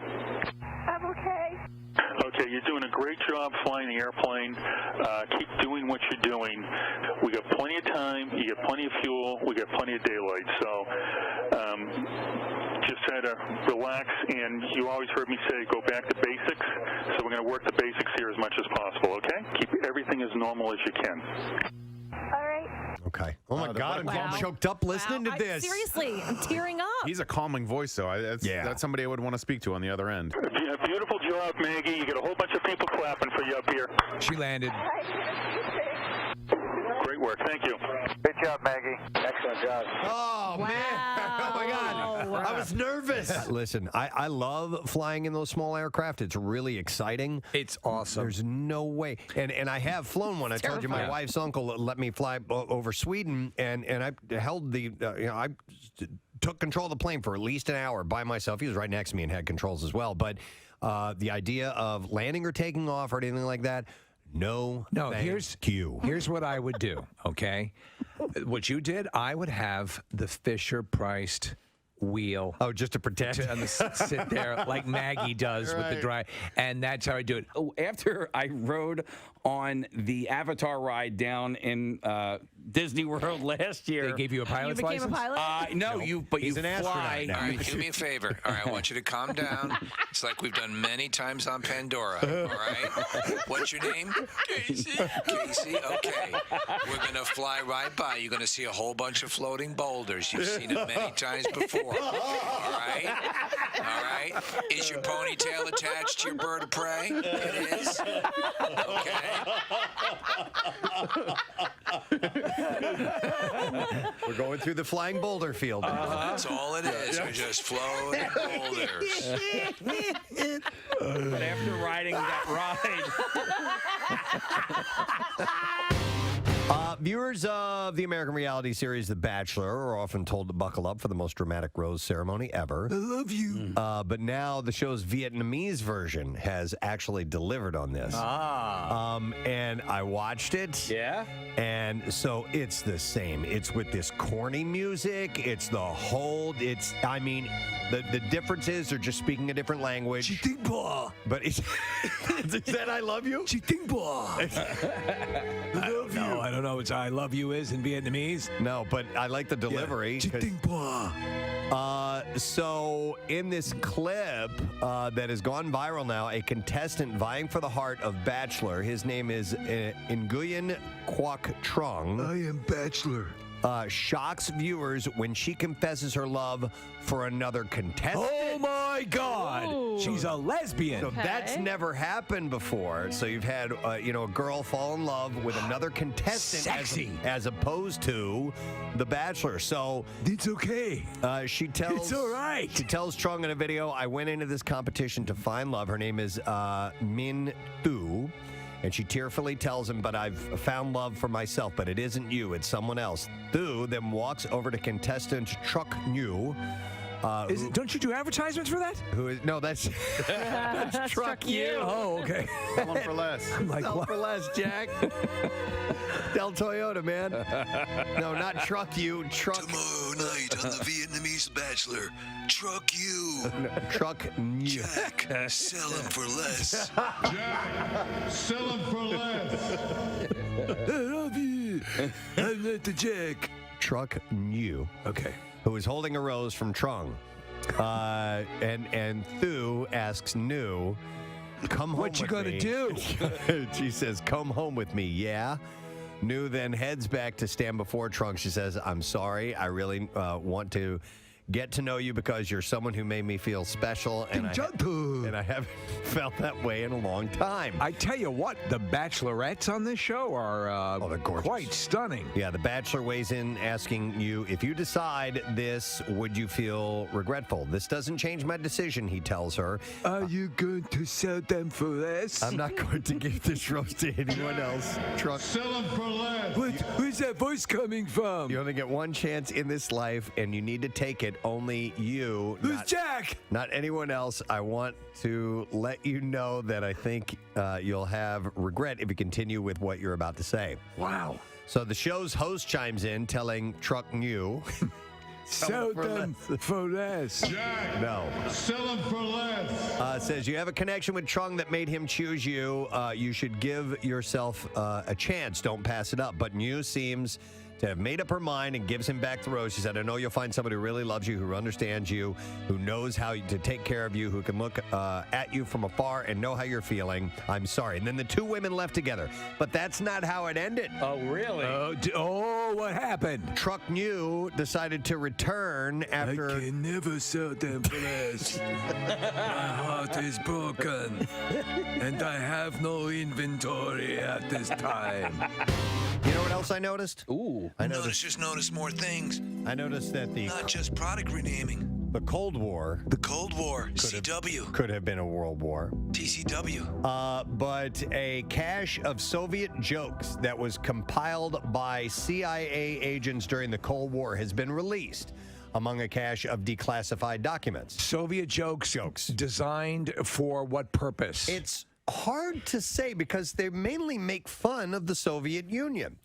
So all the jokes were told between Soviets, but picked up by CIA operatives before being relayed back to Washington. So do we believe that perhaps it were American operatives and spies to be armed with these jokes, it might be a way of sort of ingratiating themselves to, in other words, if you could tell a funny Soviet joke to another person. They're not clear on what the purpose or was of this it for their I think it was just them. Soviet review. It was just part of the gigantic lists of stuff that they have at So the CIA. there's a lot of Yakov Smirnoff stuff here, right? The list was addressed to the deputy director of the CIA, but is believed to have been circulated among senior White House officials. One joke featuring Ronald Reagan made it to the president's desk, and he found it so funny that he began to use it himself. That's the goddamn funniest thing I've ever heard. So here, you want to hear the joke? Please tell me. Tell me, Mommy. An American tells a Russian that the United States is so free that he can stand in front of the White House and yell, "To hell with Ronald Reagan." And the Russian replies, "That's nothing. I can stand in front of the Kremlin and yell, 'To hell with Ronald Reagan,' too." I don't get it. Oh, yeah! Did you say penis? I must have missed it. No. You said it was a dirty joke. No, I didn't say it was a dirty joke. Oh, yes, you did. What? No, I didn't say it was a dirty joke. You said it was filthy. I think the Alzheimer's is kicking in, Ronnie. God damn it. Yep. Where are my jelly beans? It is not known exactly why the CIA began doing this. It wasn't filthy. Though since there were no polls in Soviet Russia, it could have been a good way for agents to judge public mood towards politicians and the government. Why did chicken cross road? Why? To escape the extreme starvation caused by Stalin. One particular figure of fun was Mikhail Gorbachev. Why do I have stain on head? The last leader of the Soviet Union who worked to end the Cold War by reforming the USSR. While this made him popular overseas, he was often reviled at home, as revealed by this joke, which tells of a man waiting in line at a liquor store. Tell the joke. A worker standing at a liquor store line says, I have had enough. Save my place. I'm going to go shoot Gorbachev. 2 hours later, he returns to claim his place in line, and his friends asked, "Did you get him?" He said, "No, the line there was even longer than the line here." That is a good one. It's very funny. Another joke compares Gorbachev to... You know, maybe we don't laugh at the same kind of jokes or something, but... You told me that Gorbachev line joke and it wasn't funny. But I have one for you. Knock, knock. Who's there? Orange. Orange who? Banana. I don't think you told that correctly. Shut up. Banana.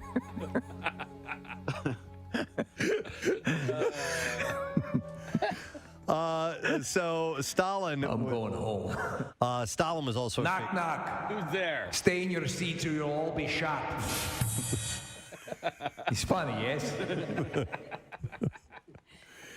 Knock, knock. Who's there? You will starve in Gulag. I'm here all the week. I would say try veal, but there is no veal. Try cannibalism as we starve out all of the population in Siberia because of extreme poverty caused by Stalin. Thanks for coming. Knock, knock. Who's there? They murdered my wife. That's sad. Yeah, but if you think about it, she was nagging. It's a way Homer. Have you heard the banana joke? Heard funny joke from Rocky. Knock, knock. Who's there? Orange. Orange who? Banana. Oh, God. Oh.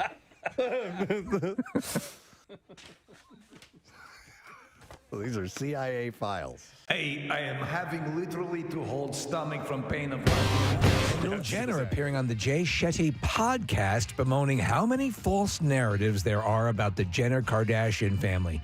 Jenner says the problem is that her family is very shy and private. Yeah. Oh, my God. Queen Elizabeth's funeral will be taking place on Monday in London, and parts of the meticulous guest list have been leaked to the press. Amazingly, Australian Prime Minister Anthony Albanese was not invited, while Dream a Little Dream star Corey Feldman was. Hey! And finally, 48-year-old Leonardo DiCaprio was seen cozying up to 27-year-old Gigi Hadid at an exclusive party during New York's Fashion Week. DiCaprio also played a bit of a hero at one point, stepping in to find Gigi's missing binky. So, All right, thank you, Steve. By the way, I finally watched a video you sent the other day of Corey Feldman at a bar doing his music thing, and he's playing guitar, and he steps into the microphone and apparently stepped on the mic stand right as he was about to approach it, and it just smacks him right in the mouth. Oh, the I microphone didn't see did. that. Oh, yeah. Yes, audibly. It's great. It's great. And he just stops and did that. You remember when you hit me in the mouth with the microphone? It was that type of stop. And And you could hear some of the crowd go, ooh. All right, to the phones we go, because 2 O's in the middle of a word helps marketing like in Goop and Poosh and Boohoo. What should our show be called? 215-263-WMMR. We're going to go to John and see if we can get the answer. Hey, John, good morning. Dude. Yeah, you there, John? John? It's Brewer. Oh, dude, it's Brewer. Well done. All right, John, great. what should the show be called? I believe it'd be called Preston and Stew. Yeah. You got it. Thanks. Hang on the line, buddy. We're going to set you up with a pair of tickets to dine, dance, and take in the amazing views aboard Spirit of Philadelphia, departing from Penn's Landing, a dinner cruise on the Delaware River. Let you relax and enjoy the beauty of Philly's historic waterfront. You can book today at citycruises.com. Now, Preston and Steve's Music News on 93.3 WMMR. All right, it's brought to you by Dry Tech Waterproofing Solutions. Protect your home from water damage, cracks in your foundation, and mold with Dry Tech Waterproofing Solutions. Preston and Steve listeners, you get 15% off when you mention our show, so go to drytechcorp.com.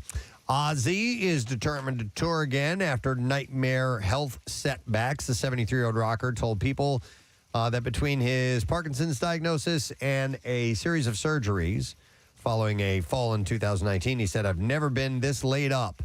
Despite his condition, he's determined to get back on the road. He said, "It's where I belong. The relationship I have with my audience is the biggest love affair of my life." He said, "I am determined to get back on stage, even if I have to be nailed to a board and wheeled on." So for the longest time, it's been accepted that Ozzy on stage, was just kind of doing his deal. I wonder if he's a little bit more energetic now, after getting medical help. Yeah, I didn't see any of the video footage of him.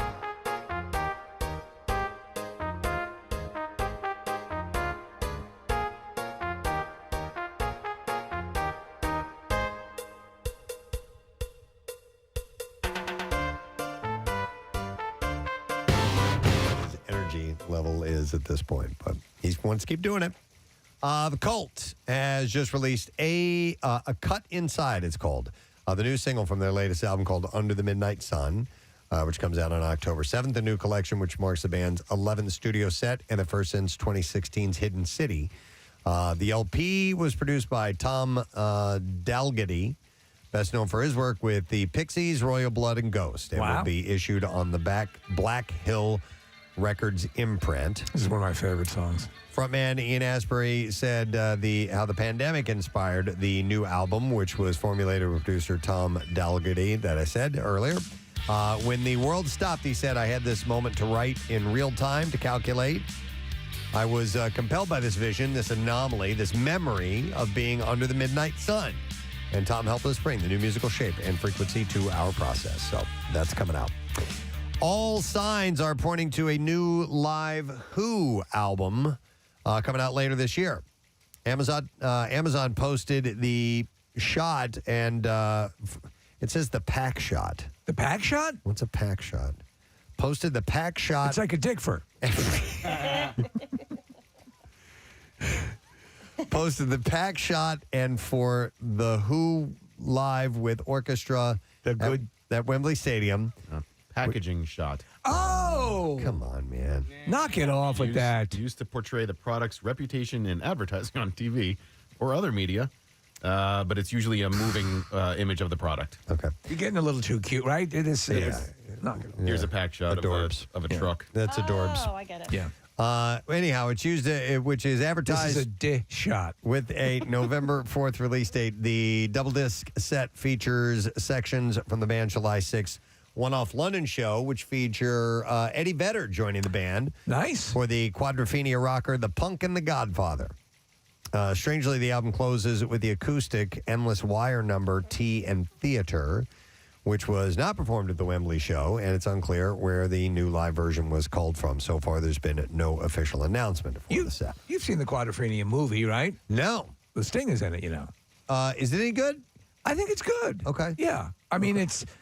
You know, I revisited the Tommy movie, which when it came out, having been a fan of the original album, I'm like, this is an abortion. Yeah. You know, the music-wise, very synthesizer and very non. Yeah. I mean, even though Pete Townsend and the band, they were doing it. Well, and it's also very Broadway show, like, because you have Anne Margaret who's singing like that, and I know what you mean. Yeah.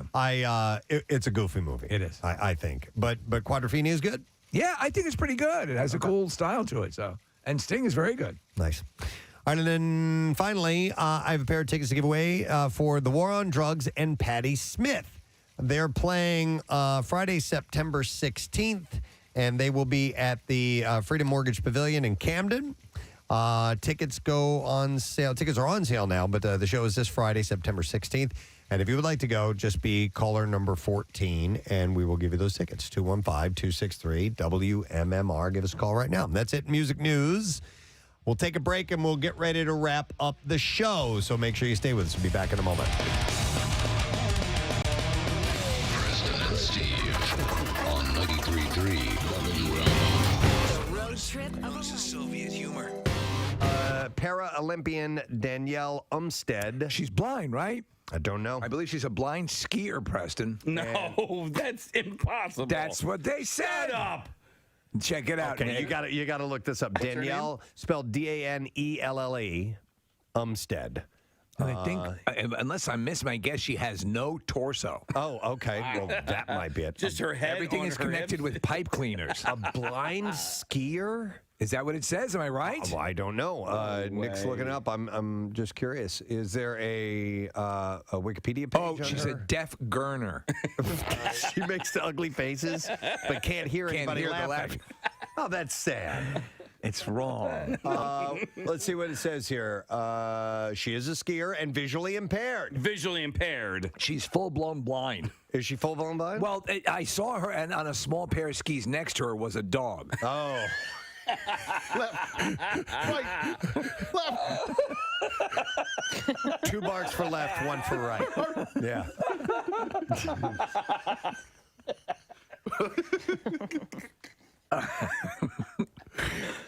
That's not fair to That the dog. is not fair to the dog. No. And I mean, he's got to bark fast. And you never know if they're right next to each other. He also can't really tell you that he doesn't want to do this. No.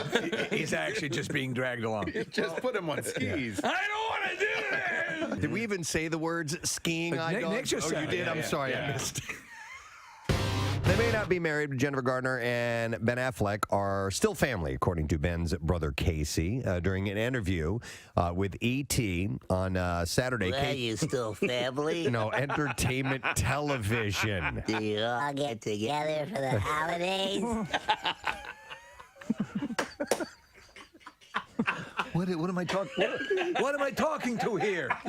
I'm E.T. He walks in. He's like, "Are you serious? I have to do this." Pulling himself up in the chair. Thanks for talking with me. Could you get my agent in here, please? I'm talking to a turtle. Yeah. Not a turtle.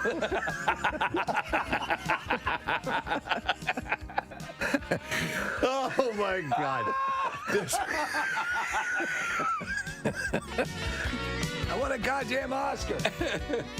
It was during an interview with E.T.'s Kelty Knight. Oh, okay. Whoever that is. I left that part out and I just said E.T., all right? So it was at the Are you still family? How much longer is he going to be in rehab? He's holding up his finger. Oh my God. E.T. could probably fix his addiction problem with his magic finger. You're right. His heart. Touch his heart. Heart light. Whole new human being. New Batman movie.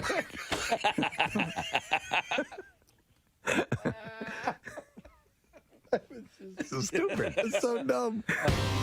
All right, TMZ reports that Davy Chase. Now, I looked her up, and it says she starred in The Ring. She was Samara. She's the psycho. Yes. The scary girl. The girl in the well. And by the way, turns out she's gorgeous. Yes, she is. She was arrested on a drug possession charge and spent some time behind bars. Yeah. But she escaped through the television, didn't she? She did. She managed to get out I of knew there we through were the going that TV. way. But she's had some run-ins. Last year, she was locked up after cops pulled her over for joyriding in an allegedly stolen car. She was locked up for 7 days. Is the phone rings after 7 days or something like In that? 7 days. Yeah, that's when you die. You have 7 days to get your affairs in order before you're... 7 days. It's been a while since I've seen that movie. 6.5. 7 business days. Business days? So that means I get the weekend, too? Well, it's Monday's Labor Day, so about 8 days. All right, just stay there. I'm going to come over and kill you now. Yeah, if you could be more specific, it might help in planning. So, what if I go across the international date line? Let me get back to you. Coming up soon, we'll be addressing Halloween. But Yes. it's a favorite costume for Halloween parties and haunted houses. Which is the one where you go to where they have a girl who really does the full, clicking and the whole body gesticulation. Penhurst? No, it's there's probably one there, but there's one, maybe it's there's one it's the one way out where we always get lost going to. It's in Bucks County. Yeah. I know exactly the one you're talking but the about. girl who does Fear? Nah, Might be. Valley of Fear. It's out kind of in a woodsy area. It's Grotto of Consternation is the name of it. Hang on. Chrissy is on the line to tell us about that haunted attraction. And it is Valley of Fear, isn't it? So it's Valley of Fear? It is Valley of Fear, and the girl who does play the one from The Ring, who was there for a long time, Liz, is just a phenomenal singer, too. I just wanted to let you guys know. Really? Okay. Oh, yeah, she's incredibly talented. And she was good. It says you were moving along, she'd move along, and she never sang really, but she She didn't I'm sing. the chick from The Ring, and I'm coming after you. So her name is Liz? Yes, Liz. All right, cool. Thank you, Chrissy. Appreciate it. No problem. Cause in 7 days See ya. you're through. All right. It's not that scary. I know, it's not scary when you sing it. Yeah, right? Wouldn't it be a little less if it were a musical? I live in a well and my life's kind of hell and I'm coming after you. My life's kind of hell. I'm the chick in the well and my life's kind of hell, but I'm a coming after you in 7 days. 7 days. In 7 days. 7 days. 7 days. Coming after you in 7 days. Hey. The Ring, the musical. Turn my mic on. You turned his mic off. I didn't turn it off. I think you might have hit the button yourself there, dude. Uh-oh. No, there we go. I just hit that button. All right. Wait a second. What's going on? Wait a What second. just happened here? Your mic will turn off in 7 seconds. Your mic will turn off in 7 seconds. What? I don't have a mic. Lindsay Lohan. I was just watching Mean Girls last night on E. Well, there was this video of her dancing over the weekend, and it went viral. Is it laughable, sexy? I'm hesitant to even say viral. Like, how many does it take before it's called viral? Good question. You know, Viral is, yeah. So I just saw it this morning, and it's her dancing. And what is it? To be honest, it's not that big of a deal. It's just her dancing around a little bit, but some people have made a thing about it. She flips her hair in it. She leans her head down and flips her hair way up. So people are making a thing about that. Oh my gosh. Here, hang on. And there's the hair flip. So she does it twice. We're watching the video of it right now. And, well, now Busy Phillips and Kelly Oxford are getting in on the action. They spoofed Lindsay's now viral dance to the song Pillow Talk. Oh, snap. Well, Lindsay snapped her fingers and flipped her hair at her beach club in, I don't know where it is. Philip and Oxford got down in the kitchen. Oh, man. Phillips wrote on Instagram, honestly, it's weirdly harder to nail than it seemed. Respect. What's going on? They're throwing shade. They're throwing shade at her, Preston. Are they? Sort of. Yeah. Shady? Yeah, they're throwing shade, but then they threw respect in there. Yeah. RESPICT. That's right. They're making fun of the hair flip? Yes. I would make fun of the mom dance instead. I mean, the hair I've flip is the only flipping thing that my hair was like legit. that since high school. Right? Yeah. I It's like a it all. stupid. You're drunk. Flip your hair. I like Lindsay's thing, and I like the mock thing. I think it looks cute. So anyhow, they did a thing about that thing. Wow. There was a thing. It's just said. Wow. The original thing has been followed by another thing. This is what constitutes as news these days, folks. Over the weekend, a thing occurred, which was immediately followed by two rejoinder thingies. Televangelist Kenneth Copeland has a lot of experience with planes. We've seen, him and the other guy. There are two of these televangelists that are really big into their aircraft. They are really consumed with the level of aircraft that they own, and often the current plane they own is not good enough. It just ain't going to cut it. Because the Lord needs them to spread the gospel. We were blessed to have an airplane that it was a Vickers Viscount. A Vickers Viscount. And a man on our board of directors owned that airplane. And his financial situation had come to the place where, particularly after he got born again, and a lot, I won't go into all that. No, I won't go into all that. That's the religious part and it bogs things down. By the way, if we're all not clear at this point, not dime one is making its way to anybody who's poor. I just want to be clear on that. And I know I can say that to you, God bless you all, everyone sitting here right now, and it won't matter. You'll still gladly open up your wallets and put that money in the collection plate. All right, let me continue. But that airplane had been parked for several years. Mm-hmm. And it was a 4-engine turboprop. I mean, Jesus Christ, he sounds like he's talking about sounds this like in you're at church. an air show. He's a preacher. He's a man of the Lord, ostensibly. Airliner. So this was back in the days when George first came along, and oh man, we had fun in that old airplane, didn't we? Oh my God. They had an older sort of navigation system on that. I know that many of you are going to remember that they didn't have the triple GPS coordination system that you find in the newer vehicles. Did I mention Jesus yet or anything? This is a sermon. Every one of us claiming that we are really out of it today. I think we gave it our best 40%. I think we pulled it through. No, I think we pulled it off. I think Okay, good. I think we had Thank a good program today. Part of that was having great guests on the show. So I would like to thank Dr. Neil deGrasse Tyson for being on, promoting his live lecture at the Kimmel Center on Friday, September 23rd. It's called An Astrophysicist Goes to the Movies, Part 2. Tickets and information available at kimmelculturalcampus.org. And as always, just an easy, real cool conversation to have with him. Speaking of an easy, cool conversation, our buddy Adam Ferrara. We had one with him, too. He's going to be performing at the Opera House in Jim Thorpe on Friday night and then Newtown Theater on Saturday night. And you can go to adamferrara.com to get tickets. And then last but not least, adult film star Maitland Ward. Former child Disney actress and now working in the world of porn. And she has a book called Rated X, How Porn Liberated Me from Hollywood. And that's on sale now. And that was a cool conversation, too. And thank you also to the Burger Brawl and our Burger Brawl competitor, Moonshine, for stopping by and dropping off some burgers.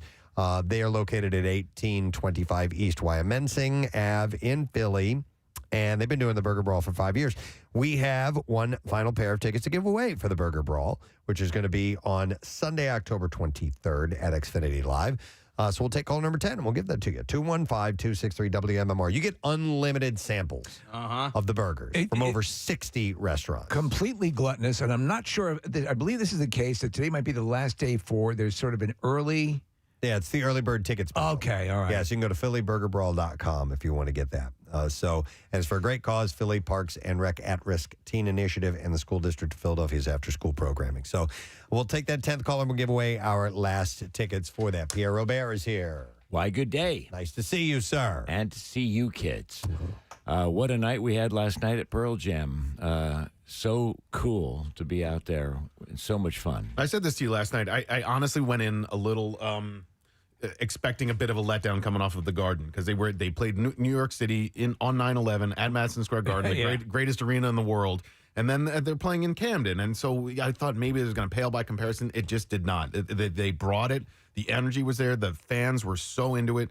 It was a Philly-centric show. I forgot to mention you guys this earlier. Eddie talked about going up the Art Museum steps. He called them the Rocky Steps. Really? But he referred to the building at the top of the Rocky Steps as that Philly library.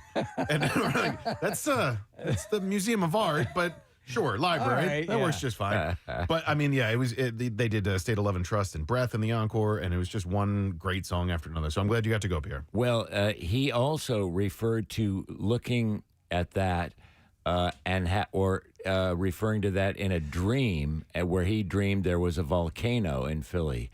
And with that, Mike McCready went into eruption. And I thought they were going to go into You Really Got Me, but they didn't. But Mike McCready did all of Eruption in a little Eddie Van Halen tribute. Yeah, he's a big Eddie Van Halen fan. Cool Did they open with Wishlist?